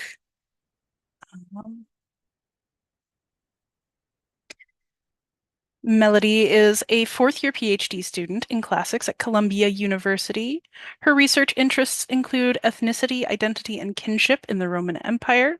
She's currently working on her dissertation, which explores various fictive kinships in the Greco-Roman world, including the relationships between foster parents and foster children, teachers and students, masters and apprentices, and wet nurses and nurslings. And so here we are going to discuss the mythical Greek family of Herodes Atticus. Melody, welcome, and thank you so much for joining us. Thank you so much for that introduction, and thank you to everyone who's tuned in today. And thank you very much to the organizers for putting together this wonderful conference. I'm just going to share my screen.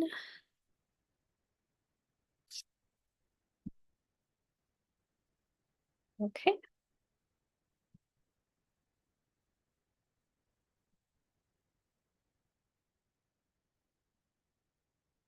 Right.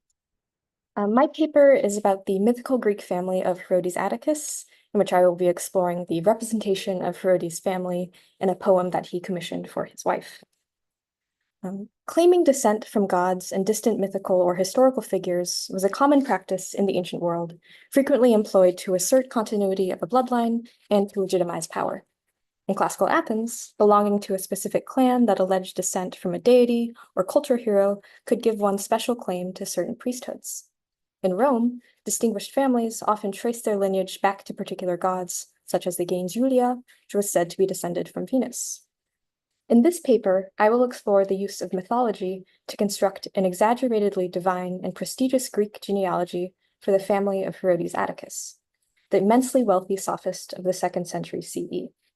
I argue that these mythical connections, which appear in a poem Herodes commissioned for his wife's memorial, served as a way for him to advertise his Hellenicity and assert control over his family's narrative. I will first provide some brief background on Herodes Atticus and his life in order to contextualize the material I will be discussing. Herodes was born around the beginning of the 2nd century CE and died in 177, outliving his wife and almost all of his children. He was descended from a rich, if somewhat notorious family, whose influence spanned both Greece and Italy. While the family maintained connections to a variety of historically significant Greek cities, its men had also gradually gained access to the Roman political sphere. Around age 40, Herodes married Regilla, a woman who belonged to an aristocratic Roman family. Many of her relatives had been consuls, and she was related to the imperial family through kinship with Faustina the Elder. The couple soon moved to Greece, where Regilla spent the majority of her married life. Together, Herodes and Regilla, one of the most affluent couples of their time, demonstrated their power and prestige across Italy and Greece. Much of what we know about them and their family comes from the many benefactions they made throughout the Mediterranean. For example, if you've ever been to Athens, you've most likely seen some of Herodes' benefactions, such as this Odeon on the slope of the Acropolis, which he dedicated to Regilla. After Regilla died around 160 CE, Herodes famously mourned her by setting up several elaborate monuments in her name. While most of these were in Greece, Herodes also constructed a memorial for Regilla in Italy. This was part of the Triopion, Herodes' estate on the Via Appia, just outside of Rome, built on property from Regilla's dowry. Maud Gleason has called attention to several bicultural elements present at this site, such as the shrine to both the Greek goddess Demeter and the deified Roman Empress Faustina. Accordingly, Gleason views this property as a space in which Herodes attempted to demonstrate the mixed Greco-Roman nature of his family. While I agree that there are certainly many Roman features present at the Triopion, I wish to analyze in more detail one particular element here, which disproportionately showcases the family's Greek side: a funerary epigram which Herodes commissioned for the site. This 97-line poem, inscribed on 2 marble stelae, is written in Greek hexameter and ascribed to the poet Marcellus of Side. In brief, the text honors Regilla, acknowledges Herodes' lamentation, calls upon Athena to protect the tomb, and warns passers-by not to disturb the land. Although not the official author, Herodes almost certainly oversaw the epigram's production and ensured that it aligned with his tastes. I aim to show how this poem uses myth to fabricate connections between Herodes' family and a legendary Greek past. My argument, which looks closely at the multiple references to Greek gods and heroes in the epigram, expands on Sarah Pomeroy's assertion that Herodes' choice to commemorate his Roman wife in Italy with a Greek poem was a deliberate act of sexual and public politics. In the excerpts which I will be discussing, an ancient mythic Greek past is interwoven into the stories of Herodes and his family members, eclipsing their Roman qualities. I will begin with the representation of Regilla in the poem. The first 5 lines introduce Regilla, naming her relations by blood and by marriage. Come here to this shrine surrounding the seated statue of Regilla, women of the Tiber, bringing sacred offerings. She was descended from the prosperous line of Aeneas, the renowned blood of Anchises and Idaean Aphrodite. She married into a family at Marathon. Because this memorial was located in Italy, the poem naturally addresses a Roman audience in its opening, the women of the Tiber.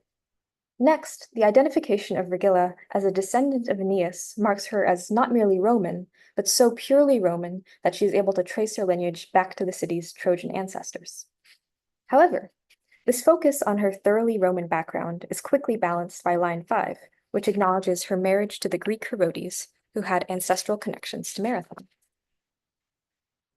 Thus, Regilla the Roman, in an inscription standing just outside of Rome, receives a Greek commemoration describing her intimate connection to the Greek world.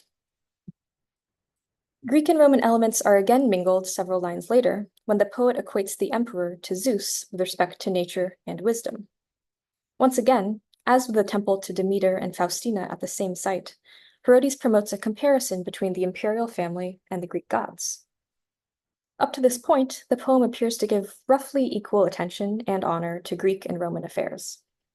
This equality is relatively short-lived, as even Regilla's own Roman heritage soon becomes rewritten. In lines 37 through 40, Regilla is again said to be descended from Aeneas, as in the first few lines. However, here the poem goes back even further in her family tree, connecting her to Ganymede, Tros, and finally Erichthonius, the autochthonous king of early Athens. In this way, the poem constructs a mythologically based Greek identity for Regilla. Beyond this, the poem acknowledges that while this memorial stands in Italy, both Regilla's body and soul are elsewhere. Her tomb is in Athens, and her soul serves the scepter of Rhadamanthus, a demigod Cretan king and one of the judges in the underworld. Furthermore, in the final lines of the first stele, Regilla is said to be leading the Elysian choirs with Alcmene and Semele, the mothers of Heracles and Dionysus. Therefore, even in death, Regilla is said to be associating with famous mythical Greeks far from her homeland. With these few excerpts from the poem, it is possible to see how the Roman placement and subject of the funerary poem are juxtaposed with, and indeed overshadowed by, the Greek medium and other Greek elements which appear throughout the text. Furthermore, despite this being a poem intended to honor Regilla, no attention is given to her deeds or accomplishments. On the other hand, elsewhere in the same poem, as I will discuss later, Herodes is praised for his public offices and skills as a speaker. This is in line with many monuments in Greece, which are ostensibly in the name of one of Herodes' family members, but give more attention to Herodes himself. The mythologizing of Herodes' family in this poem is not limited to descriptions of Regilla. This poem, although primarily centered around Regilla, also mentions the children she had with Herodes.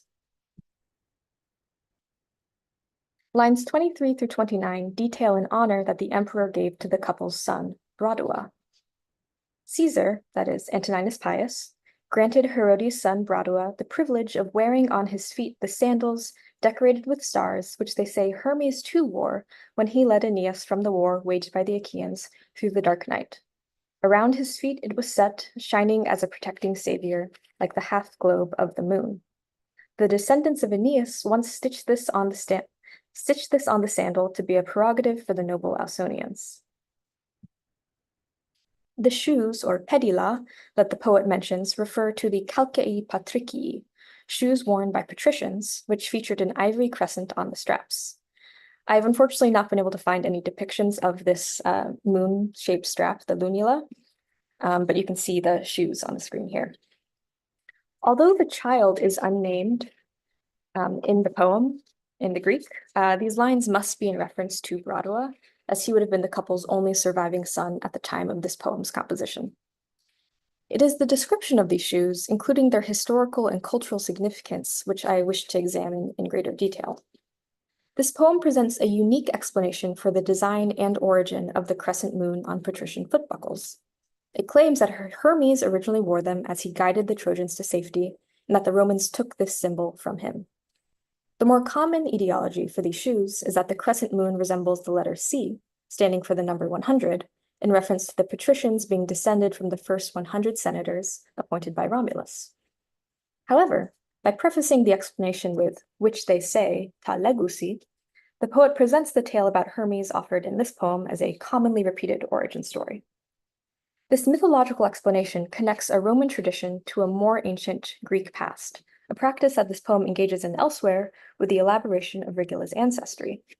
That is, just as Regilla can trace her lineage back to the Trojans, and even back to mythical Greek figures, so too can the Roman shoes which Bradua now wears on his feet be linked to an epic, illustrious past. Furthermore, this alternative story reshapes the history of this symbol such that it traveled from the Greek god Hermes to the Trojan Aeneas to the Italians descended from these Trojan refugees. In this way, the Roman patrician shoes are a product of mixed cultures, possessing a similar pedigree to Bradua's own. The lines following the description of these shoes offer an intriguing comment on the adoption of customs from one culture by another.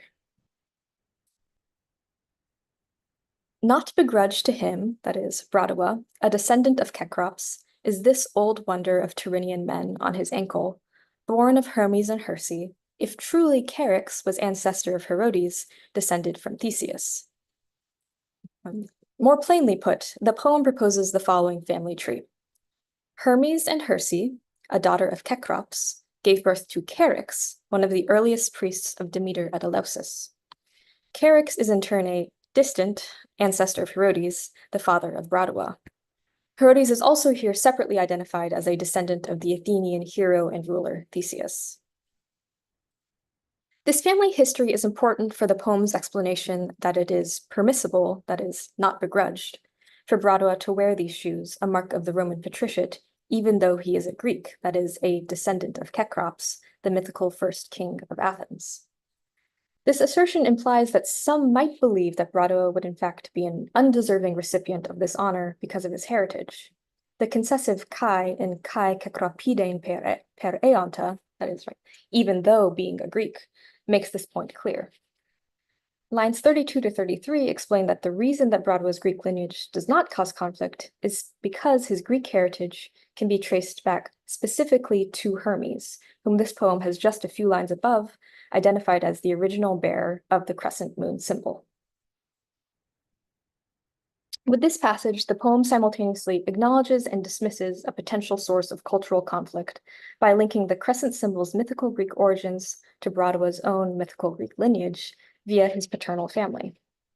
Malcolm Davies and Sarah Pomeroy indicate that this poem is the only reference to Hirce being Charax's mother. More frequently, Charax is considered to be the daughter of Hermes and one of Hirce's sisters. Therefore, in the span of about 10 lines, the poet has either contrived two mythological events, that is, Hermes rescuing the Naiads while wearing these shoes, and Hirce and Hermes being the parents of Charax, or the poet has chosen to mention two obscure stories about Hermes. These Hermes-centric lines showcase Herodes' own link to Greek divinity, just as Regilla's divine connections were celebrated at the beginning of the poem. As with Regilla, no information about Bradua's character or accomplishments appear in this poem. Even the small portion which does mention him focuses more on his family history than anything else. Moreover, this honor which Bradua receives from the emperor is not presented as an award earned by merit, but as a consolation gift for Herodes as he mourns Regilla. It is curious that the poem does not legitimize Bradua's acceptance into the patrician class by means of his maternal connection to Regilla, a Roman woman from an elite family. Rather, the poem focuses on Bradua's Greek side and invents a Greek origin for a symbol and honor otherwise considered wholly and historically Roman. Bradua's Roman heritage seems of little importance in comparison.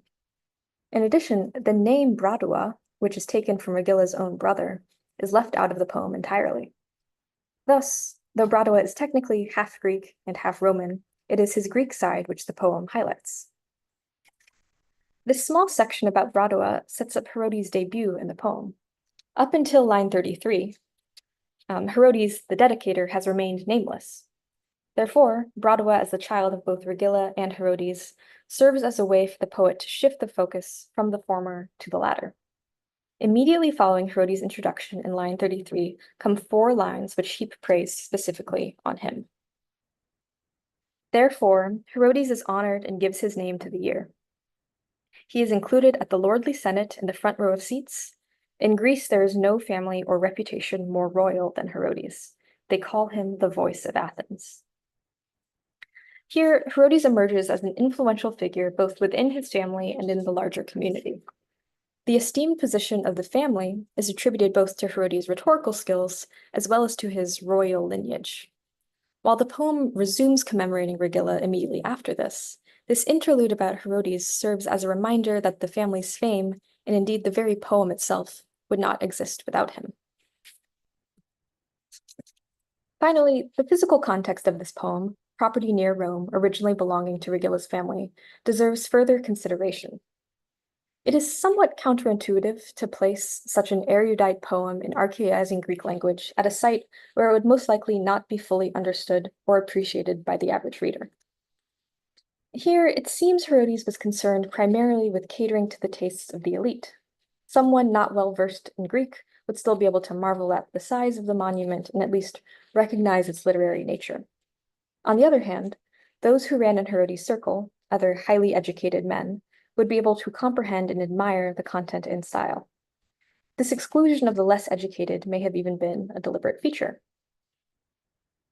If indeed Herodes had creative control over this poem, which I believe he did, then the content offers valuable insight into what he wanted others to believe about him and his family. The ultimate effect of the Greek-centric content in this poem is an image of a family whose ties to famous Greek gods, heroes, and places outshine any other distinguishing factors.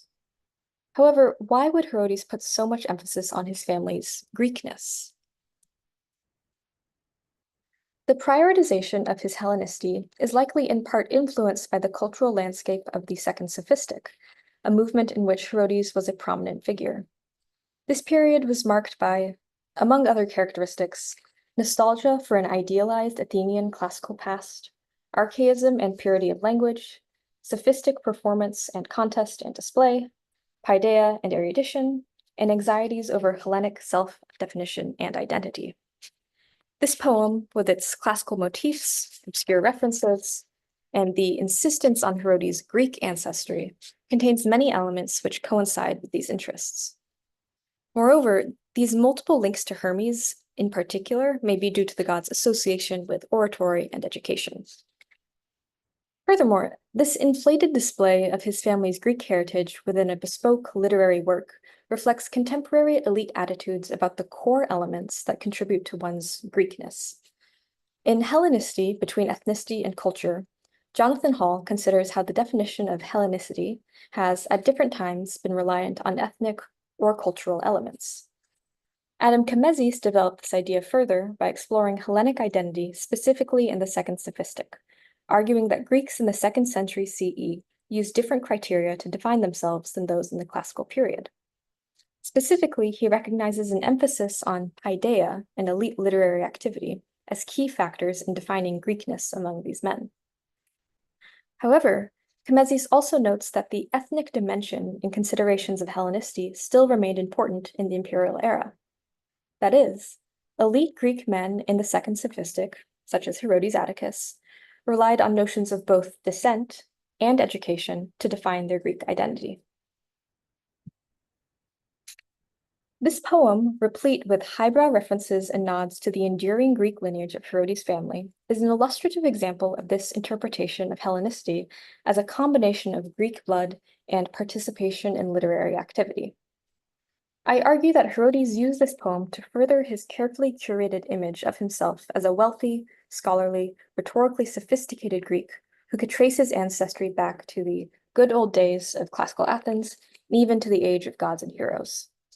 Furthermore, returning to Pomeroy's assertion that this was an act of sexual and public politics, then we see how, as the patriarch of the family, most of whose members were already dead, Herodes had ultimate control over their collective representation, manipulating both the family tree and the physical space, such that they appear significantly more Greek than they really were.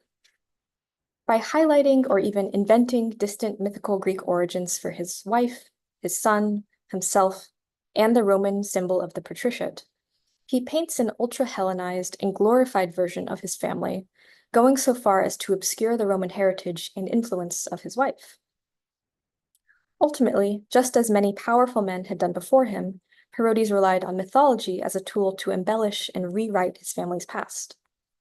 While this claim of divine Greek ancestry did not guarantee him any tangible advantages, it nevertheless benefited him as a lasting monument to his believed ethnic and cultural superiority. Thank you.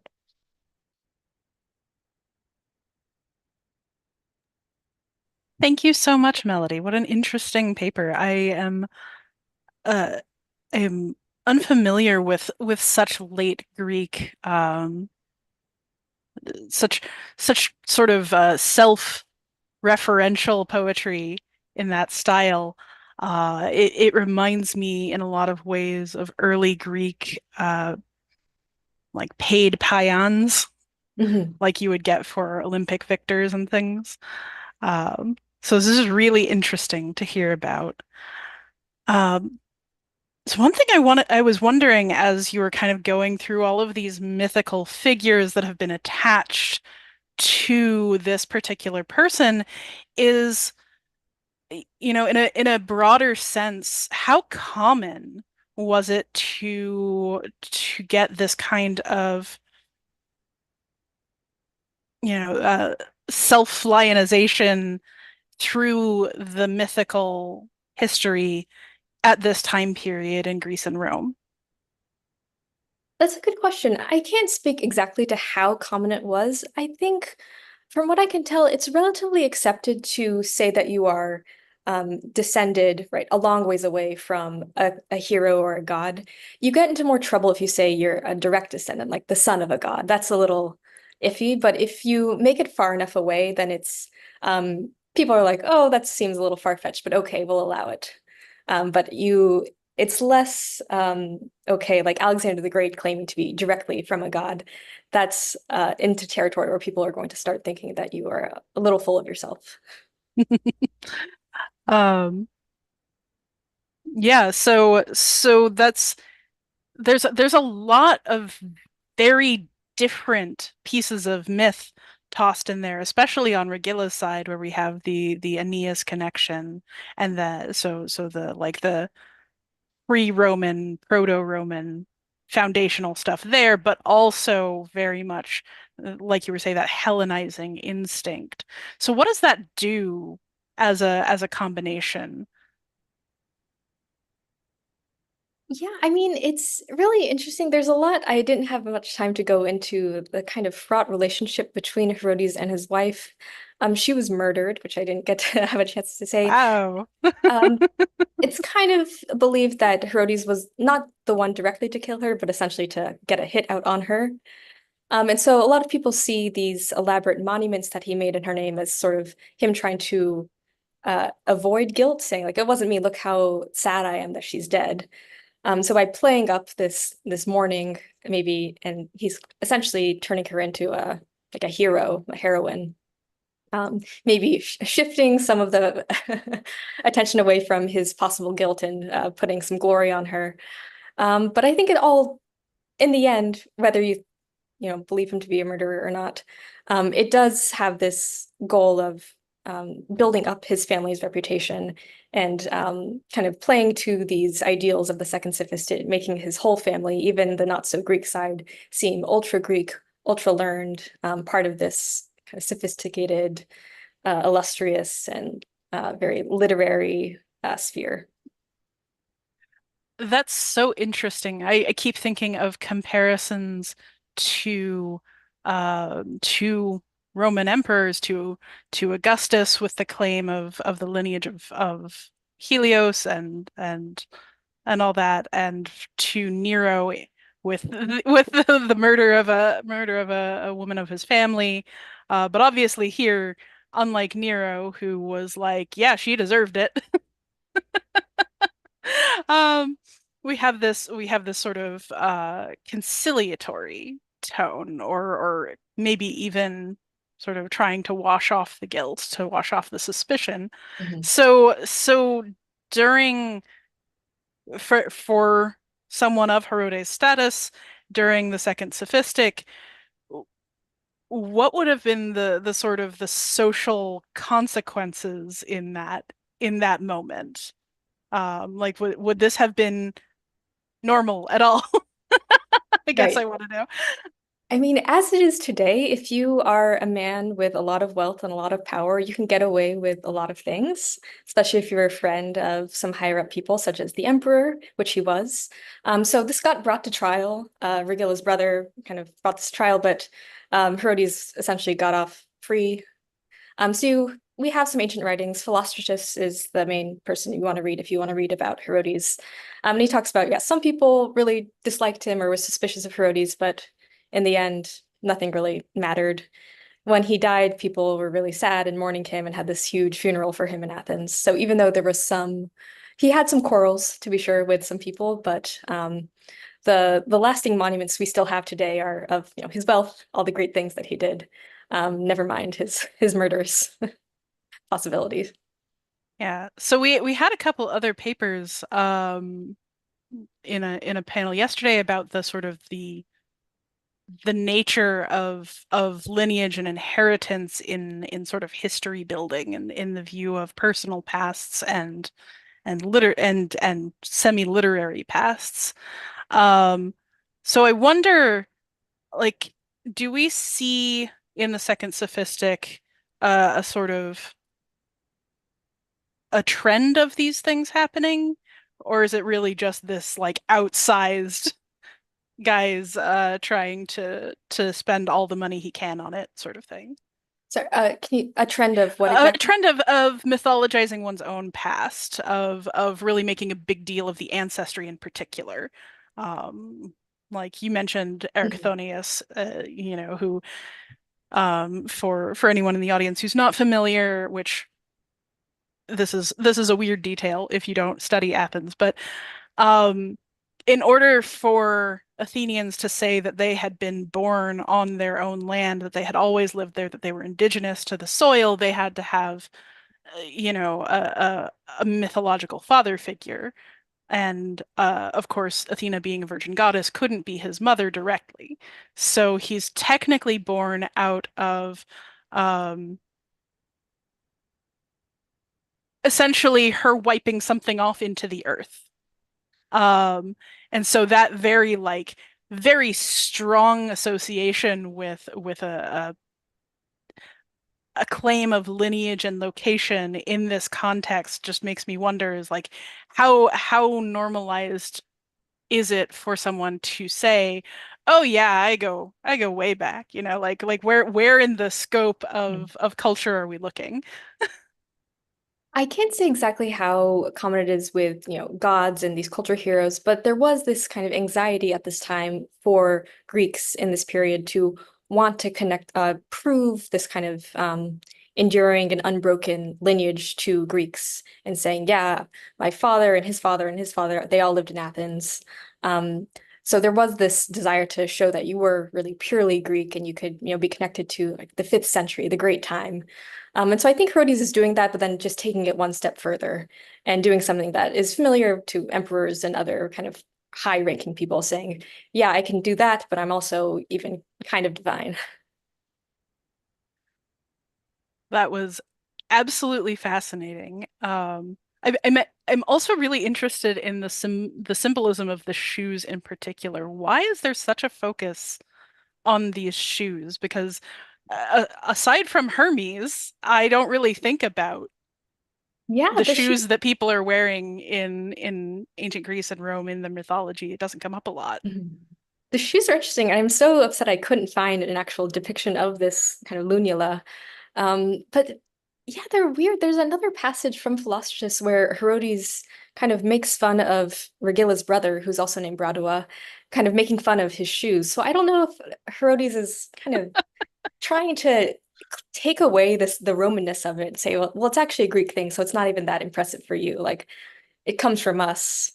Yeah, it's such a strange rewriting of this history.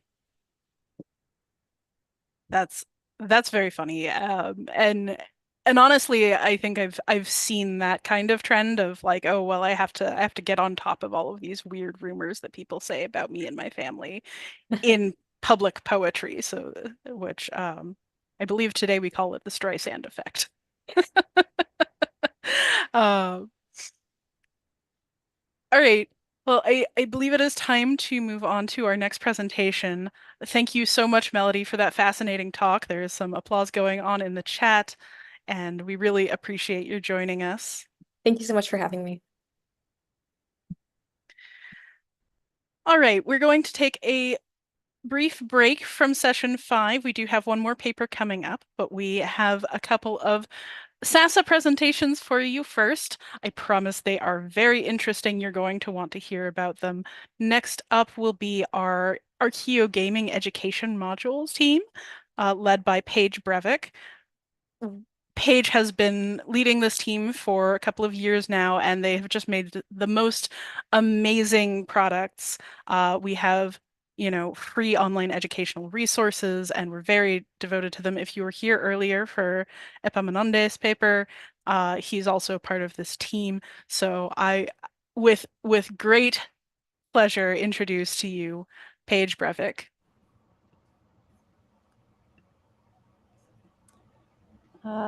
Thank you, Julie. All right. Let me know if you can see me and hear me. There we go. Yes, there you are. Oh, thank Go you ahead so and much. share your screen. Let me make sure I can get my window up here. All right, I might have to see if we can do presenter mode. Here we go. All right, can you see my screen okay? Looks good. Okay, wonderful. Well, thank you so much for that introduction. I caught the end there of that last talk, looked really exciting and very cool about the shoes. That's something I think that you don't always see that unless you're walking through a museum. But I will say that we do make comments about shoes in one of our archaeogaming modules. So I know there's been a couple talks already so far yesterday on archaeogaming. And some of that has been very exploratory, talking about the live games and how we interact with the games kind of in that present moment. And so I'm going to share a little bit on the other side of it, which is more on the education side. So I'm really happy just to give a brief update today on what the program is for anybody who's new to SASA or just tuning in, and then kind of where we see ourselves going the next year or so. And I can share a little bit about our latest module. So, archaeogaming, ancient studies in the K through 12 classrooms. So something that was identified pretty early on by SASA was this need to really improve how ancient studies are incorporated and really explored in elementary and middle school classrooms. But I think we would probably also argue even beyond that into high school and even undergraduate classroom settings. So of course, there's been a lot of use of new tools, technology, and that kind of hands-on engagement in STEM area programs and courses that hasn't always been picked up in the humanities. And so something at SASA, we challenged ourselves to kind of ask, how can we address this? And how do we really make that ancient world come to life, make it accessible? And also, how can we make that easier for educators to do, to bring that ancient world to life, to make it more empathetic and also relevant?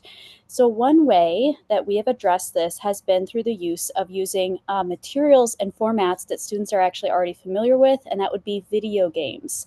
So video games are still kind of a new concept. They're definitely not used all the time in the classroom, but we really want to change that. Times are changing, and I think students and educators are trying to find new ways to make learning really fun. So what is archaeogaming then? So this is really SASA's approach to this problem. The term itself is really still being defined.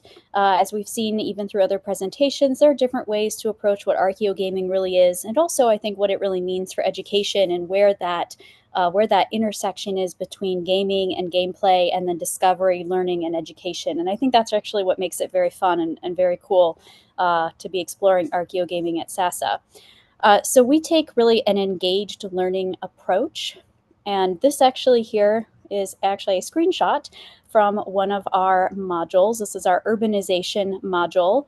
And what we do is we have a team of archaeologists and writers, creative writers, and also student interns and volunteers who work together, and they've actually illustrated this character here who comes alive, Seshet, during our talk, and she narrates a script that we've written that walks you through these educational programs and topics that would be relevant to a middle school classroom.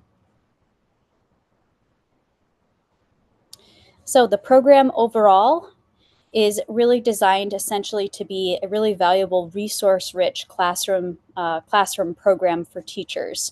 So it's supposed to be flexible, it's asynchronous, so teachers here have full and free access to all the teaching resources.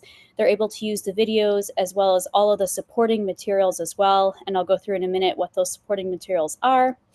And then all of these supportive materials are actually designed with modification in mind. So if you're an educator watching this talk, you're able to go through our curriculum that we give you and modify it and design it for your own classroom needs. So that's to meet you where your class is at, and also what your students are interested in and what they find the most exciting. The Archaeogaming education module program actually does not require any video game knowledge or use. So I'm not necessarily a gamer myself, although I'm getting pulled into the exciting world of video games through my role in archaeogaming on the education side of things. But they actually don't require that you use a video game necessarily. In some of our future modules, we're hoping to have our own kind of video tours and walkthroughs where you would use that element of a game. But I don't want anyone to be intimidated. You don't need to own a gaming console to use the AEM program. Right now, our video games are also using video game footage that I think is probably pretty accessible and familiar to students. So we're mostly using Assassin's Creed, but we have other games as well that are that historical kind of graphic animation style. Our students here are doing a variety of activities, so that's crosswords, quizzes, even a board game, and then we also always try to include a creative arts project as well. And each AEM actually comes with a customized 15 to 20 page teacher's pack. So I would describe this kind of as like a specialized encyclopedia entry that's written by experts, but it's specifically matched to our curriculum and our AEM video module. And then just this last note here, our video modules and the curriculum that goes with them are actually created with state and federal learning standards in mind. And in the future, we're hoping to actually have kind of a guide booklet that matches each one of those state goals and benchmarks to align. So you can use that if you're sharing the curriculum with your administrators or going over kind of a class planning session. So what is actually in an archaeogaming education module? So these materials include, of course, the archaeogaming video itself, and then a PowerPoint filled with screenshots from the AEM. So you're able to drag and drop, use these in classes or curriculum that you're going to then modify and include. And then the teacher's packet. The teacher's packet then again includes lesson outcomes and objectives, kind of a general module overview, which you can use to share the course with your own administrators or for evaluation purposes. Contextual information, the activity answers. I don't know if I would call them necessarily answers, but kind of an activity guideline so that you're able to continue to harbor that really engaging discussion with your students. We also provide a copy of the script. There's a bio of every archaeogaming scholar. So for every AEM that we create, we actually work with a specialized consultant or an expert in that field. And typically these people are very enthusiastic. They're happy to share contact information. Sometimes they might even answer questions with your classroom. It's similar to that Skype a Scientist program, and we're really happy to support that. And then each AEM also comes with kind of a further reading lists, and typically we'll have readings that are more academic for educators, and then we'll have age-appropriate books and websites and other programs that they might want to share with their students. The activities include kind of standard crosswords and word searches. We also have quizzes, both long form and multiple choice, and then discussion questions. And then we always include also creative and tactile activities so that there's different ways you can build your lesson program and kind of modify it for the needs of that particular class. So our module themes, these are two of our more recent themes here.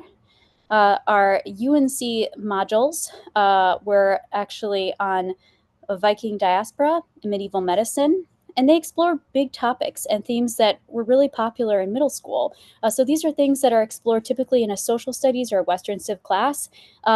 And so I think it's important just to mention these as an example because we aren't just talking about the Vikings, right? We're also talking about ideas of migration and trade, seafaring, paganism, slavery in the early Viking diaspora, and then how diasporic communities are built and they spread.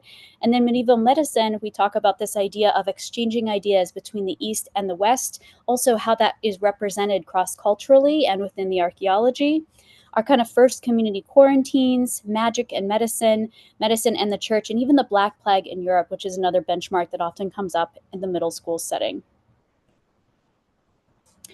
Just a little bit of a sneak peek on the inside of one of our slides here.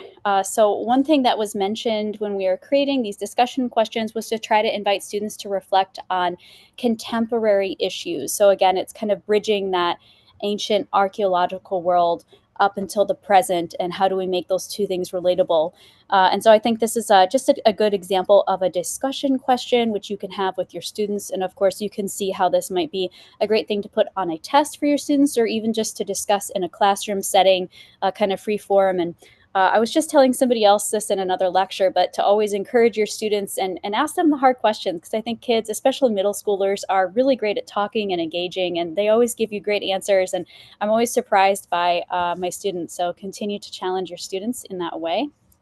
And then I just wanted to share this briefly. It's two of our latest modules that we are working on. We do have very generous funding from the NEH right now to work on 2 more modules for middle schoolers.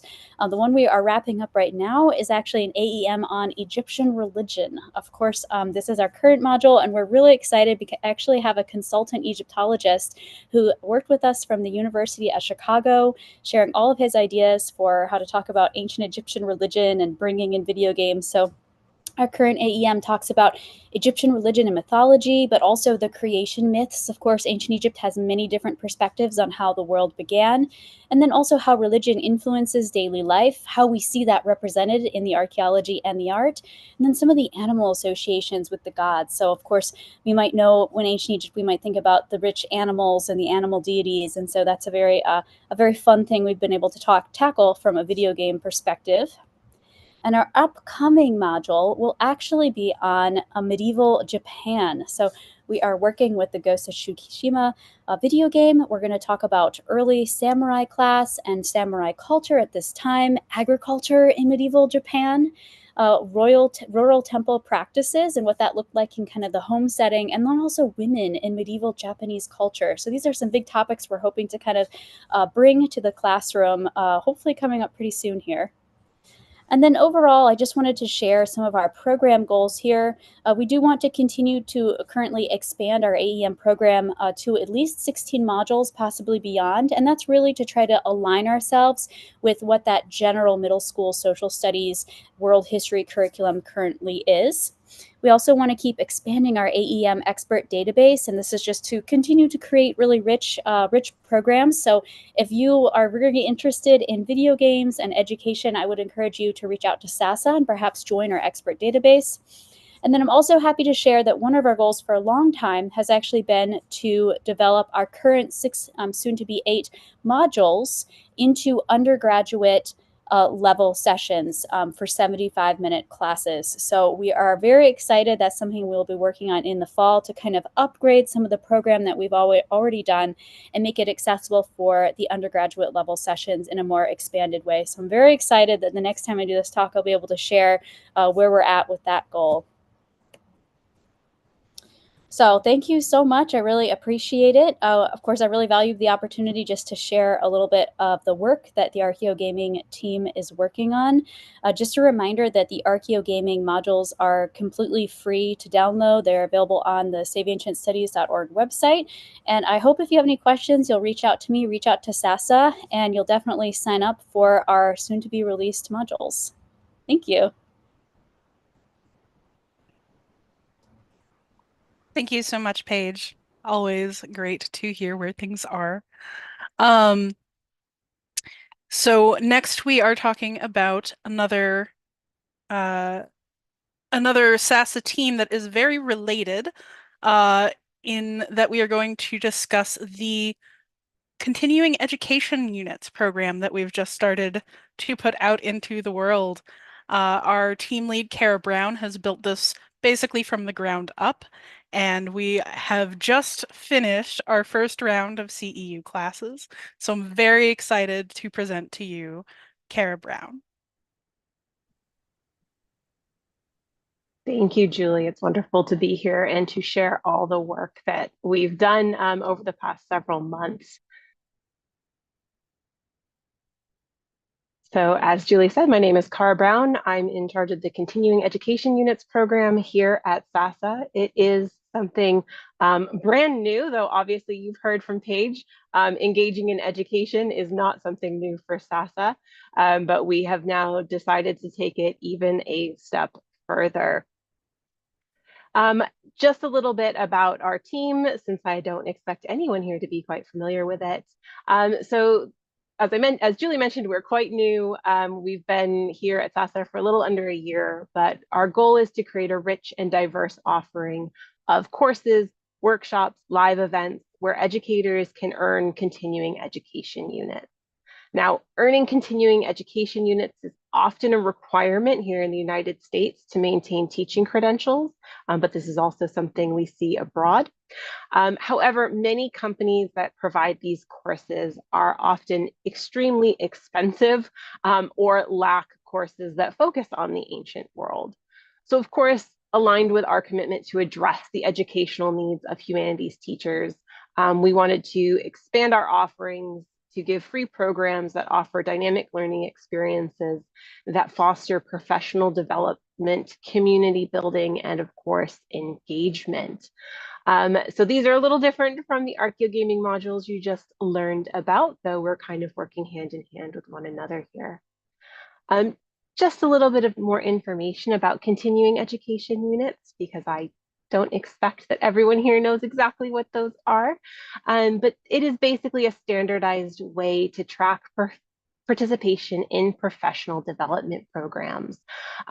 These are often associated with professionals who need to maintain licenses or certifications, specifically in the medical field or in trade skills, but they are also vitally important for educators as well, not just in maintaining their licenses or their teaching credentials, but a lot of schools in the United States also use this as part of salary advancement considerations, as well as actually teacher reviews. So when they sit down and get told about how they have performed for the last year, continuing education or professional development is taken into account.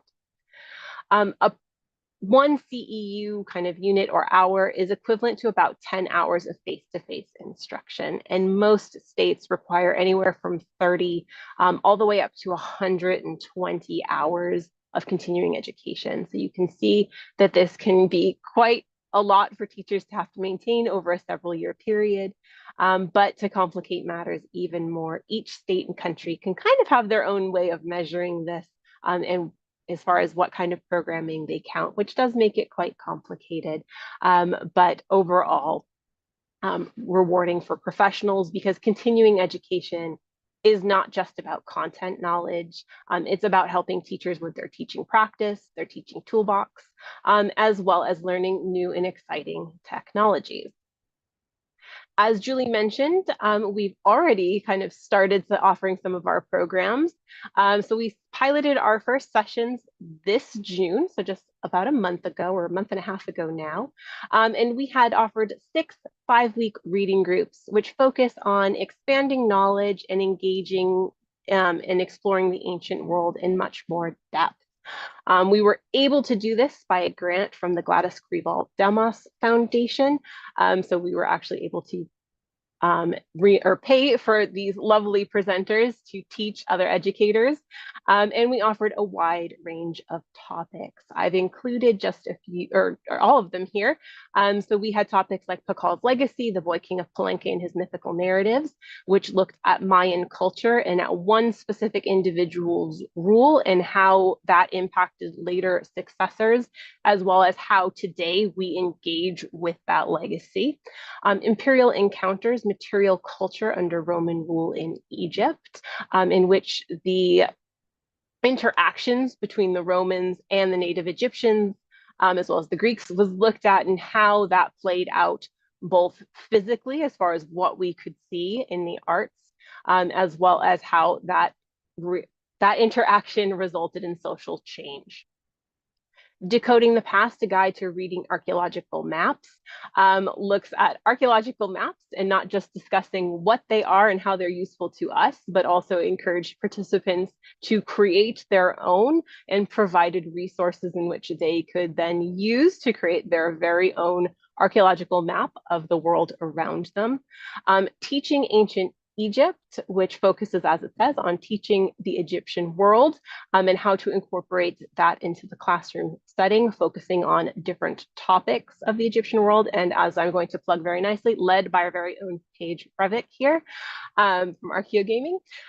We have Sexuality and Power in the Ancient World, which looked at queer theory and identity in the ancient world and how those interact. And then Disc Odyssey, an ancient voyage through modern sounds, which took a look at how modern music takes influence from the classical world and the intentions, or I guess unintentions, behind that. So covering a vast kind of world of the ancient world here. These reading groups were an expansion of our current text and translation reading groups, which if you were here yesterday, you heard a little bit about from Lauren. Those reading groups have existed in SASA since the very beginning and have been, I know, widely loved by everyone here. So we followed a very similar format where each group was led by an educational ambassador. This is a PhD student or current recent graduate or expert in the field to then share their knowledge with the participants.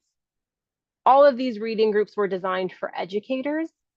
So there was a focus on how to take this information and knowledge into the classroom. But of course, like all of our programming here at SASA, they are open for public use. So we had plenty of people who were not educators who decided to attend and play along with us, which was wonderful. Participants in these groups engaged with ancient sources and texts, but also were able to dive deeper with modern scholarship, online resources and tools, as well as multimedia resources. And I've included just a couple of examples here from actual groups and slides. At the bottom, we have a slide from Disc Odyssey where we looked at a music video and song by Ariana Grande and could see the classical allusions that were being drawn by her. Then, of course, at the top here, a wonderful discussion talking about Egyptian painting and how we could use some of the wildlife depicted there and identify, obviously, the world around the Egyptians, real life animals and flowers and whatnot, and how we could use those tools to then bring it into the classroom discussion about talking about a variety of topics. So just not about the art, but the association with deities, and as well as the natural world around them, just to give you a hint of what kind of discussions were happening here. These reading groups are hosted via Zoom. So every week for 5 weeks, our groups met for 1-hour sessions where they could discuss materials and readings that had been assigned to them by their ambassador. We also utilized Google Classroom, which was new to us, in order to host all the materials, presentations, as well as to share resources amongst these groups, because as we know, oftentimes, we read something, we hear it, and then we think about something much later on in which we could share it with a group. Google Classroom allowed us to be able to do that quite seamlessly and to provide the resources directly to our participants, and it often occurred. Overall, we saw that over these 6 groups, we had about 300 signups, which was just absolutely amazing to see for a brand new program. And overall, on average, we had about 14 participants appear per session. So really engaging discussions that occurred and lots of ideas to share, not just in the Google Classroom, but also in the discussion itself. Because these courses have come to an end, well, all except 2 of them at this point, we do have some general feedback that has occurred and already been coming in. We, of course, we're looking at overall satisfaction here and as far as would these be beneficial to other individuals. And I do have some feedback to share. Don't worry, this was provided and they were well aware that this could be shared with other individuals. And I just wanted to share this to show you the kinds of individuals that were coming to these events and what they were gaining from it, whether they be an educator or just someone very interested in the topic. And the first set of feedback here from Manai West, she's actually an educator in the United Kingdom. So she did use these tools in the classroom and did share them during the discussions, but she clearly had a wonderful experience during Disc Odyssey, being inspired and challenged in order to make these connections and incorporate them into her teaching. And then we also had Martin Kessler here from Pakal's Legacy, who was just someone very interested in the Mayan world and in Mayan history who enjoyed it and was able to connect with other people who were just as passionate about the topic as he was. So friendships were certainly made and connections were certainly made regardless of where individuals came from and joined us from in these groups. The other thing, and this is the most important thing for any kind of continuing education, is to make sure that those who came did learn something from it. And again, just the feedback we've received has been overwhelmingly positive. And as far as learning and keeping that teacher toolbox available to them, Miranda German here, who attended Sexuality and Power, though not a teacher herself, as she admits, will use this information in her classical studies research and perhaps hold on to it even further to use in any of her future teachings. So we're seeing all of these individuals who are really appreciating the information and have been able to take it and run with it, regardless if they are a teacher or not, which is our whole goal here. We're spreading the word. As far as what comes next, because we are not just done with reading groups, we do plan on offering workshops, seminars, and courses in the future. So really expanding the variety of what we can offer. I will hint that there is probably a workshop series coming up eventually by the end of this year with Archaeogaming, just so that you guys can all get a little sneak peek at that, because we absolutely love Archaeogaming here. So that's on the horizon. Reading groups will return, and hopefully you will hear more from us as well. If continuing education is something you guys are interested in, of course, we have our own webpage here, saveancientstudies.org/continuing education programs, where we do post all of our materials, and we will post any upcoming events that do occur. You can also sign up there for our continuing education mailing list, where you will be informed of just our continuing education programming in the future. But we do hope to see you all there, regardless if you're an educator or just someone who enjoys the topic. So thank you very much, everyone, for letting me share continuing education with you. And I do hope you all enjoy the rest of the conference today.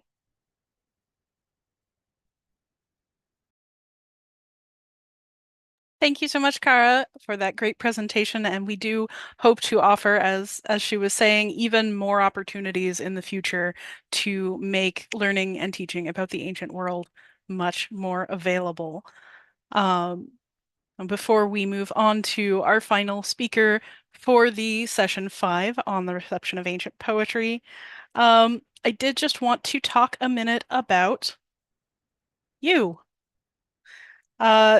So you, dear viewers, you our audience, you our members, you who may be seeing this for the first time, I wanted to thank you for being here, and not just for, clicking on the link, but also for being interested in the ancient world. If you do want to support us in all that we do, the donations that you can make are absolutely vital to running our organization. Every single one goes to helping us further the mission, garnering support for ancient studies, and making education free and available for everyone. So if you are so inclined, please take a moment to go to saveancientstudies.org/donate. If you do donate during the virtual conference, you will receive an invitation to our donor reward Pictionary night, which is, I'm told, going to be an absolute blast. Our team has been raving about this new Pictionary app that they found for a couple of weeks now. And if you happen to be feeling extra super generous and want to say in how SASA runs in the future, you might think about seeing how much you would like to talk to David Danzig directly. Our founder and executive director is offering a roundtable discussion if you donate $500 or more. So please do keep that in mind, and we'd love to have you in the future. Whatever you can give, whether that's shares, a couple of dollars, or a couple $100, we very much appreciate it. So on that note, thank you so much for listening to us talk about SASA and all of its ongoing projects. We have absolutely so much going on all the time, and we love to share it with anyone who is interested in the ancient world. We are going to turn back to our paper presentations.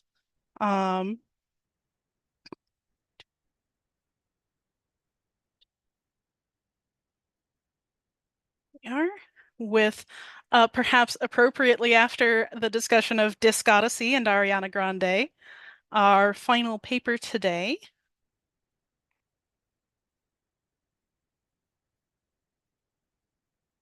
Will be presented by John Hayden, Magic, Madness, Heaven, Sin, Taylor Swift, Ancient Poetry, and the Allure of Amor. After 16 years as head of classical studies in English at 3 South Island secondary schools and being awarded a Wolf Fisher Fellowship in 2015 for striving to make classics relevant for the 21st century learner, John has now turned his attention towards customer service and writing, but nonetheless maintains an unhealthy obsession and with allusion, intertextuality, and classical reception. A music reviewer for the Otago Daily Times since November 2003, John has previously presented academic papers on classical allusion in pop music and the integration of hip-hop culture in the Pacifica poetry. He has been published in the Journal of Classics Teaching and has recently contributed a chapter on the New Zealand education system to the soon-to-be-published volume Classics Teaching in Schools Worldwide. His journey to Swiftyhood began with the injustice of Blank Space losing the Grammy for Record of the Year in 2016. This quest has seen him aided and abetted by his daughter, of 11, who discovered his RSD exclusive crystal clear pink vinyl of 1989, and subsequently published her own review of the Eras Tour movie, where she declared Trouble a banger and wondered, who even is Kanye West? So with that on all of our minds, I do present John Hayden. Kia ora, everybody. Welcome to the future down here in Otapoti, New Zealand on a Tuesday morning, wintry Tuesday morning, high of 4 degrees. I'm just going to set my screen up so we can get on with this one.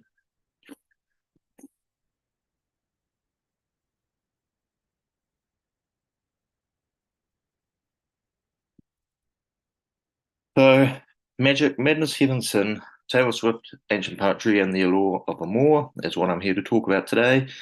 I have a feeling I might go slightly over time, so feel free to message with any questions at the conclusion of this, or maybe try and catch me at the happy hour. We'll just see how we get on. First of all, tēnā koutou katoa, ko kāgo te moanga, te awa waitaki, ko Hayden toko ingoa whānau, ko Hone ingoa, ko Maya toko tapahini, no Otapoti ahau, tēnā koutou, tēnā koutou, tēnā koutou katoa. Thank you very much for that introduction there, Julie. As I've said, as was said, I hosted the Disc Odyssey, all about pop music in classical, in the classical realm, and I've also written about music for a fair wee while. So this is just a big conglomeration of, I guess, my passions outside of my day job. My expertise is really in hip hop and rap, so pop music is a bit new for me. So I'm going to try my darndest here. What this will not be is a, hey, let's spot all the references in Taylor Swift's music, because we will be here for ages. This is just a, I guess, introduction to how she can be linked to the likes of Sappho and Catullus, and a lot of this is student-led as well. A lot of the discussion, particularly in this first part, has just come up apropos of what we talked about in classes. So here she is, Taylor Allison Swift. We all know who she is. She has her own economy, she's her own country, so she doesn't need really any more introduction than that. So we're going to deep dive into some of her career and some of her lyrics to see how she does link. One thing that gets missed is actually her interactions with the classics. Obviously, she references Shakespeare, she references Fitzgerald quite a lot, but she also has a little bit of a classical background. She studied Latin at high school, and that's some of her books there that are sitting behind Travis there. And then a lot of the memes here are sort of showcasing the fact that she is classically trained. Can you tell the difference between Taylor Swift and Ovid? if you all behave, I might share that link to the BuzzFeed quiz with you all. And then here's a really embarrassing thing. Is Taylor Swift influenced by Catullus? That was just an offhand comment, and then it got turned into a advertisement. So thanks very much to Cara or whoever sorted that out. Like I've said, this here, it's going to look like we're just handpicking lyrics and talking about how they link, but that's not the case. This is actual discussion. This has come from actual students who have tried to wind me up about Taylor Swift throughout the years and how she potentially links to classical stuff. So the first one off the bat is 2012, her album Red. She has a song called State of Grace. She references fate. She references the Achilles heel. This idea of fate as well is coming to the fore a lot in her newer stuff. Thinking about Folklore and Evermore, released during the pandemic. There's the song Invisible String, where she talks about, you're being tied to me, being her lover and all of this. And then there's a wee picture there of her in her video for Cardigan, the song off Folklore. And there's a golden string. So this idea of fate is something which is quite obvious in a lot of her lyrics. Another thing that she's co-opted is snake imagery, particularly in her Reputation era. So Reputation came out in 2017. It was a bit of a dumpster fire of an album, but it did have some key Taylor moments in it. This is one of them. Look What You Made Me Do, where she just goes scorched earth on all of her critics, and she employs a lot of the serpent imagery. So again, there's a deep classical sort of connection there with that imagery. In Folklore 2020, we have a lot of stuff again about fate. Not the fates, as previously seen, but here we have in the middle of the screen Aeneas escaping Troy. And that ties in to the idea of, I guess, what Taylor Swift was talking about when she came up with the idea for the Folklore album. We had a choice, and we went this way. We could have gone that way. And so that's the choice that Aeneas is faced with in book 2. We also have the Last Great American Dynasty, which is a long storytelling song, but it's basically about, who knows, fate. If I hadn't have shown up and bought this house, who knows what would have happened. So once again, this is stuff that students have just come to me with. They know more about Tay-Tay than I ever will. We move on to this album, Midnights, 2022. A song called Labyrinth that speaks for itself pretty much. She talks about her mind being like a labyrinth, all the intricacies and the windy, turny paths and things. But then I'm falling in love. Oh no, I'm falling in love again. And somebody pointed out, oh, yep, that's like Icarus because he falls. And so I thought, yeah, I'll take that. You're engaging with this sort of stuff, so that's fine. But I also like the self-effacement here. I'm falling in love again.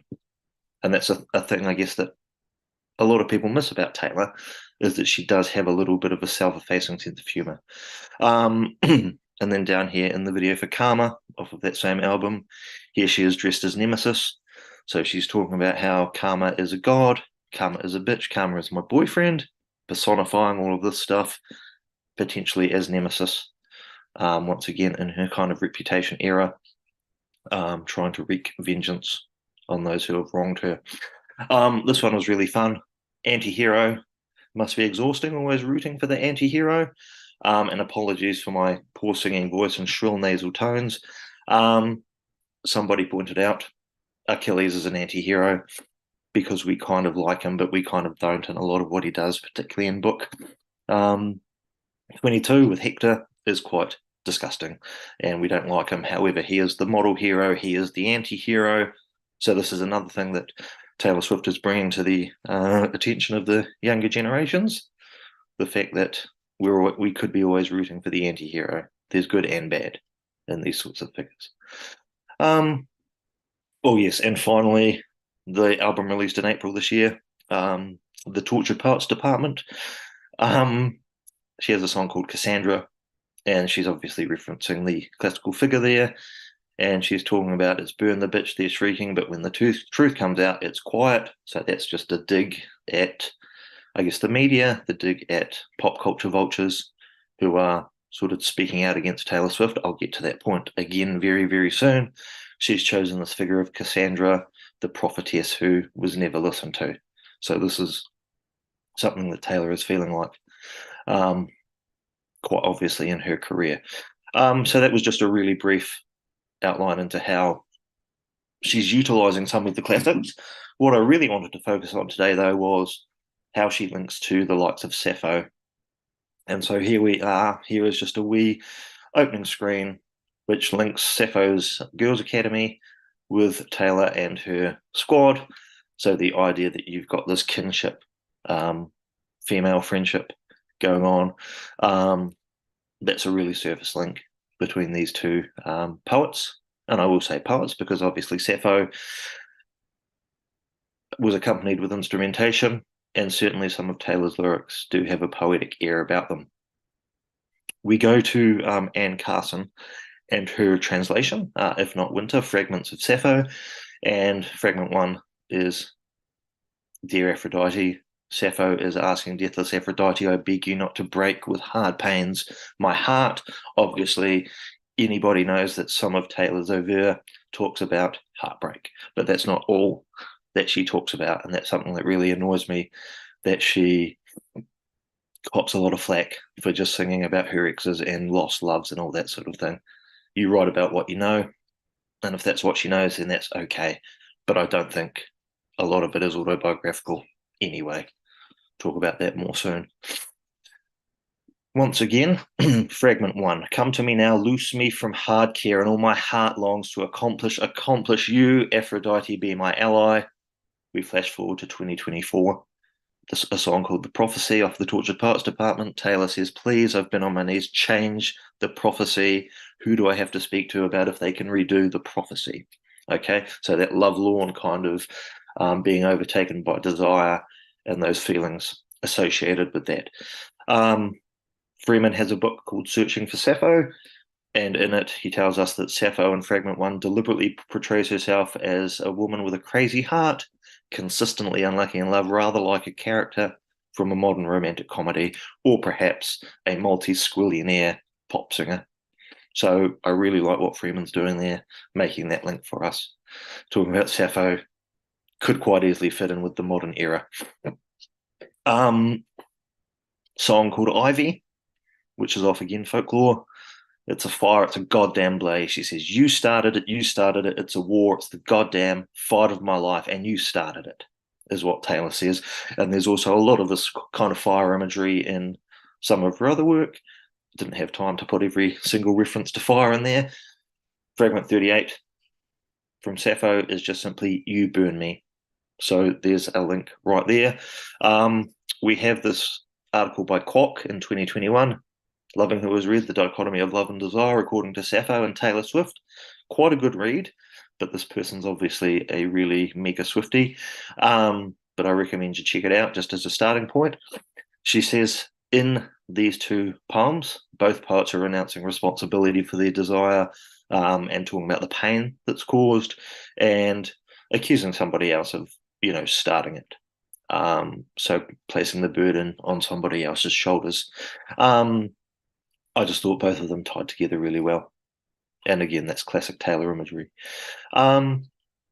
This one here, I've included off Reputation 2017, just because I think it is one of Taylor Swift's best songs in terms of the way that it's kind of R&B leaning. And it is quite a sensual, racy song compared with a lot of her other stuff. So we get this idea that she's kind of moving into this other sensual, sexual kind of direction. It's called Dress, really simple. Carve my name into your bedpost. I don't want you like a best friend. I only brought this dress so you could take it off. I only brought this dress so you could take it off. Really good image and just, full of longing and desire and all that sort of stuff. We compare that with fragment 57 of Sappho. What country girl seduces your wits wearing a country dress, not knowing how to pull the cloth down to her ankles? So again, Sappho's treatment of that is kind of funny. Taylor's is, like I said, a bit more straight-laced and sensual, but Kwok comes in again, and I won't read this whole thing out to you, but it's just that idea that there's allure and there's desire, and down the bottom there, like Swift, third line from the bottom, Sappho depicts desire as a hunger that will overcome any obstacle, be it fabric or faux pas, to achieve satisfaction. And then I've just put up their reactions, Swifty reactions to that song coming out. Dress is making the Twitterati jump out of their skin. And then this wee caption here, dress, dress, dress, that made Taylor's mother walk out of the room. So that gives you an indication as to how sort of on point it is with regards to its kind of sexual overtones. Something a little bit different than what we might expect from, you know, the crazy cat lady who can't keep boyfriends. Anyway, Lover, I forget the year that this was out, 2019, I think. The title track, quite lovely, kind of waltzy time. She swears to be over-dramatic and true and always leave a plate at the table for my lover. Fragment 88, Sappho, I shall love as long as there's breath. I say I've been a strong lover. Obviously, you're sort of getting the point here. There's references. I don't think Taylor Swift is necessarily having copies of Sappho with her when she writes these songs, but it's just the idea that both of these poets, both of these artists are portraying love, you know, in a similar way. It's full of everything. It's full of pain. It's full of longing. It's desire. And again, it's not just Taylor's got a broken heart. Speaking of, sweet mother, I cannot work the loom. I'm broken with longing for a boy by slender Aphrodite. So once again, Aphrodite's fault that Sappho's feeling like this. And now it's Eros, the melter of limbs, stirs me, sweet, bitter, unmanageable creature. So love is this force making Sappho feel a certain way. Obviously, it's making Tay feel a certain way. Here is just a quick search of her exes. This showed up, and I'm not attempting to malign her at all because I'm saying, you know, write about what you know. And she is high profile. She's in the spotlight. A lot of people are interested in this stuff, but she's well known for these dalliances. And I just thought it kind of tied in. Sweet, bitter, unmanageable creature. And the melter of limbs has again stirred Swift. Speaking of, I'm not maligning her. I found it really interesting while I was preparing this talk that Sappho too suffered a little bit of ill talk. A lot of people talked about her in ways which are not very complimentary. We talk about Sappho, or Emily Wilson rather, in the article Lady of Lesbos, talks about Sappho being the first female author and, you know, amazing, the 10th muse, that sort of thing. But a lot of people want to focus on her sexuality rather than the poetry, which, you know, is okay, I guess. I'm not a gender or sexuality expert in terms of this, so I'm not really going to focus on this, but it's just interesting that a lot of the ancient writings focus on that as well as the modern ones. I like what Carson has to say in her introduction to her translation. Basically, Sappho may have written songs about women, and if she did, how about we just leave it there and focus on the poetry? Kind of difficult to just leave it there in this era, but the point that Carson's making is it's about the poetry. Down here, Wilson goes on to tell us that it wasn't so much the same-sex stuff that people looked down upon Sappho for. It was just her licentiousness. Seneca thought she was a prostitute. We've got here Aristotle talking about how she's honoured even though she's a woman. And then Tatian, who is a later Christian writer, says, quote, she was a sex-crazed whore who sings of her own wantonness, which I think is a bit uncharitable. So basically, Sappho is getting a lot of critical slack.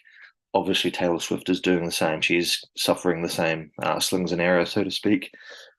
David Robinson has an article about this very thing, and there's the title of it up the top there. The key quote for me is down the bottom. Some of the knee-jerk responses to Swift's music might say more about our culture of misogyny than her talent. And that was just a quick survey of people talking out against her. The one that Nick Adams says is preposterous. Travis Kelce wins $70,000, you know, playing on the winning team. Now you see why Taylor Swift is with him. It makes no sense whatsoever. I can't believe actually this is a thing too. It's shameful and sad that a hyper-promiscuous childless woman aging in alone has become a heroine. I mean, yeah, misogyny. It's just rife and it's all around us.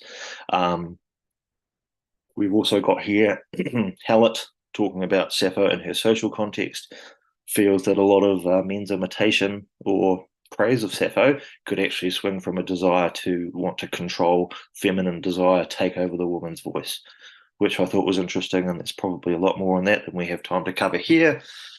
And then Taylor down the bottom, in an article for Time, I think it was, is talking about her songwriting gets trivialized while the media sort of paint her in this particular light, which again, terrible, but yeah, she's doing her best to sort of curtail that. And then just as we bring the Sappho part of this to a close here,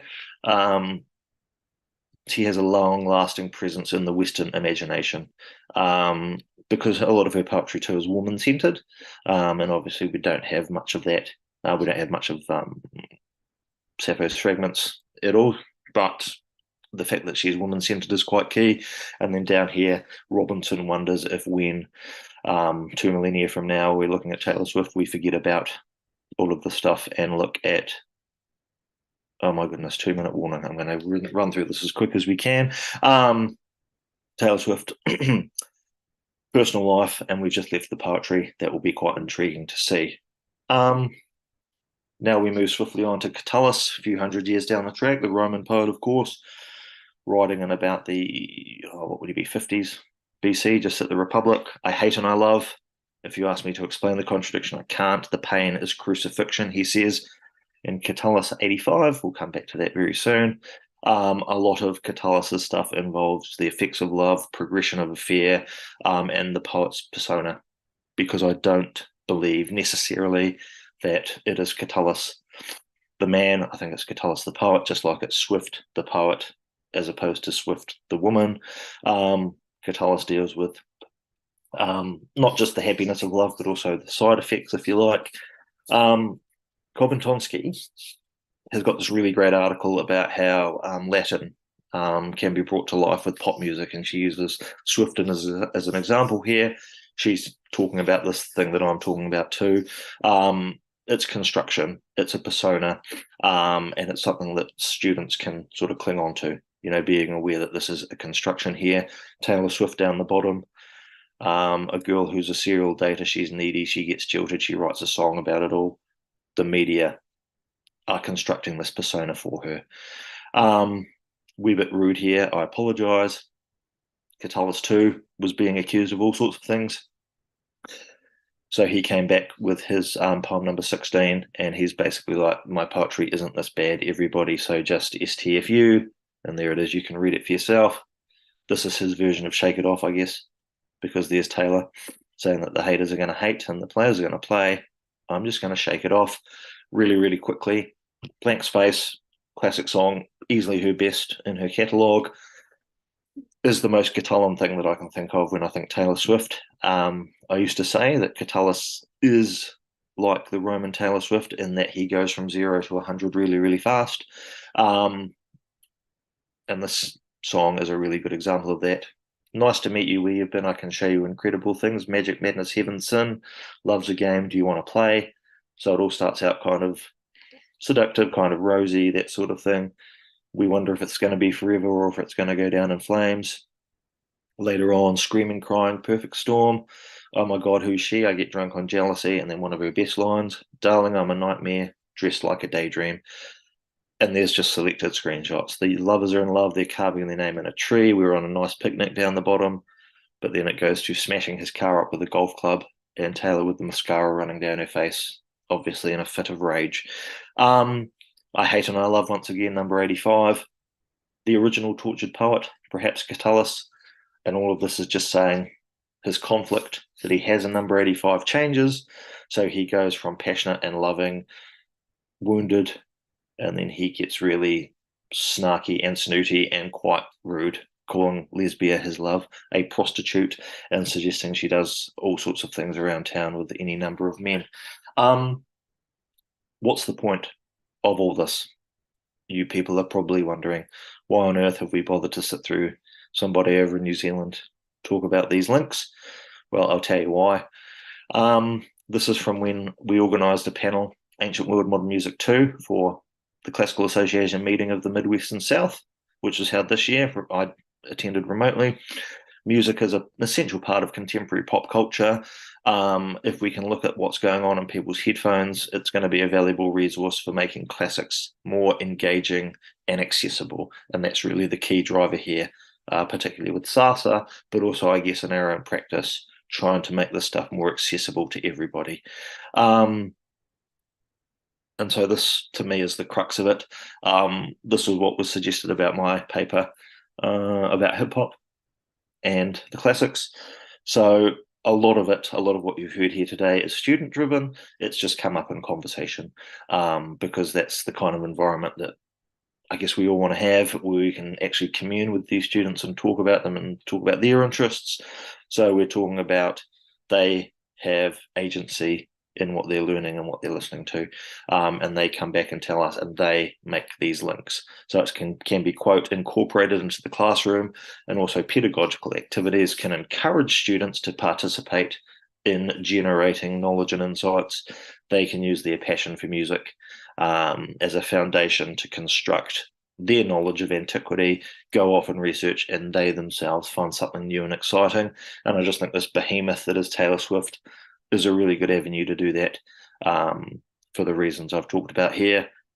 I probably need to calm down. If anybody has any questions and they want to email me and get any bibliography or whatever, feel free to find me at this address. Thank you very much for your time. Ka kite anō, and all the very best, everybody. Thank you so much, John. That was a lot of fun. So I noticed that you have quite a long list there of criticisms of Taylor Swift, and are ready with the sort of the defense for them. And I wondered, in your comparison with Sappho, if you had any thoughts about the necessity that being such a public female figure that it has for that defensiveness, that preemptive defensiveness. We talked very briefly about the misogyny there, but I wonder if you can get into it a little. So you're talking about in terms of how they're being defensive, the poets? Just in terms of both Sappho and Taylor Swift have this sort of pop icon status, right? This is actually, when I teach Sappho, frequently how I talk about her as sort of a pop star. Her music is the popular music, right? And so, you mentioned a number of attacks on Sappho, and displayed a number of those attacks on Taylor Swift as well. And I wonder if you could sort of elaborate on the way that is so different from how their male co-stars get treated. It's just symptomatic, I guess, of society and how much we haven't changed. Because that's the most basic explanation sort of I can give. And it was really depressing, actually, to sort of read that both of them are under this sort of duress. And also, I might have said it in the talk, how easy it was to just Google Taylor Swift criticisms Twitter, and you get all of these pages. And I'll go back to that Robinson article. I think it's just our attitude, this misogynist idea. I mean, I'm not necessarily that au fait with the idea of misogyny in ancient Greek times. It wasn't even a term or whatever, but obviously Sappho is being derided for just being bawdy and licentious and disgusting. But then you also have all this graffiti everywhere. You have, in Pompeii, phalluses and things like that, and that's okay, But Sappho, to talk about this sort of thing in the manner, it's not. So yeah, really good question. And I can't do much elaborating. It just shocks me, and it saddens me that we're still in that space.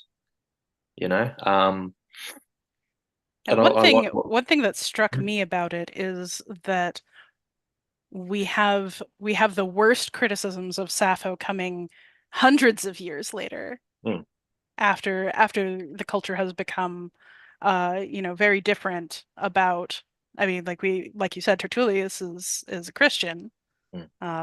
So do you think that time and distance will change how we view Taylor as well? I mean, if Sappho's anything to go by, maybe not. But yeah, I don't know. I think the further we go on, you strip away that kind of the artifice about her life and how she's living it, and if you just are left with the music and the poetry, then I think she's going to get what she deserves in terms of the credit for stuff. At the moment, I mean, she does fascinate me insofar as I don't actually understand why she's so big. I mean, there's really obvious poetic elements in her writing and stuff, but the fact that she's just whipped everybody up into this sort of frenzy, I don't understand that. And I guess you can sort of point to the fact, if you're being cynical, okay, well, her father is in marketing for a start, potentially. But then again, there was a slide in there which talked about how she was a discussion point in the Taiwanese election. And that would, how the heck does that actually happen? So I don't know if that edifice is going to be stripped away, because that's so kind of intertwined with her personality. But I'd like to think that she does get her proper due 2,000 years down the track. And hopefully we've evolved as a society. Yeah. Who knows? Yeah. There's one more thing that you touched on a couple of different ways that I wonder if we can just round this discussion off with, which is intentionality. So you mentioned that certainly Taylor has a background in the basics of classics. She took Latin. She had a presumably pretty darn good education overall, given how much money her family has. And that tends to correspond, unfortunately, with higher interest in the classics. We would like to see that broaden, obviously. Yeah. But, at the same time, we have a lot of those themes where you were comparing her to Sappho, like the fires of love and all of that also seem very sort of general and more of a thematic resonance than an illusion. So how intentional do you think Taylor Swift is about incorporating classical elements into her poetry? Classical elements, I'm not too sure. I certainly know that she is trying to copy F. Scott Fitzgerald. She's obsessed with The Great Gatsby, and basically she has a song on each album which kind of references that. Classically speaking, it is a really interesting question, and I'm obsessed with it because I don't know if it can be quantified. And I like what you said there, that it's more resonances than illusions. And I think that's what we're dealing with here. The fact that this kind of stuff, this kind of poeticism, the stories that have been handed down to us, it's just something that permeates us, as people. We are interested in these stories. We all know Achilles. We can all sort of make references to that sort of stuff. She might have read Sappho, very probably, when she's sitting there writing her songs as a 15, 16-year-old. I'm sure Sappho would have been on her radar. In terms of intentional sort of reference, I'm on the fence. I would probably lean towards not necessarily, but I still think it's more to do with that resonance. It's not like I said in the hip-hop version of what I presented for the Disc Odyssey, Jay-Z, for instance, his work, a lot of it references, believe it or not, Socrates and Plato, and he has read that sort of stuff. He said this in interviews, and it's a big concern of his. He's sat and read. He's come out and said this. Maybe we can get a hotline to Taylor and ask her. But who knows? I don't think it's intentional. I just think it's kind of part of this resonance that the classical world has. And I guess this is what we're trying to do, isn't it? Trying to point out to people that, hey, these people you're listening to know this stuff, they know of this stuff, and then encouraging students and learners to just make these links. Well, thank you so much. That was such an interesting presentation. I would have loved to take your class, honestly. It sounds so cool. My personal pop classical illusion obsession is Bastille. So, yep. So I'm right there with you. Yeah, no, that's a good one. So thank you so very much. Lovely to have you on. Thank you very much, Julie, and you take care and all the best. You as well. Yes. And thank you so much to our audience and chat for participating. We are now going to move on to our special session.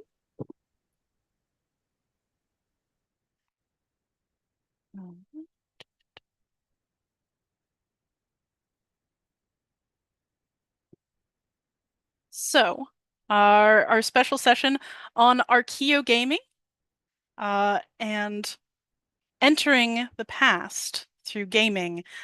We have here with us some wonderful experts in the field. I will ask them to introduce themselves shortly. And for those of you in the waiting room, of which there are many,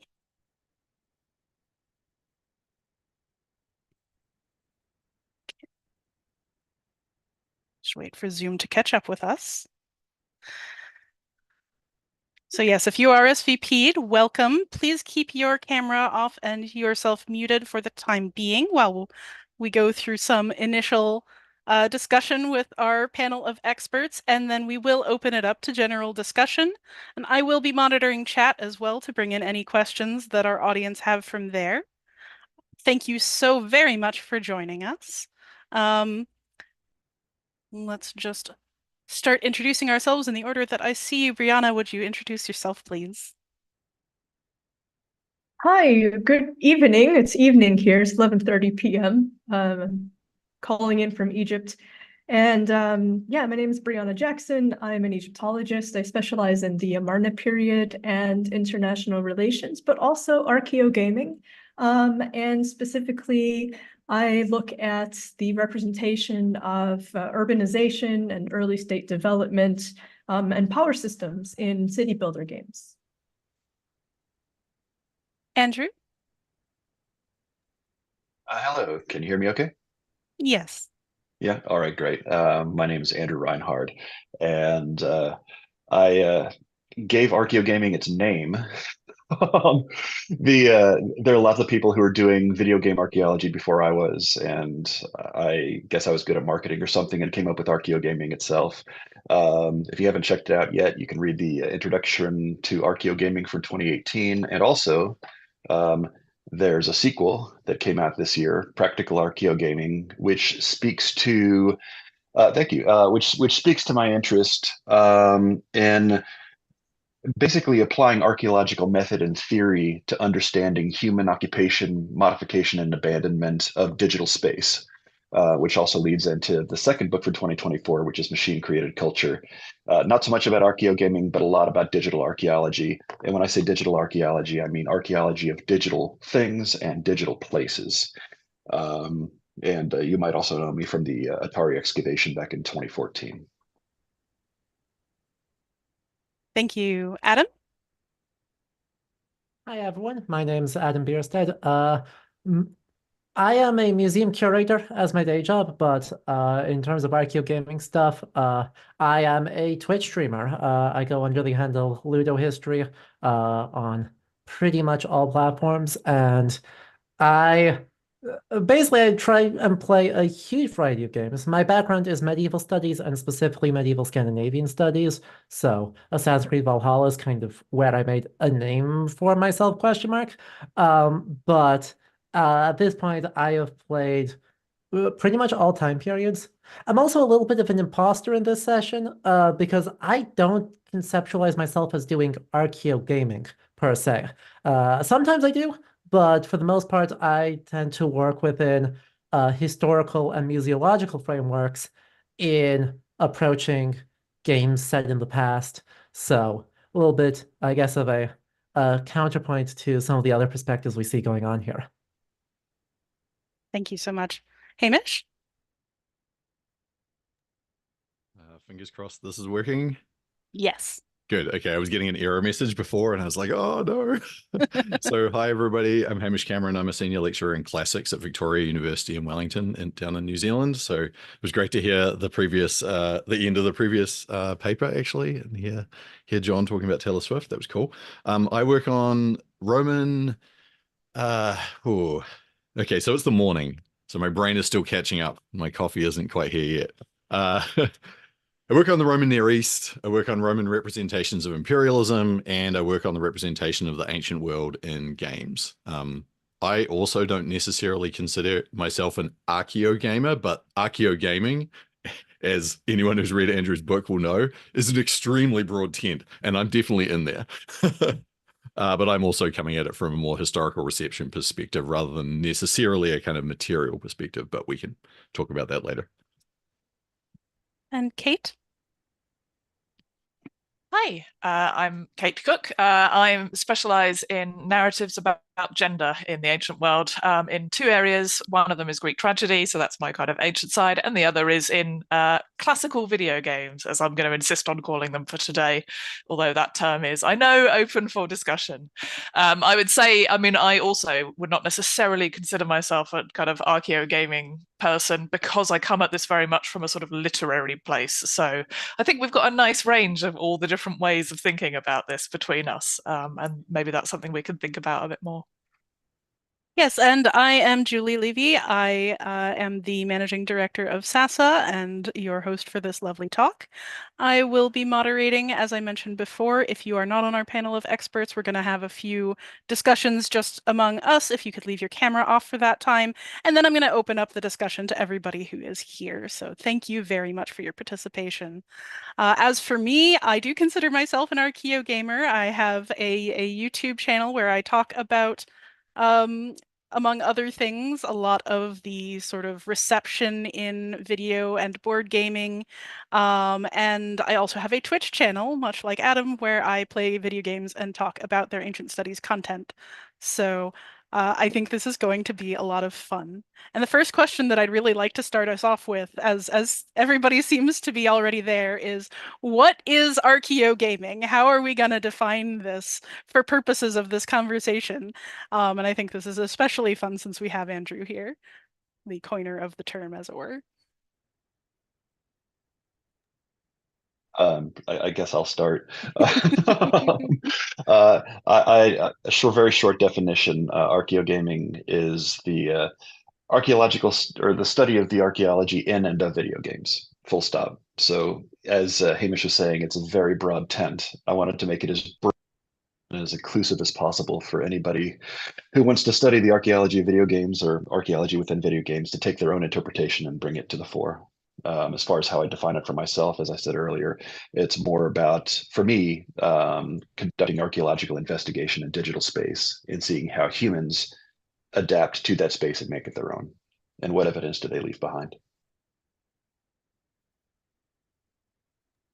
Yeah, I love that. I want to pick up on that because to me it encompasses two very different things, right? Since your definition talks about, in and of. The in is super interesting because with any game you can do effectively an excavation within the world of the game, right? Taking the game as a space, you can do investigations of, things that previously were called like environmental storytelling, epigraphy, signage, ruins, etc., all within the context of the game world. You can also take the game as a whole as like a singular site. And so that's where you might get things like data mining, looking at coding restrictions, modding scenes could incorporate with this if you want to do like a more social archaeological thing. But you're going to be using more technical perspectives rather than taking the game's world as a world. The game as a whole, as a layer of code base, becomes something that you can investigate and dig through. Yeah, I'll go next. For me, I guess it's a bit on the nose. I look at specifically ancient Egypt and sometimes Mesopotamia where I can. There's not a lot of games about Mesopotamia, and how it's represented in games. And so, there's that quality of archaeogaming where it's, quite literally ancient past, studying the ancient past in games. But also, just to jump on what Andrew and Adam were saying, it's huge. It's a huge term, and you can apply it to games that aren't even necessarily specifically about archaeology. You can kind of, I don't want to say you can kind of fudge it, but you can find ways in which archaeology is used in games. For instance, I did a project, not to plug myself, but I'll plug myself anyway. I did a talk on my favorite video game series, Myst, and how they use archaeological methods to build lore in the game. So that was a lot of fun for me because, growing up playing that, I finally got to work it into my career. So, I mean, I just think it's archaeogaming can go as far as how creative you are to define it. So as a historian, one of the things that I think about when I think about archaeogaming is as a kind of motivation maybe, or an urging or encouragement to focus on material aspects of the past that we see in games. And often when you're coming from a position like maybe Kate or I are, where we're sort of more literary as our primary focus, sometimes it's really useful to remember, like, to have like a label of archaeogaming or something like that that reminds you, wait, what are the material aspects here? Which is something that's never really far from the way I think about the past anyway, because I tend to work on, provinces of the empire where material culture is a far more important part of the historical record. But that encouragement to focus on the material, or to remember and to bring in the material and to think about that and how that's represented, is often something that I think about when I think about archaeogaming. Yeah, I would say me too. So I think it's quite striking that, Hamish said probably we're going to be thinking the same way in this regard. But for me, actually, even more so, because as someone who specializes in Greek drama, archaeology in my kind of classical life is such a small part of what I do, just because of the way I read Greek drama. For many people, it should be more important. We should be thinking about context of theatres and so on, but that's not the kind of work I do. I'm very focused on kind of the language and the things created by the language in Greek drama, and archaeology is just not part of that for me.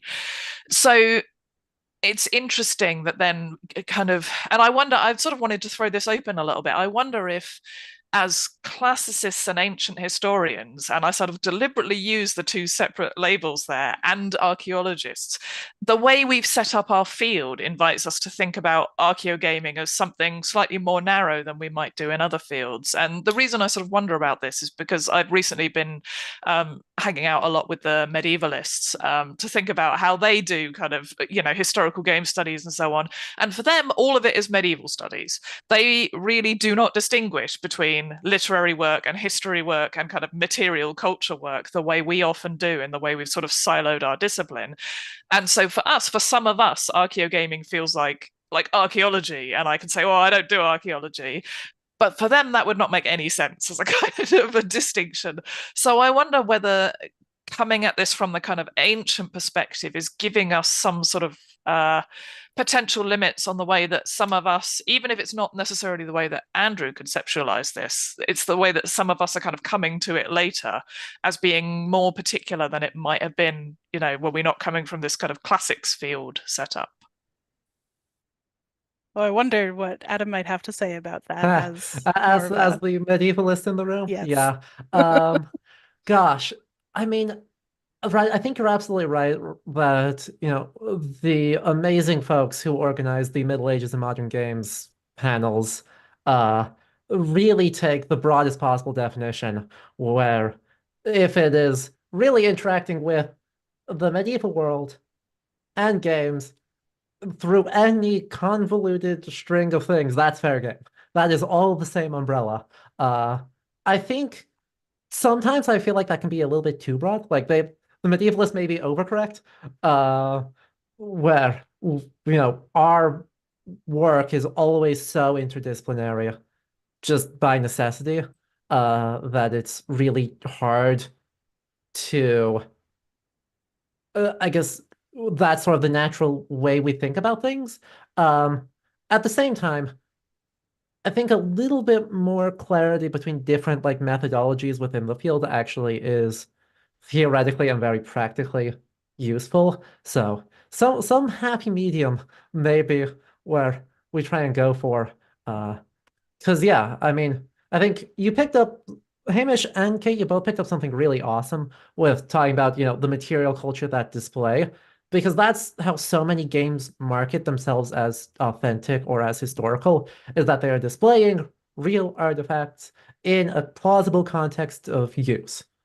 And if the plot makes no sense whatsoever, that's whatever. That doesn't disqualify you. So I think picking up that material aspect is at least right a really promising through line to help make it archaeogaming a usefully narrow term while still being a little bit more interdisciplinary than what kind of traditional academic field boundaries tend to create. I don't know if any of our other more material side scholars want to pitch in here. I don't know. Go ahead. Oh, I was just going to say, as someone who has never quite understood why I need to be one or the other, but has wound up not so much digging in the dirt as in the papyri, I am fascinated by, specifically in the more ancient studies, the further back you go, the deeper this divide seems to be. And so as archaeogamers, are we necessarily then trying to pull everything together under this big tent as we go? I'm not sure. I'm very interested in seeing what happens with it. I was thinking about this morning when I was preparing for the panel, and I was thinking that archaeogaming is more of a lens within the broader context of digital humanities, media studies, game studies, and the like. So, I happen to be taking an archaeological approach to how I try to understand games and humanities' relationship with interactive digital entertainment. And it's an archaeological approach, and that's fine, and that falls under digital humanities. So it could be that we're just this part of something over here, which explains perhaps why we don't necessarily find an easy home in an archaeology department or a classics department or a history department, because even though we're doing that kind of thing, there's not really a space yet carved out for taking that kind of digital interpretation of classical studies or of archaeology.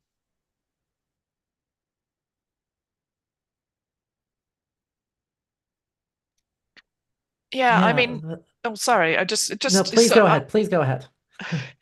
Yeah, I think we could very well see this as sort of almost like a kind of yes, a lens, almost a subset or a methodology within a sort of broader field.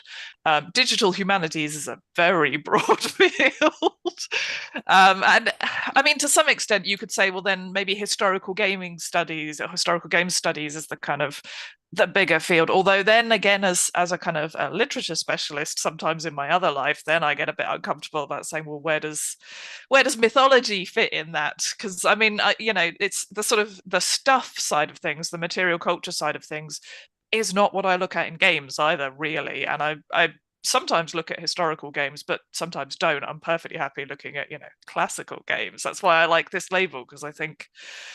So we could be a subsection of digital humanities, but that covers so many different things that I wonder if we have got any in between. Can we go smaller than digital humanities but bigger than archaeogaming, or should archaeogaming be kind of the bigger label and enable non-archaeological study to fit inside it, even though it sounds like archaeology? I was wondering. Oh, please go ahead. Sorry. I kind of like being in a liminal space with fuzzy boundaries, actually. It gives you a lot of space for kind of creativity and weirdness. And also, as somebody who works on boundaries, they're all fake anyway. So we make them where we want to make them. Here, here. Can I jump in here? One thing I think we have a problem with is, in certain fields anyway, this kind of thing is frowned upon. It's seen as not serious scholarship. So we have this stigma that we're also fighting. Don't want to necessarily call out Egyptology, but this is a very, I criticize it a lot in that it's very stuck in the 1920s, and there's this kind of fear of moving outside of what we're comfortable with. And so it's really hard to be able to put archaeogaming that relates to ancient Egypt or even classics into an archaeology department, or even art history, or whatever department you're trying to fit your particular subject into, because there aren't very many Egyptology departments out there, and sometimes you have to find things inside anthropology or art history and all of this nonsense. And so, it's where do we fit? Where does the administration let us fit? Where do departments let us fit? And those are, major problems that I think we need to, I don't know, hopefully this can get fixed in the near future. But right now it's just a struggle to fit in. Well, I think if we speak to our departments and chairs and deans and such and demonstrate that potentially this is a cash cow, where students play video games, they're interested in pop culture, as we saw with the previous speaker, that we can have initial seminars or 200 or 300 level classes that will generate revenue because you're filling seats first, and that's kind of a cynical view, but it gets a foot in the door. And then secondly, if you can demonstrate the worth of using gaming tools in creating things of worth for Egyptology or classics or archaeology, so if I'm using Unity to build models, that's a gaming engine, and we can demonstrate this. And there are other people like Colleen Morgan who've done this for like Çatalhöyük and such, and you could take that and kind of run with it as well. I think there's an approach, but yeah, one thing I'm actually really interested in here is almost turning that question around the other direction, right? Because as SASA, our whole goal is to break down the false barrier between the public and the academic, right? We want archaeogaming to reach out into the public, to be accessible to students, but also to everyone. And Andrew, I hope you don't mind me mentioning that SASA is going to be taking over archaeogaming.com, and we are actually looking for ways to use that space to connect this sort of academic discussion with public interest. So I wonder if y'all have ideas about, well, if anybody here has ideas, we'd be very happy to have them about what you would want to see there. What kind of things can we do in terms of public engagement with the past through archaeogaming? To pick up on something Andrew said very briefly, is this a great time to mention that Fortnite has both a museum and a simulation of the pyramids of Giza in it? Oh man, did you play? And I the guess Civil last Rights season. Museum. Last season or 2 seasons ago, they had Indiana Jones as a skin, and they had adventures in Fortnite. I used to Twitch stream under boring Fortnite, where I basically sit in the bush and complain for an hour. But yeah, I love the fact that there's this kind of intersection with antiquity and pop culture and archaeology and classics and such. In a game such as wild as Fortnite. And I've done archaeology in Fortnite also. If you want to read the article, I can send you something. Yeah, that's really fun. And it is really lovely to see the very faithful recreations of artifacts and places in something like Assassin's Creed. But it's also just fun to see people building the entire Parthenon in Minecraft for no reason at all, right? Like, the public engagement with this material is infinitely open. We've got a comment here about, even just the simplest mechanism to engage with the past is really engaging, because like even Animal Crossing, you dig up little fossils, right? You connect to that sense of past, to that sense of history. I think if nobody objects, this is a great place to open everybody up for public discussion. So if folks have questions, or you want to start turning on your camera and joining in the discussion, this is a great moment for that. Yes, William. Hi. This is kind of the first introduction I've really had to archaeogaming, honestly. It's something I'm interested in, but don't know that much about. And I was just wondering if any of you could talk about how it is like practically applied in the classroom, and some of the maybe limitations that come with maybe people not having access to consoles, like not having the funding. Like, where is it at in that process at the moment? Well, I want to start actually by plugging SASA's archaeogaming education modules, actually, which are a really good reflection on this question.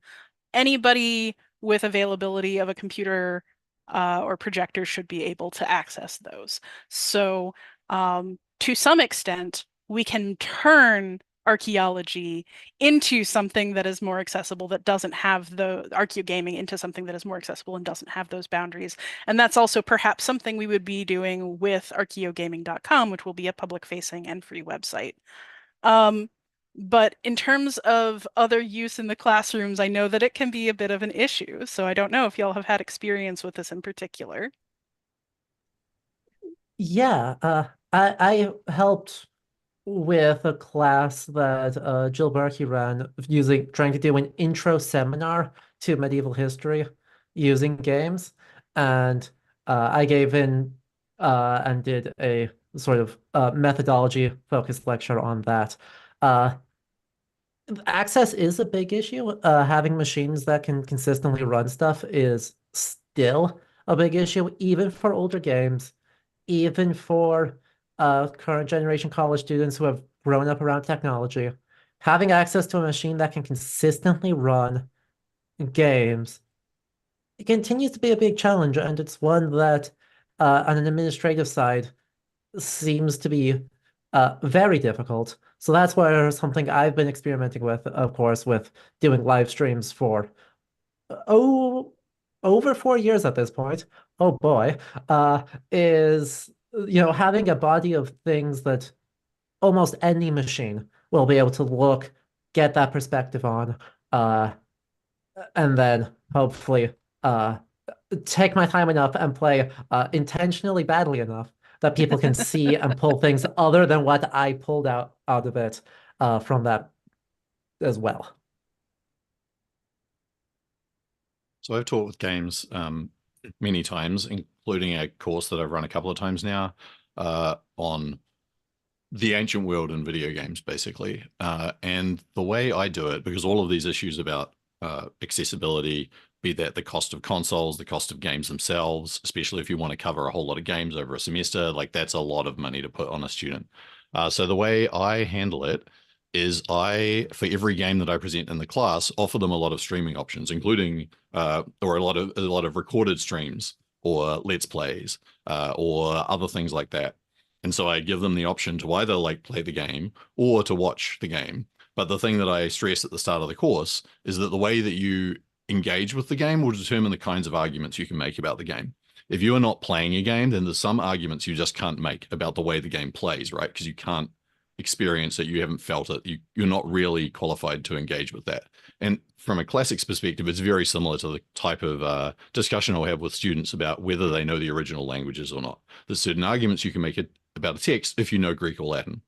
There's arguments you can't make about a text if you're just working from a translation, and that's somewhat similar. And I do think that even if a student doesn't play a single game in the entire class and just watches some streams, watches gameplay, thinks about what they see, they can still get a lot, and they can still write really compelling essays, do really compelling work on what they are observing and seeing from the games, even without having to engage with the extra potential monetary cost. I mean, hopefully one day down the line, I'll be able to get some sort of situation together where the students can play the games in my class, but at the moment, that's not really an option. And so that's the way I deal with it. And I think it works pretty well. Yeah, I have a similar experience to Hamish again. I mean, I've recently, actually, I taught this as part of a methodological question recently, which was quite interesting. So I ran a couple of sessions on kind of as a new field of classical reception within a broader classical receptions module, reception in video games. And one of the things we talked about was, you know, they didn't play them, most of them. Some of them were playing the games separately themselves anyway, so that was fine. They could bring that experience to class, but mostly they were just given a lot of videos. And one of the things we talked about was, did this work for them methodologically as a way of studying this material, and kind of what were the problems of it? And cost is one issue, but I'd also like to raise time, actually, is a really kind of a significant and different aspect to researching video games, which I'm not sure we always talk. I mean, we all talk about it, you know, when we're grumbling at conferences and so on. But, you know, Assassin's Creed games take 90 odd hours to complete. Even if you don't play it, if you watch someone else play it, you can't ask a student to contribute 90 hours to one primary text. Nothing else they're doing on a module is ever going to take them that long.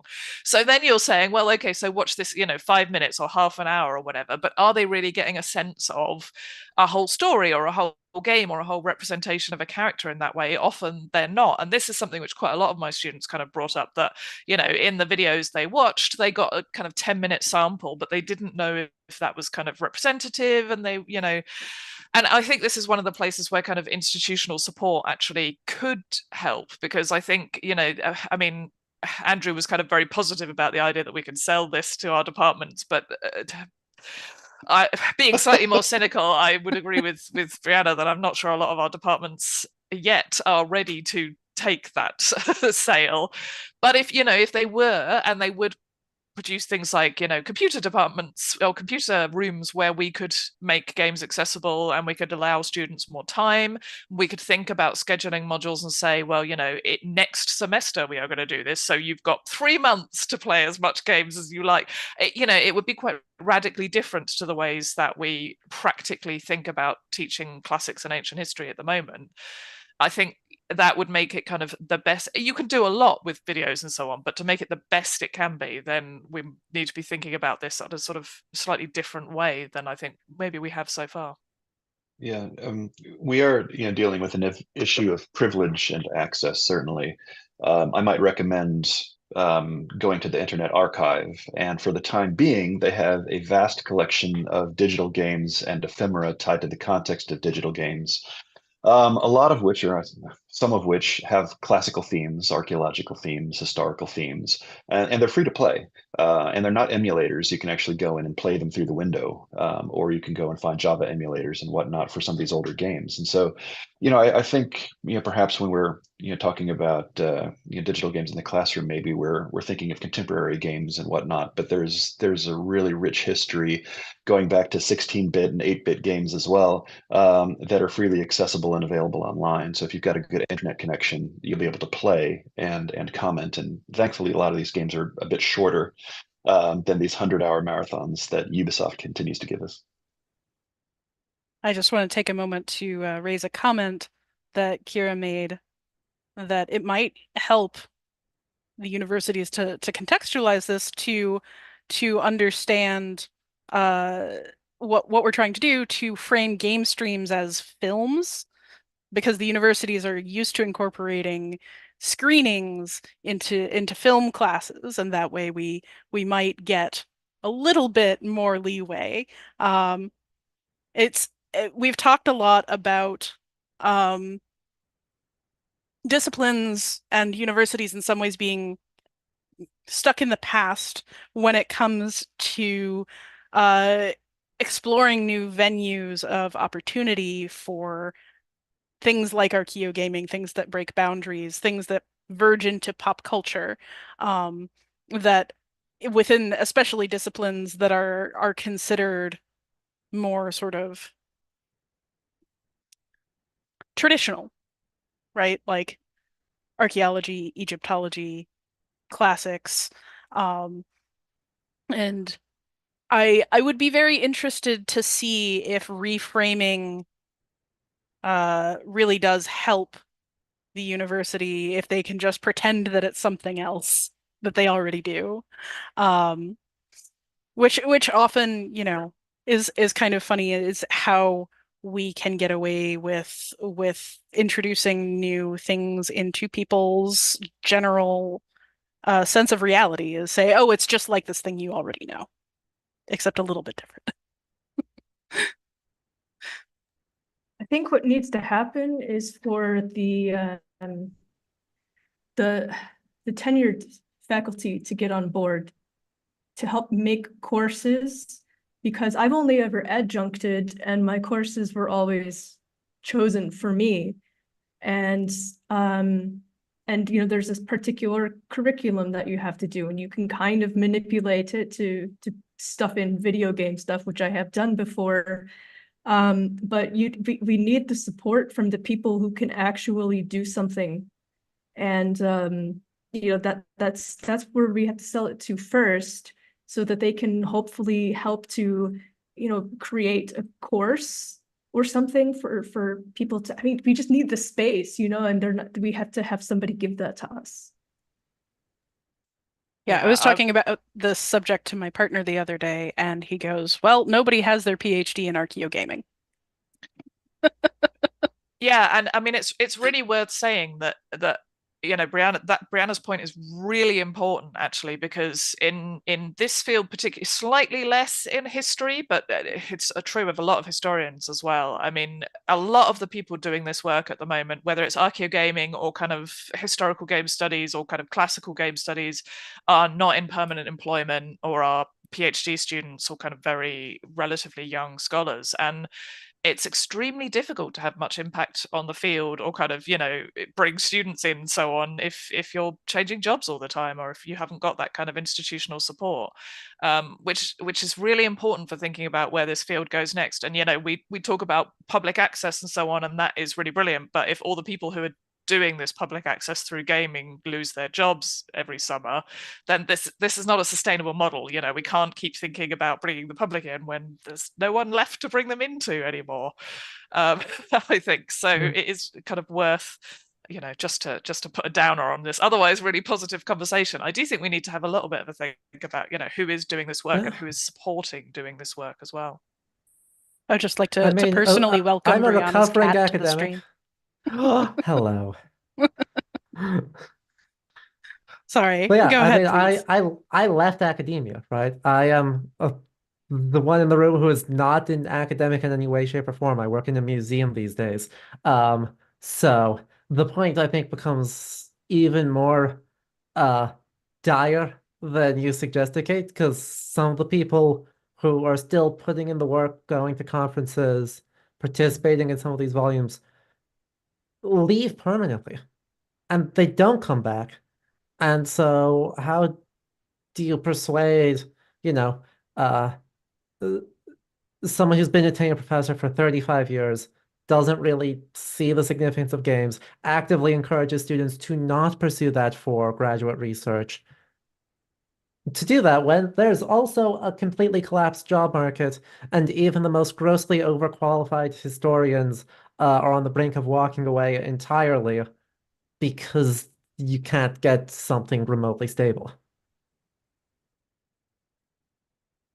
Yeah, similarly, having left academia to join SASA, as what I do now in my academic direction, right?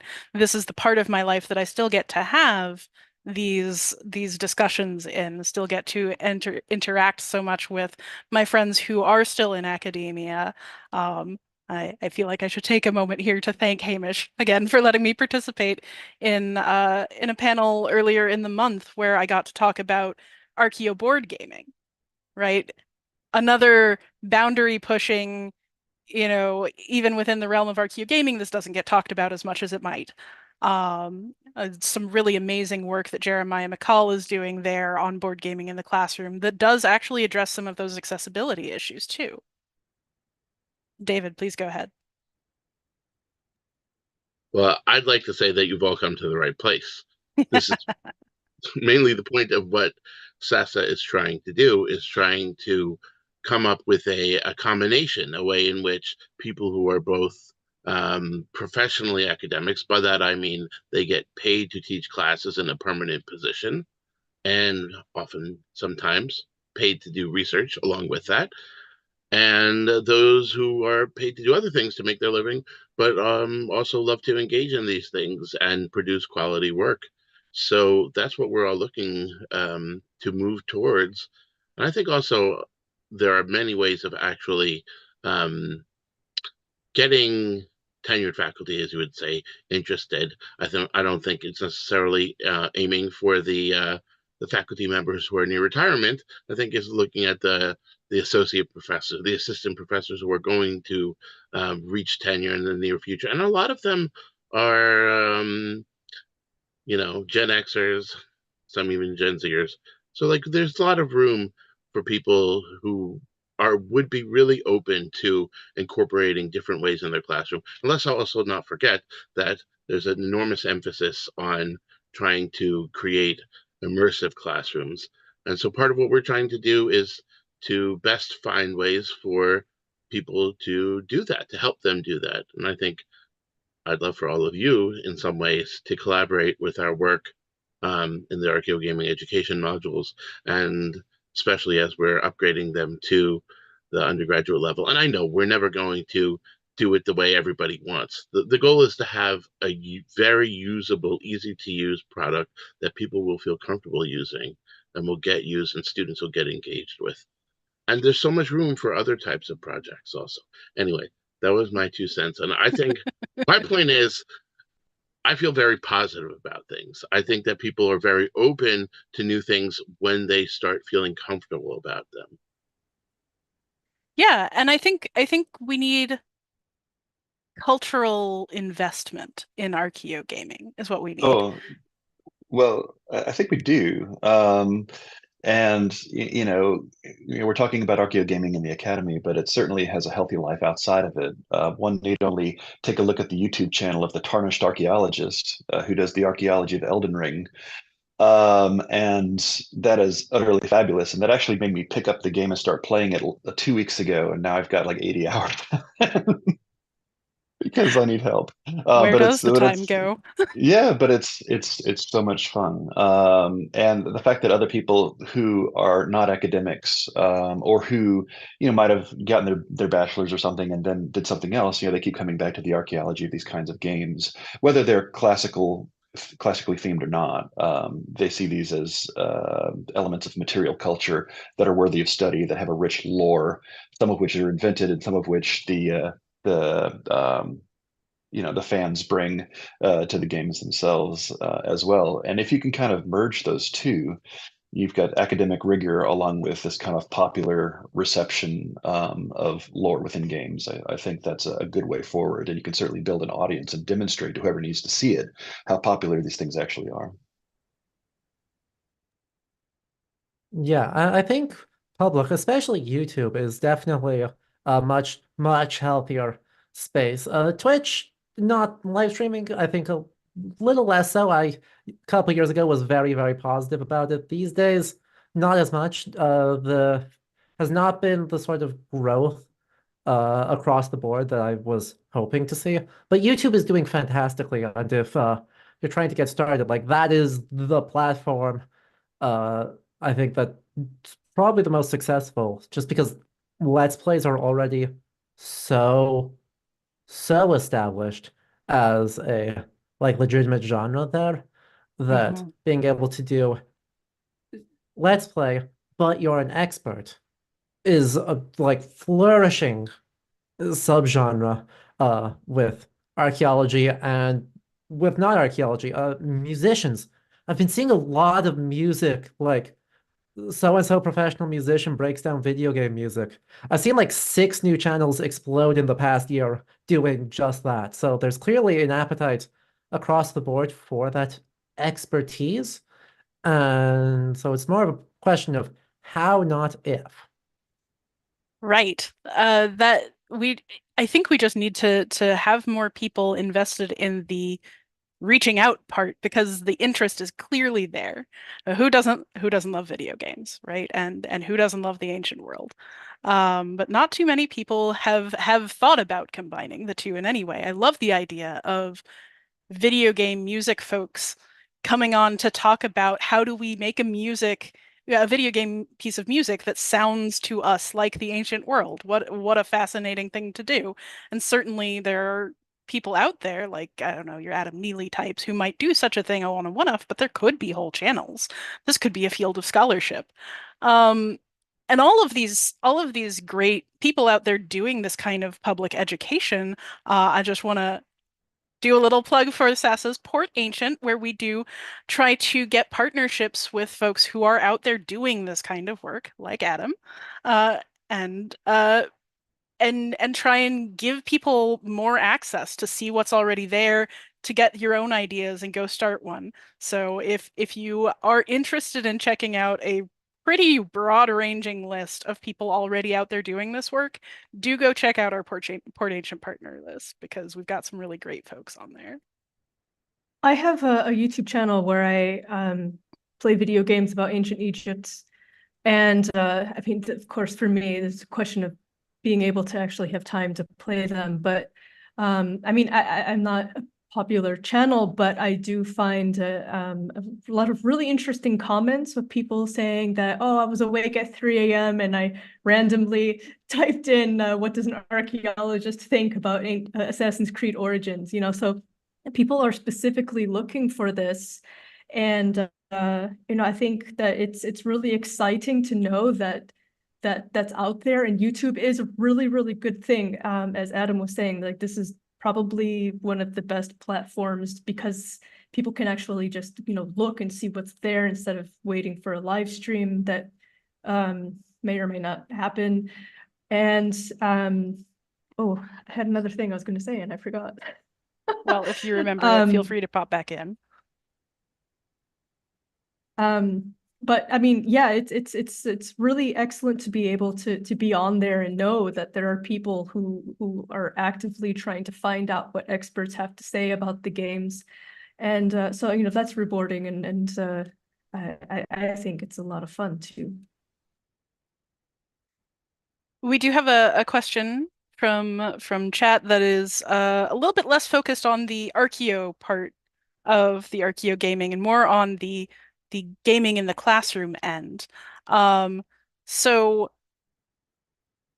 have any of you noted any particular advantages or disadvantages to using video games as a mode of teaching for students with learning disabilities or for neurodivergent students?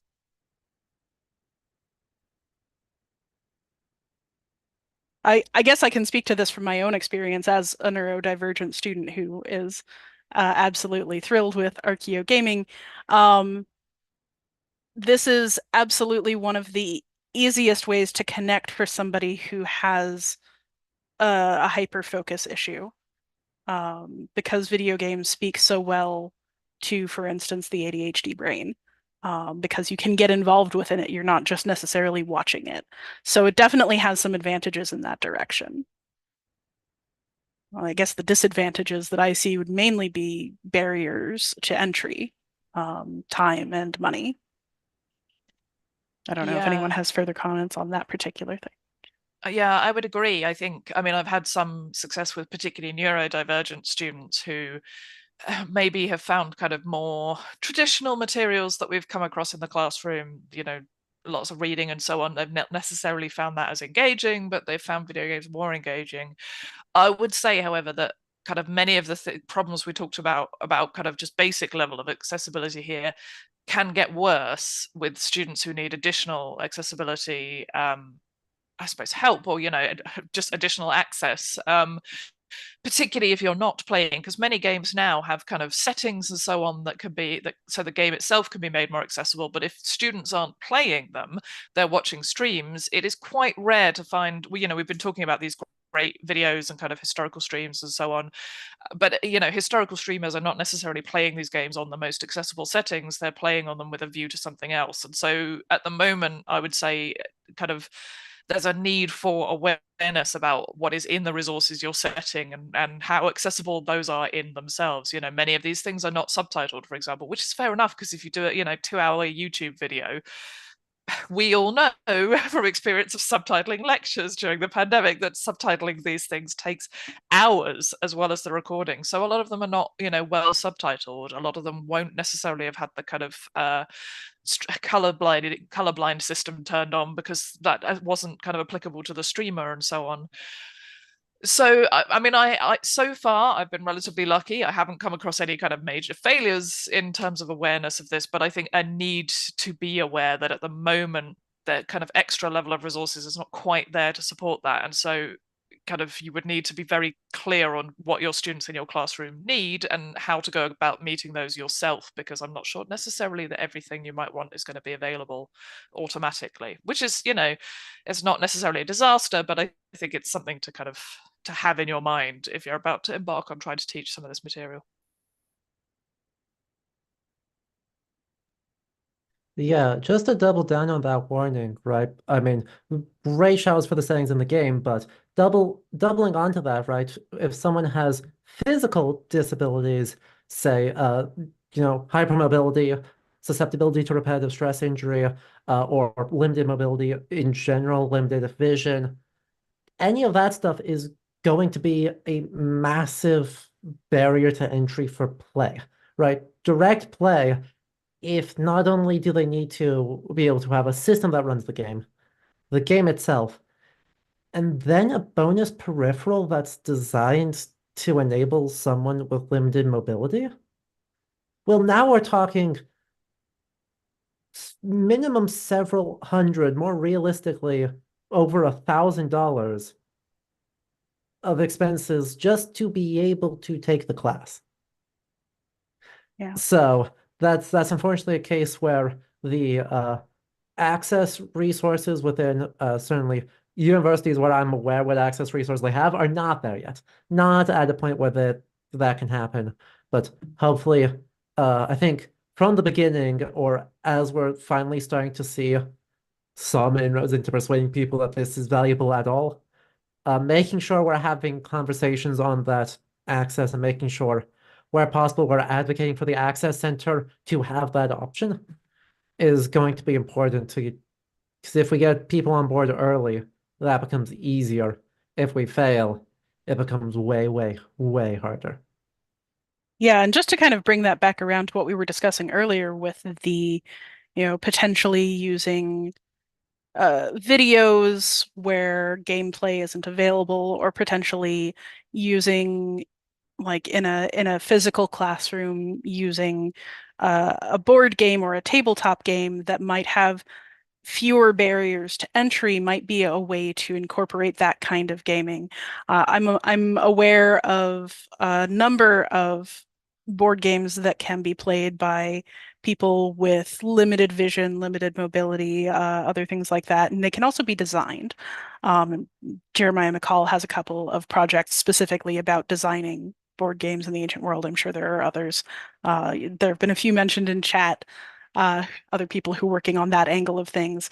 But there's also, when we come to role playing, there's a whole world out there of, people like Hamish who are working on that angle, and you already have, even years ago, there were pitches going around to Latin teachers of essentially a role play style Duolingo that you could put into a classroom, that you could get your kids in a lower level classroom engaging in, well, okay, you are infiltrating a Roman town as a time traveler, and you absolutely cannot let them know that you're a time traveler, so your Latin has to be perfect. How do you talk? Right? So that kind of thing is up there. It is around, but like Adam was saying, the more traditionally gamery games, that style of gaming is much harder to incorporate because of all of the periphery, because of all of the way that game consoles are designed and the cost as well, as we've mentioned a few times. Board games and role-playing games also come with their own different set of accessibility issues, still around cost and still around time, especially the extra time it takes to like navigate a rulebook enough to be able to play it. Or like if I want to try and incorporate like a role-playing game into a classroom, I have to find role-playing games that are GM-less, of which there are many, but it cuts down the possibilities. Or I have to rely on people in the class having enough sort of confidence to GM a session and then to know that what they're doing is going to be like linked into the class in some way, right? There's a whole lot of extra issues, which is not to say that people shouldn't do it, right? And there's lots of interesting ways to overcome these, but it's not like a magic bullet for accessibility, unfortunately. But it is like a different route that people can take, and yeah, a bunch of people are taking, as people have mentioned in the chat as well.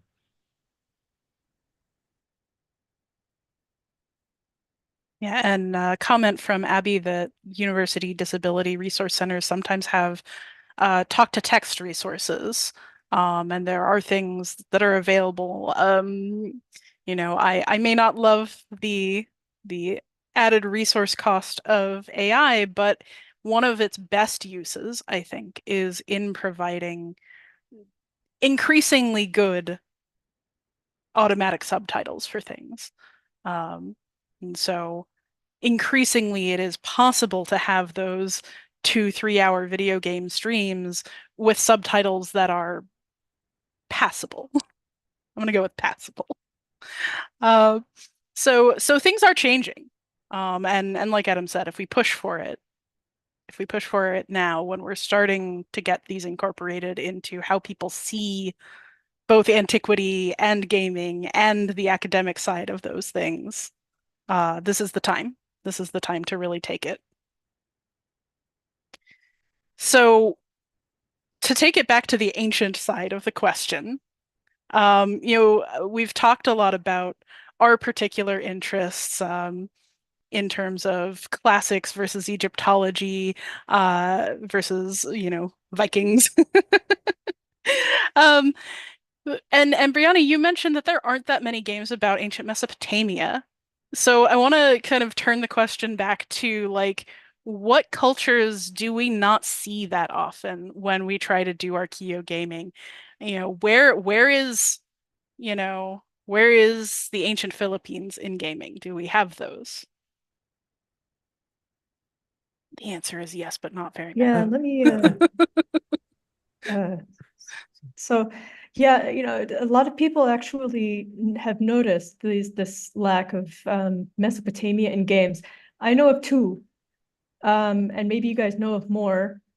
It's two city builder games. One is called Sumerians, which rocks, and the other one is called Nebuchadnezzar.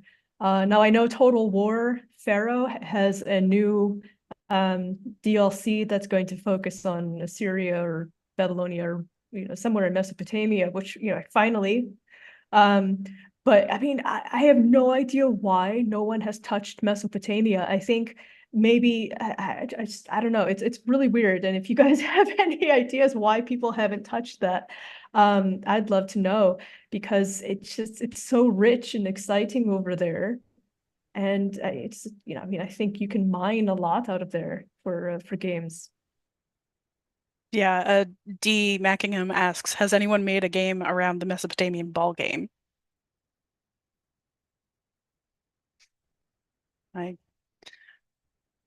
Which just for me brings to mind, like, how many games are there out there about like the ancient civilizations over here in the Americas, which I know there are some. But I would love to see more.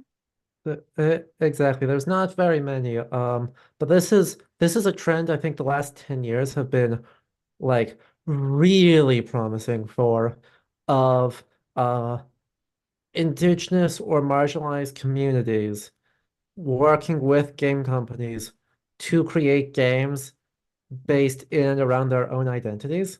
Never Alone from 2014, which has a sequel coming out soon, apparently. that was not on my bingo card this year. But anyway, that was like the first one I'm aware of that really is like, yeah, this is by Inupiaq people. This is about their culture. This is one of their stories poured into a game. Since then, there's been 6 or 7 games I'm aware of that are all various indigenous communities, or there's one team that's working with consultants from the Canary Islands. So that the demo just came out for that, based on Tenebrian folks' tales. Anyway, there's a whole bunch of these games are starting to come out, and it's just extremely, extremely cool. So, Rivers for Trails is a fantastic shout out on that. A song of Inua, a tale of something and ice. Inua, Inui is the start of it. It's based on the Inuit folk tales. There's one that saw me that came out not that long ago. So, like, there's a lot more of these games coming out right now. And so What's that's that a game really called? exciting stuff. Zao? I know you were playing. Zao rules. That's Pan-African, but especially Bantu-speaking Swahili coast. That game rules. There it is, a story in ice and time. Thank you, Kira, for remembering names so I don't have to. But yeah, there's a lot of really, really cool games representing that coming out right now. So I expect we'll see more of that in the next 5 years or so. Yeah, we've also got a question here about games set in ancient India. I mean, I guess it's not set in ancient India, but has a lot of Indian history to it. I started talking and I lost the name, but it's a fighting game where you collect this huge army of people to work with you, and your main character is essentially she's Kali, and it's a gorgeous game. Yeah, isn't that Raji? Raji? No, it's not that one, but I don't know Raji. This was a Kickstarter game like maybe 7, 8 years ago, but it was absolutely beautiful hand-drawn animations, kind of in the style of a Shantae, but a little bit less risque. I'm going to do the terrible thing and just plug myself, except it's not just myself for a moment. But with all the people asking, this is not a game, but it's going to be a book recommendation, because it's really interesting that people are saying, they would really like to see games from covering the history of India, or they would like to see kind of games looking at history of indigenous peoples and something. And this was something which was actually really kind of at the forefront of our minds when myself, Rob Horton, and Chris Hempshall got together to put together the Routledge Companion to history and video games. I keep telling our contributors it's either video games and history or history and video games, and I cannot remember which one it's supposed to be. So everyone in this book has got different titles, but never mind. Routledge will probably put one on rather than both. But hopefully that's going to be out in the next couple of years. And what we were really conscious of actually is that, I mean, Adam's right, there's a lot of kind of new great games coming out there, but I'm not necessarily sure that academia is always keeping up with that. There's sometimes a bit of a temptation for us to go, antiquity in video games, Greece and Rome. Obviously not Brianna, and there are some fantastic Egyptologists kind of keeping the Egypt side alive for us, but, there's not necessarily a great deal of attention to looking beyond that. And, you say history in video games and everyone goes, right, okay, medieval Europe or Antiquity, or the First and Second World Wars, which is also kind of European, really, but at least in the game setting, often very European focused. So one of the things we really wanted to do in this companion was make sure that we were not neglecting kind of thinking about the history of India and the history of China and the history of kind of other regions and other peoples in this companion. So it's not going to be out for a couple of years. Well, I mean, in theory, it might be out by the end of 2025. So I should say, I guess that's a year and a half. maybe it'll be 2026, hopefully the end of 2025, but keep an eye out for that, because that's going to hopefully be a way of bringing together some of these kind of less traditional approaches to thinking about history in video games, and you know, where is covered by history, that can hopefully be quite a good resource for, because it's hard to keep track of, you know, it's hard enough to keep track of our own fields without having to think, well, I also should know more about games set in India or engaging with Indian history, and I don't. But hopefully in a couple of years, this companion will be a useful resource to kind of point people to where they can go for a broader approach to history. That's certainly part of our aim. So keep an eye out for it. So, assuming it survives the editorial process, my chapter in that book explicitly does cover the Near East as well as the Greco-Roman world. So, just like waving that Near Eastern flag. One thing I want to say about Mesopotamia is that I think things might be slightly better in the board gaming space, not much. I did a kind of survey for a talk I did a few years ago, and at that time, which was 2021, about 5% of the games about the ancient world were set in Mesopotamia, which sort of made it like the 5th or 6th most biggest sort of one underneath the category of multiple, which is actually where I think Mesopotamia comes into it a lot. Like big strategy games like Old World, which is not about Mesopotamia, but you can play with Mesopotamian civilizations or a civilization, that kind of place. So it's some of these areas that we're like, oh, we'd like to see a game about this. Well, there are games that have it, but they're not really focused on it. So it's something that maybe there's a little bit of the public's appetite for what they see in those areas is covered, but not to the extent that we as experts maybe would like to see it. I would certainly love to see more games focused on Mesopotamia or ancient Iran, like as a main focus rather than as an adjunct to often the classical world. Yeah, and there are certain, so first, Indivisible is definitely the name of the game that I was trying to think of. It's beautiful, y'all should check it out.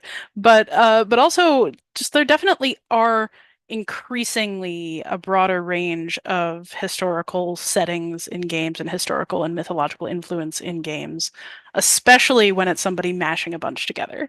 But not always.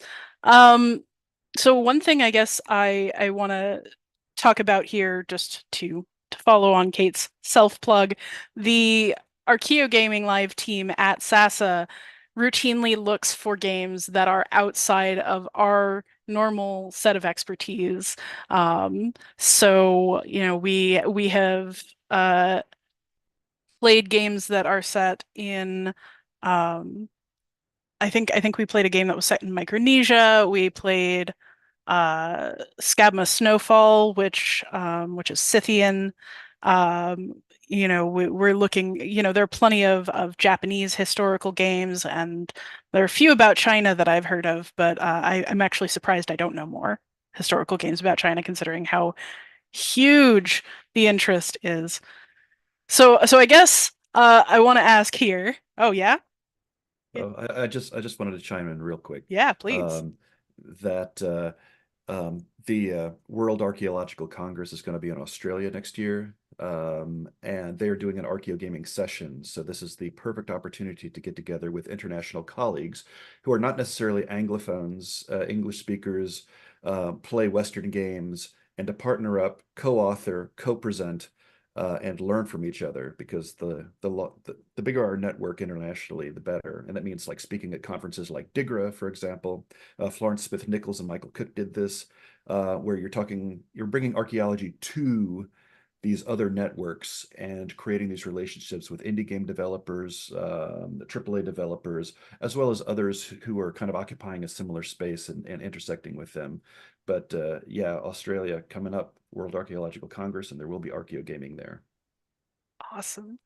Yeah, this is actually a great moment. If our other presenters have projects that they're excited about, or conferences that are coming up that you want to talk about, or more books coming out, what would you like to plug? I'm not going to plug something right now, but can I just say that every time Andrew opens his mouth and talks about something, I'm like, oh, that sounds interesting. Let me type that. Very much same. Same. Welcome, you have found your audience. Thank Uh, you.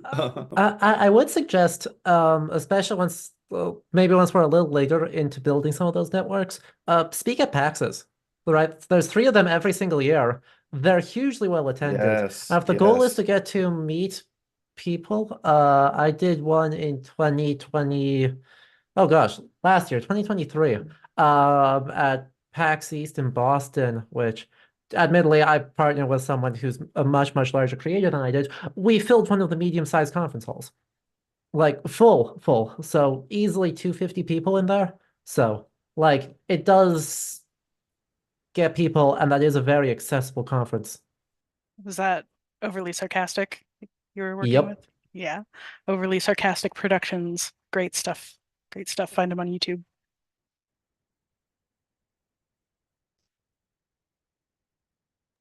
I'm a little bit Okay, I'll sorry I jump didn't know in. that y'all were speaking there. I might have made more of an effort to get a ticket. Sorry, was somebody starting up? Yeah, that was Yes, me. please. I'll plug things. So I've got a talk coming up at the, what the hell is it called? Current something in Egyptology, current research in Egyptology. There we go.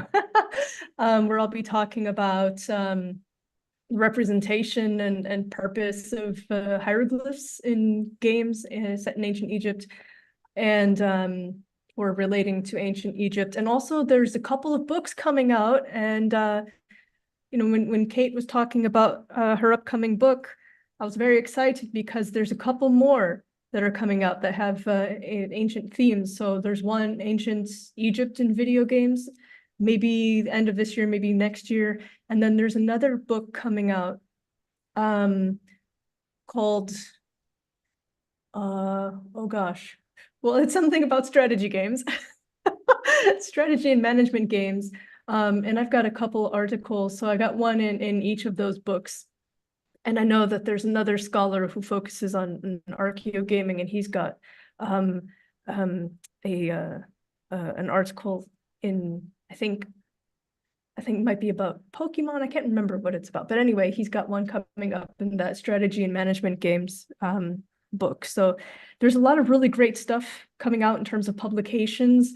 Not just mine, of course, but you know, in general, I'm really excited about these series that are from Bloomsbury, De Gruyter, and Routledge. And so it's really exciting to see that there's actual series that are being put together, not just one-offs, but you know, there's just this exciting growth in academic interest in this. So it's awesome. I'm looking forward to all of it. We've got some comments. Abby Limmer saying, I'm part of a group doing a poster at the National Council for Social Studies, which will focus on recommendations for middle school teachers on the ancient world for all areas. And I believe SASA will be there too. David, you know better than I would. But certainly we hope that there will be some representation of archaeogaming, and particularly, you know, this idea of being able to bring either a video or some exercises about the ancient world from the archaeogaming side into the classroom. And Kira Jones is mentioning Zeitgeist, which I'm not familiar with. And they have a bunch of good books in the works. That sounds cool. Kira, if you want to tell us more about Zeitgeist, I would be fascinated to hear.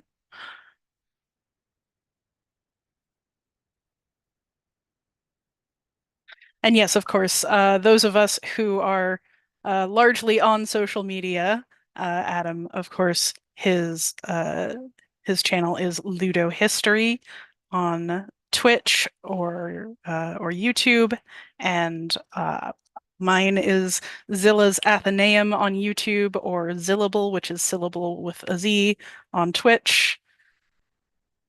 And Hamish has a chapter on Hades, which has just come out from De Gruyter. You know, some of these books are behind paywalls, and academic books can be expensive. But one thing I want to encourage everybody to do is to reach out to academics if you're interested in a subject, if you see the title of something, because we are almost always very happy to share. We're excited to tell you about it. So so I do just want to encourage, like, if there is a money barrier in the way, just try reaching out to people. And this works for indie game devs too. We've found, you know, they love to talk about their games. They love to talk about how they thought about the ancient world in building their games. So don't be shy when it comes to Archeo gaming learning. Absolutely. Talk to the indie developers. They'll give you the time because any publicity is good publicity. But they also, you know, when Heaven's Vault came out, I had a chance to interview the creators of Heaven's Vault, and they talked and talked and talked and talked and talked, and it was amazing to get that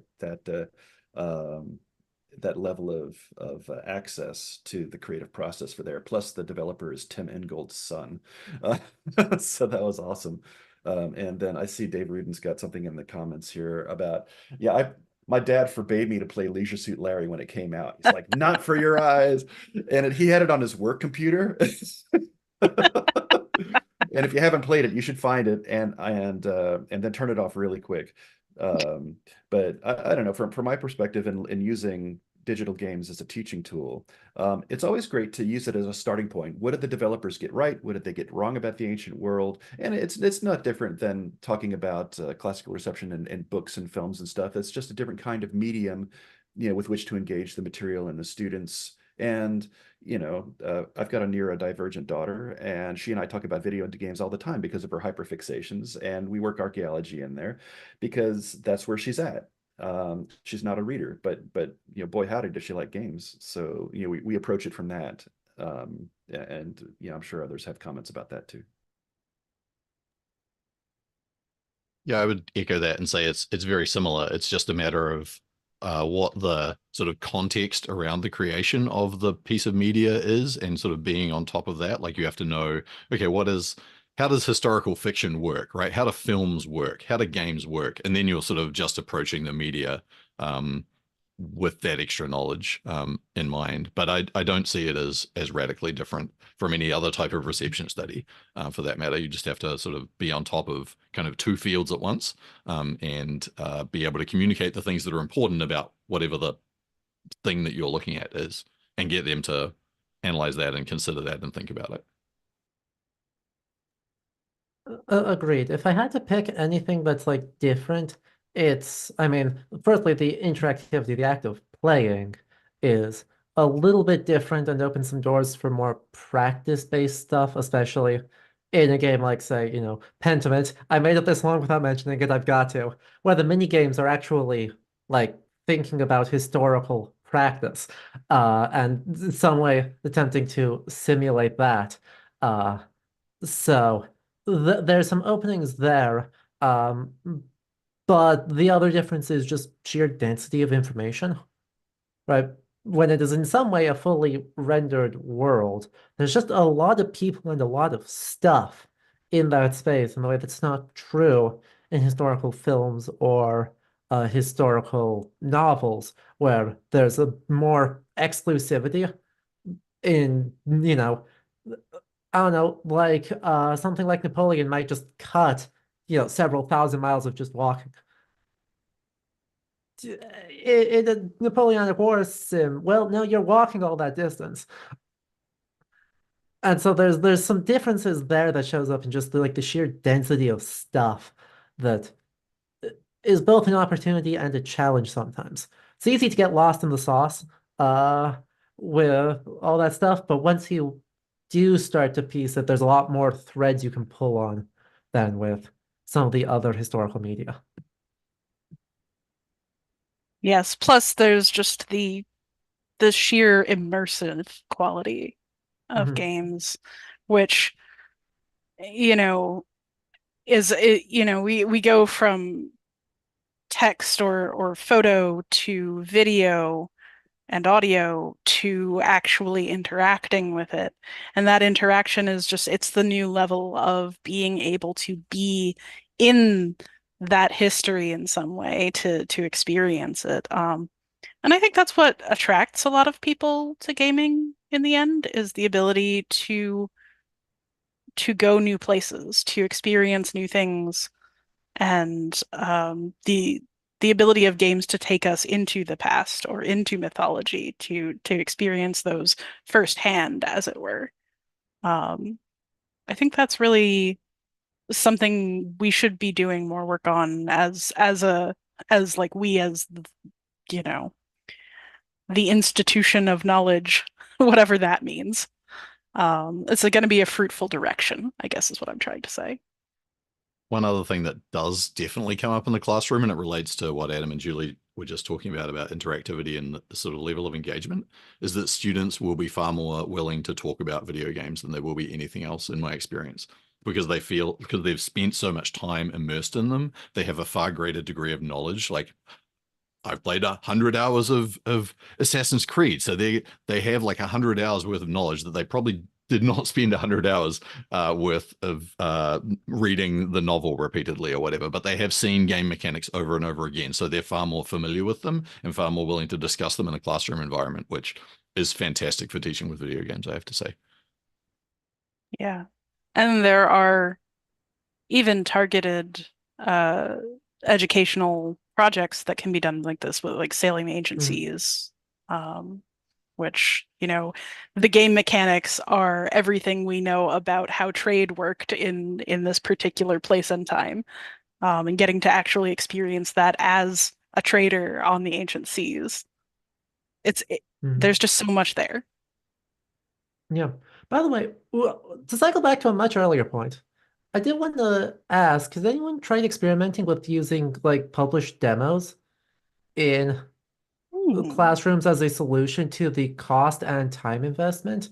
Because games, right, the demo is from an industry perspective supposed to sell the game, present that most polished early vertical moment of here's what the game's about. Has anyone tried seeing how well that works with history? Or with the history within games?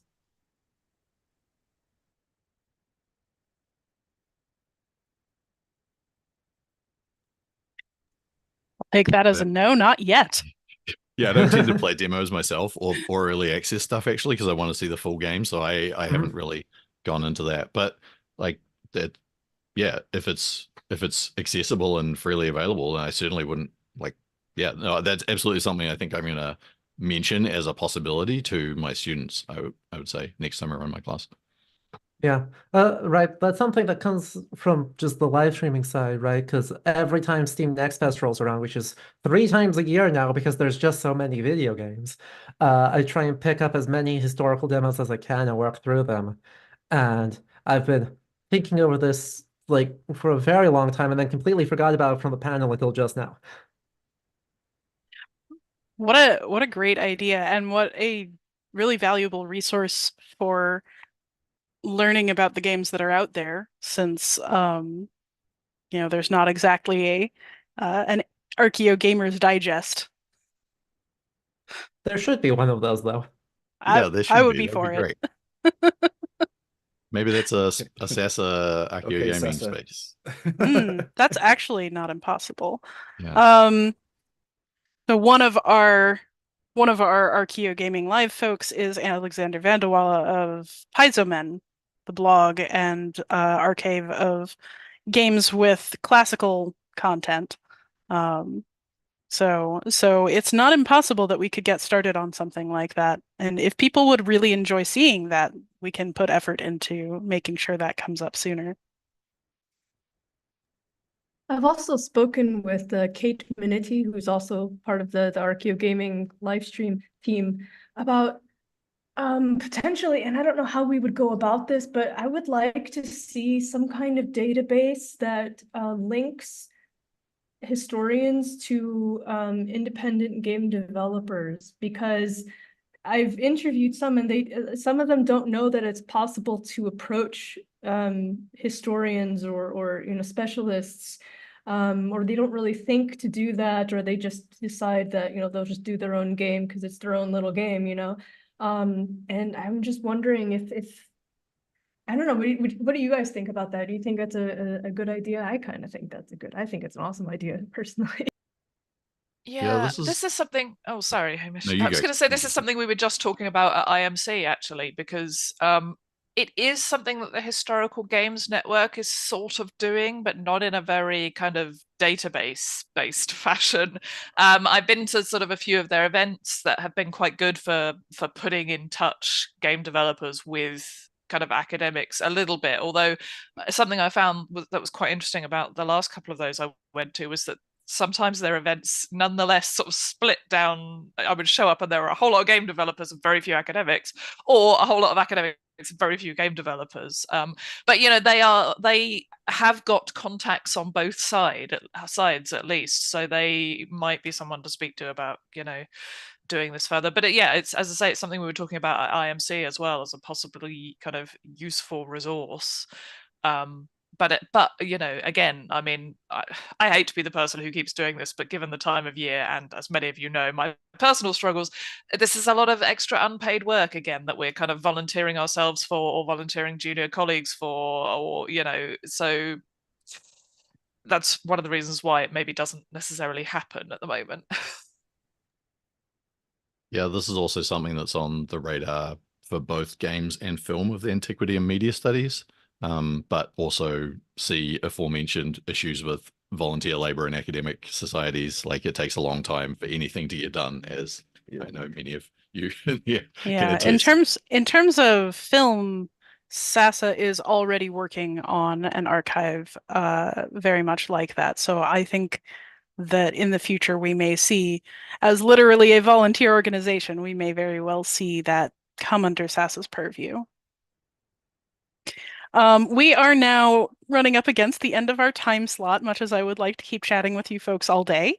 So let's go round and have each of our experts say one thing that they would like to be able to do in archaeogaming that they haven't gotten to do yet.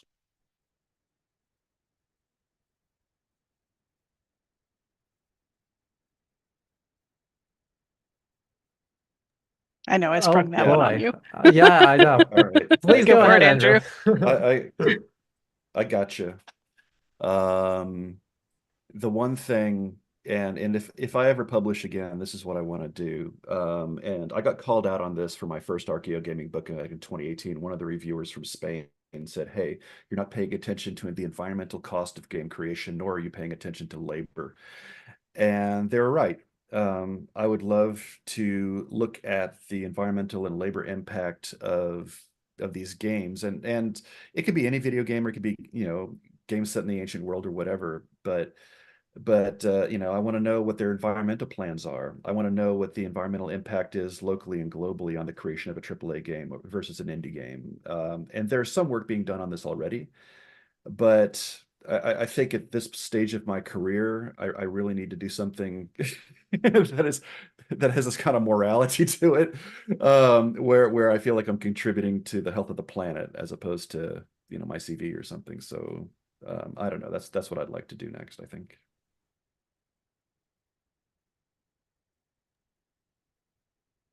Right, they gave me an idea for something that and I don't like, it's such an open question. It's great actually, because it's very much like that chart on, I forget which page it is in Andrew's book, where it's just like, here's archaeogaming, and there's so much stuff that when you put it on a slide, it's unreadable from the first row.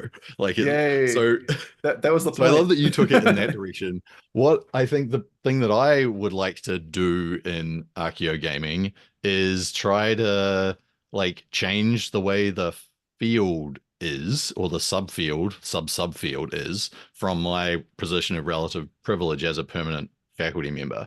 And I have no idea how to do that, especially, unfortunately, from New Zealand. It's a little bit tricky to be a force of change when you're on the other side of the world from a lot of stuff. But if anybody has ideas, then look me up online. If you Google Hamish Cameron VUW, you'll find my email address. Or on Twitter or whatever. For me, one thing that I had thought of recently was trying to bring archaeogaming here to Egypt, because we have all of these games about ancient Egypt, but I don't see any Egyptians talking about them, right? And I think it would be really amazing to have archaeogamers from Egypt talking about ancient Egyptian games because we're getting the Egyptian perspective. And I think that's something that's missing and needs to be filled. But the problem is, how do I get that here? Because there's the problem of resources, there's problem of getting funding, and it's just it's a whole mess. But I would love to see that happen.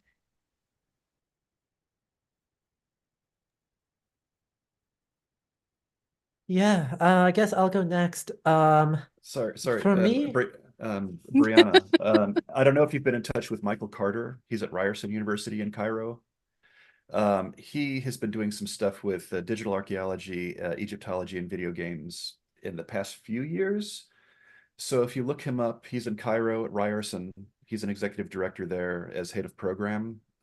So maybe give him a buzz and you guys can cooperate. That's great. Thank you so much, Andrew. I'll type it into the chat. I'm sorry to interrupt, Adam. no, that's a great shout out, great connection. I mean, doubly so that actually dovetails into more generally what I want to do. Which right now for me, it's all about community, right? Being in the weird spot of being on a smaller platform and being one of the louder voices on that smaller platform. It's trying to do more to help build communities of people who are doing that work, and make sure that there's ways to make sure fans of one creator are able to be exposed and find that agreement with other creators. So, I mean, being on like SASA live streams is always a great part of that, but there's a long ways to go with ever not enough time.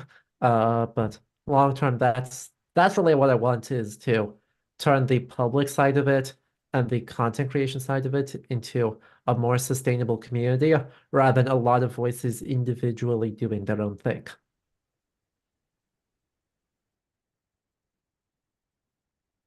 All right. Any comments, Kate? All right. We can wrap it there. We are verging into social hour time.